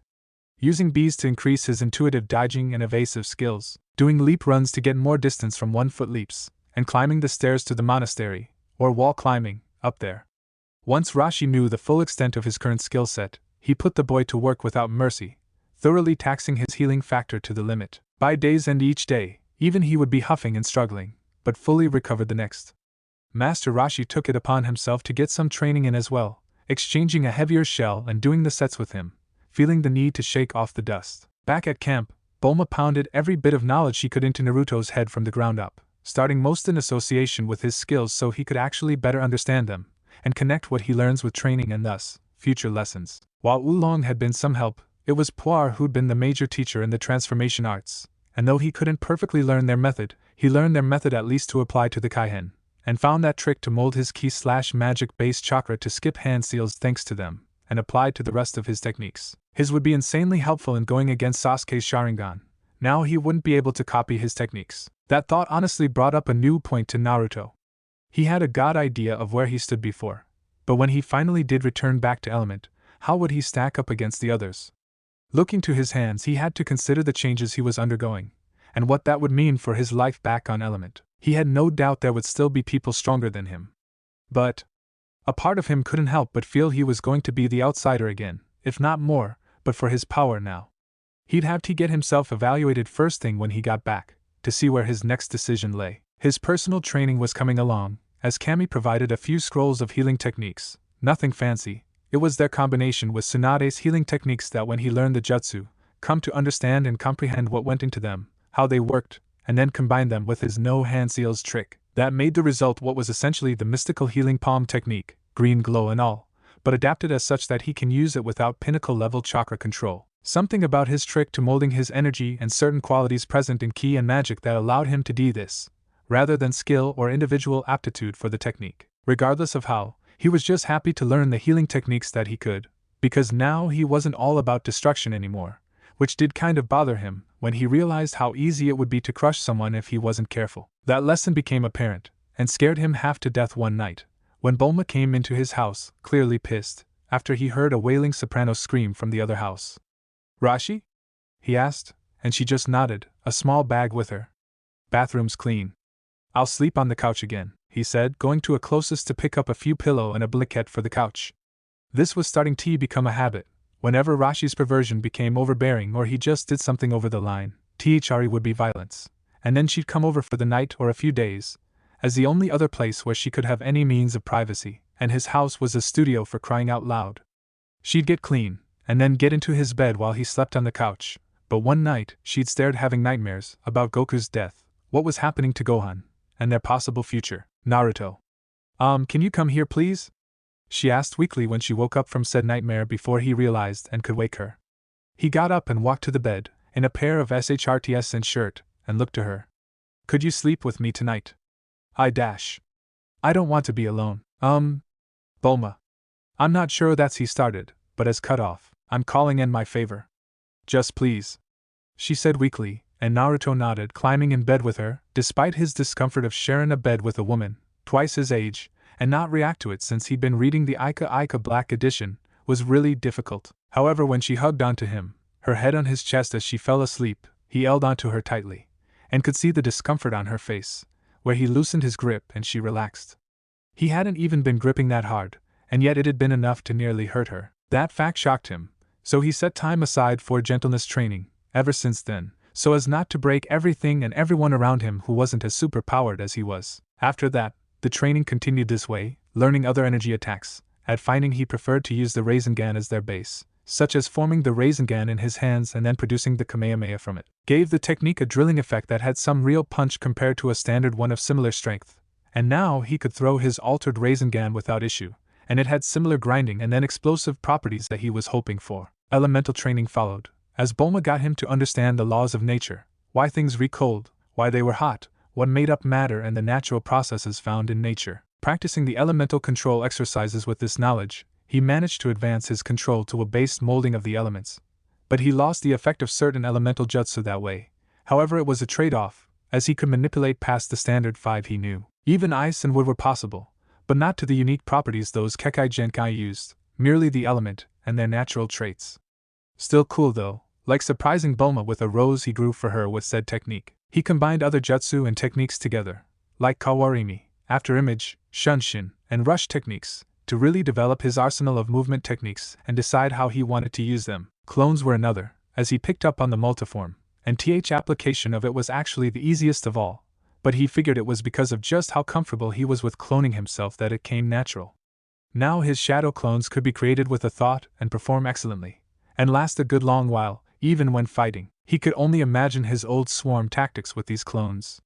Neji and Sasuke wouldn't stand a chance against an army of clones that are hard as hell to dispel. New techniques came up that, like forming energy barriers, repulse fields, ki, shockwaves, pressure wave punches, pressure point striking, and others.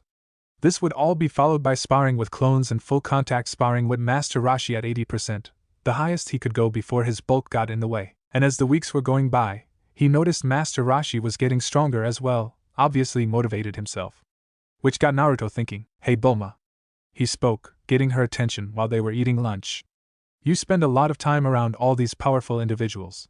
Have you ever given thought to training yourself?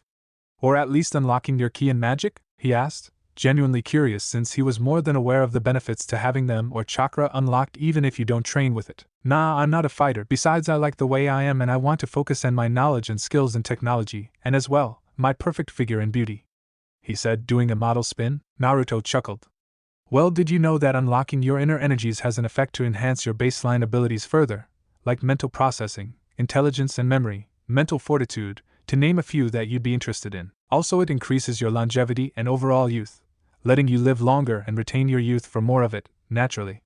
He said idly, and now he knew he had her biting at the hook with what he was giving her. Course, there is also that no one in the scientific community on Earth, that I'm aware of, has proven and really prove and quantify ki or magic.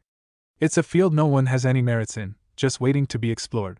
He said, pulling on the line, and he had her hooked with that. Well, if I were interested, do you think you could teach me then? I respect the turtle hermit's skill, just not anything else about him. She said, pointing to him through the cane house window as he was watching his women's exercise program. More than fair on that point. Who knows, if we awaken both, you might be able to combine them into chakra and get more benefits. He said with a small smile as she really considered this. Which honestly, chakra would be ideal for her, since she'd be training both ki and magic at the same time with one exercise. Well, when do you want to start? He asked, and she pulled him along without answer. I guess now? He voiced, though his reply was a hum, and he sighed. He wasn't finished with his ramen he made for them, which surprising the brunette had devoured, and asked for more. He was proud this day to be a ramen addict. So along with a clone to train Bulma in manipulating her physical and mental energies, then slowly to raise them to their higher forms, he taught her what Kami taught him of the two energies in full. Naruto's main body was still doing the conditioning work, but on top of that, was doing 10k reps of various stretches, exercises and workout routines that pushed his abilities to their furthest. One of the final lessons was on raw energy manipulation, aura exertion, such as the water-repelling drills, ki water splitting and waterfall cutting with energy alone as taught by Master Mateto and learning to control your energy. Alright, listen Naruto, this is the last technique I will be teaching you. Master Roshi spoke, getting Naruto's attention. Your max form? Naruto asked, thinking a bit about that technique and its uses. No, this one was requested by Kami, otherwise I wouldn't think to teach it. He said you would know why you need it. It's called the Mafuba. Evil Containment Wave. It's technique to ensnare an enemy in your energy, control them and then to capture, or seal them into a container, that you closer and seal with a special talisman. The reason I wouldn't teach it is because it's lethal against targets who have the power to try and resist the technique, but its only use is against those who are too strong for you otherwise. Making it a suicide technique. It's what my master developed and used to defeat the original Piccolo, many years ago. I don't know why Kami wants you to learn it, but he expressed that you do. Possibly because of your unique energy, you might be able to survive using it, but I can't be sure. Are you ready to begin? Yes, Master Roshi. He spoke, and the man nodded. Good. Now follow these steps. This is important, Naruto. Your aim with the technique must be perfect. And when I say this, not slouching a half centimeter there or even a 1/10 thre. I mean absolute, otherwise the technique will miss. Too powerful enemy you can't beat will be freed and you've wasted your life for nothing. Now like this. The man spoke, using Turtle as the target and a slim-necked bottle and cork. Turtle, you'll be safe, just don't resist, he said, as he initiated the technique, and Naruto could see the vortex of green energy and turtle being drawn into it, before he became a comet of green energy, and Master Roshi directed him down into the bottle, corking it and sealing it. Like that. This is how it looks perfected. Now you try, he explained, releasing turtle, and Naruto took his turn at the technique, only to fail at the first step. Now who said it was easy? Just keep working on it. With a solemn ND, Naruto kept working on it. He figured Kami wanted him to learn this in case the Kyuubi was freed without his consent, or went back on their deal. In which case, his last moments could be used for a mafuba in either a container, or to himself, and potentially dragging the Biju to death with him. Then again, there were other Biju and potentially other threats in his world, so knowing this technique could prove a useful backup when nothing else worked. Naruto was making progress with the mafuba, and by the time he got halfway through, his clones had finished with the work they could do. The instruction scrolls on jutsu were nice, but he didn't need elemental jutsu anymore, or couldn't rather, and he was merely adapting the unique traits of some jutsu to techniques he already knew, like his sensing technique benefited from the genjutsu pulse and echolocation, which Tsunade tested, and he had a definitive detecting, breaking and source tracking method down readily for any genjutsu used on him. Jiraiya's technique for manipulating his hair was an interesting one that he picked up, since his hair was growing longer. Tsunade had wanted him to learn her super strength technique, but when he demonstrated his raw strength, there really was no need. There was only so much he could do at this point that wasn't external anymore without going into a highly specialized training regimen. So that's why when Jiraiya learned of Naruto's new sealing technique, the mafuba, and saw it in action, he started Naruto on learning seals. It started slow with his handwriting, then drawing and calligraphy, onto theory and basic seals, and until he could draw 5 different seals from memory alone perfectly did he learn to do it all with chakra. It was a slow-going process, and he guessed this would be one of those ones that took years, so he didn't try to rush it, just making sure he was doing it right. That was the other thing, the group was aware of his summoning and met Jiraiya and his mom, as he really had taken to calling her now. Which in of itself was now official. You serious, Mom? He asked, astounded as they sat at the table by the fire pit, looking down at the piece of paper in front of him. I am. I want to officially adopt you. You'd still have your clan heritage, but you'd also be part of the Senju clan. But more than that, legally you'd be my son, she stated, a smile on her lips. Naruto felt this may have been partially prompted by her knowing he may be going into a life-or-death battle, and so didn't want to have regrets, and he understood that completely, which was he snatched the pen from her hand and signed on his life, Tsunade's already written in. She smiled as the tears fell and pulled him into a hug, muttering thank yous one after another, which he was sure he was the one supposed to be doing that. Good on ya, brat. Be sure to be a good son to her though, she's been through enough heartache that she doesn't need more. Jiraiya told him, and he nodded, though he was more than happy himself. While he and Jiraiya were talking, he was unaware of the talk between Tsunade's clone and Bulma, but from some of the motions, it seemed professional rather than personal.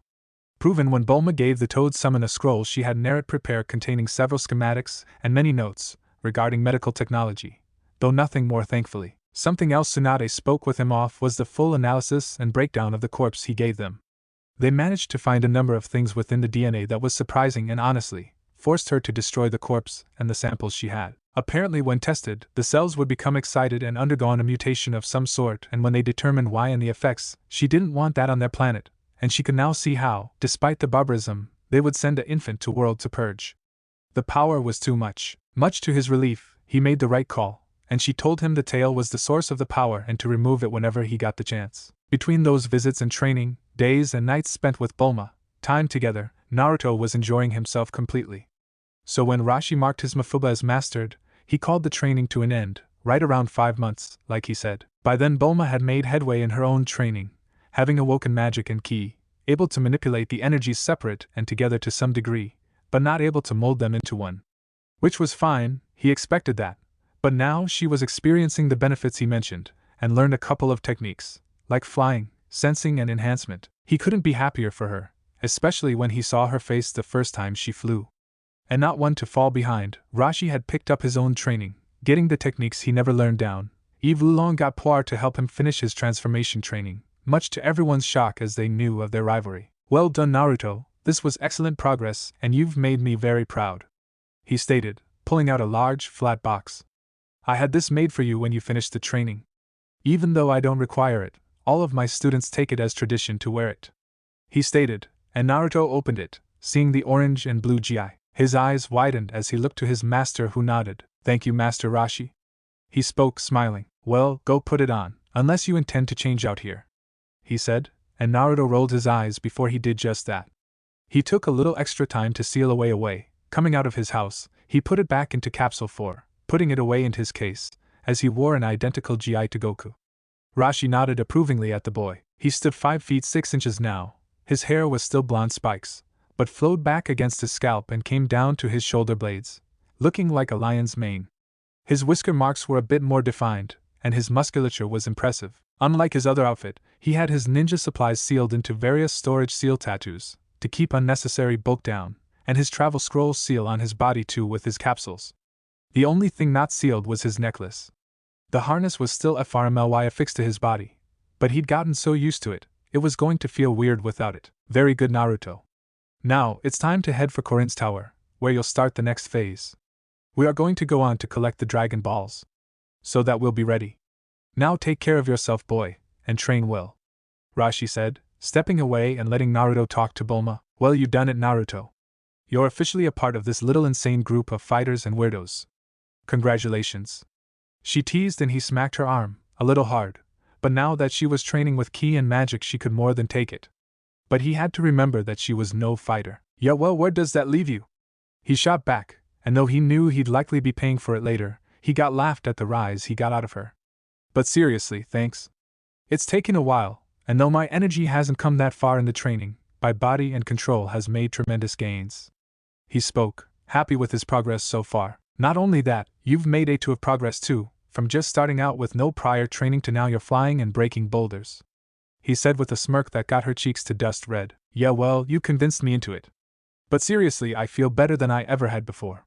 So thank you for doing that, she said before leaning in and kissing his cheek. And that's for all the help and patience you've given me so far.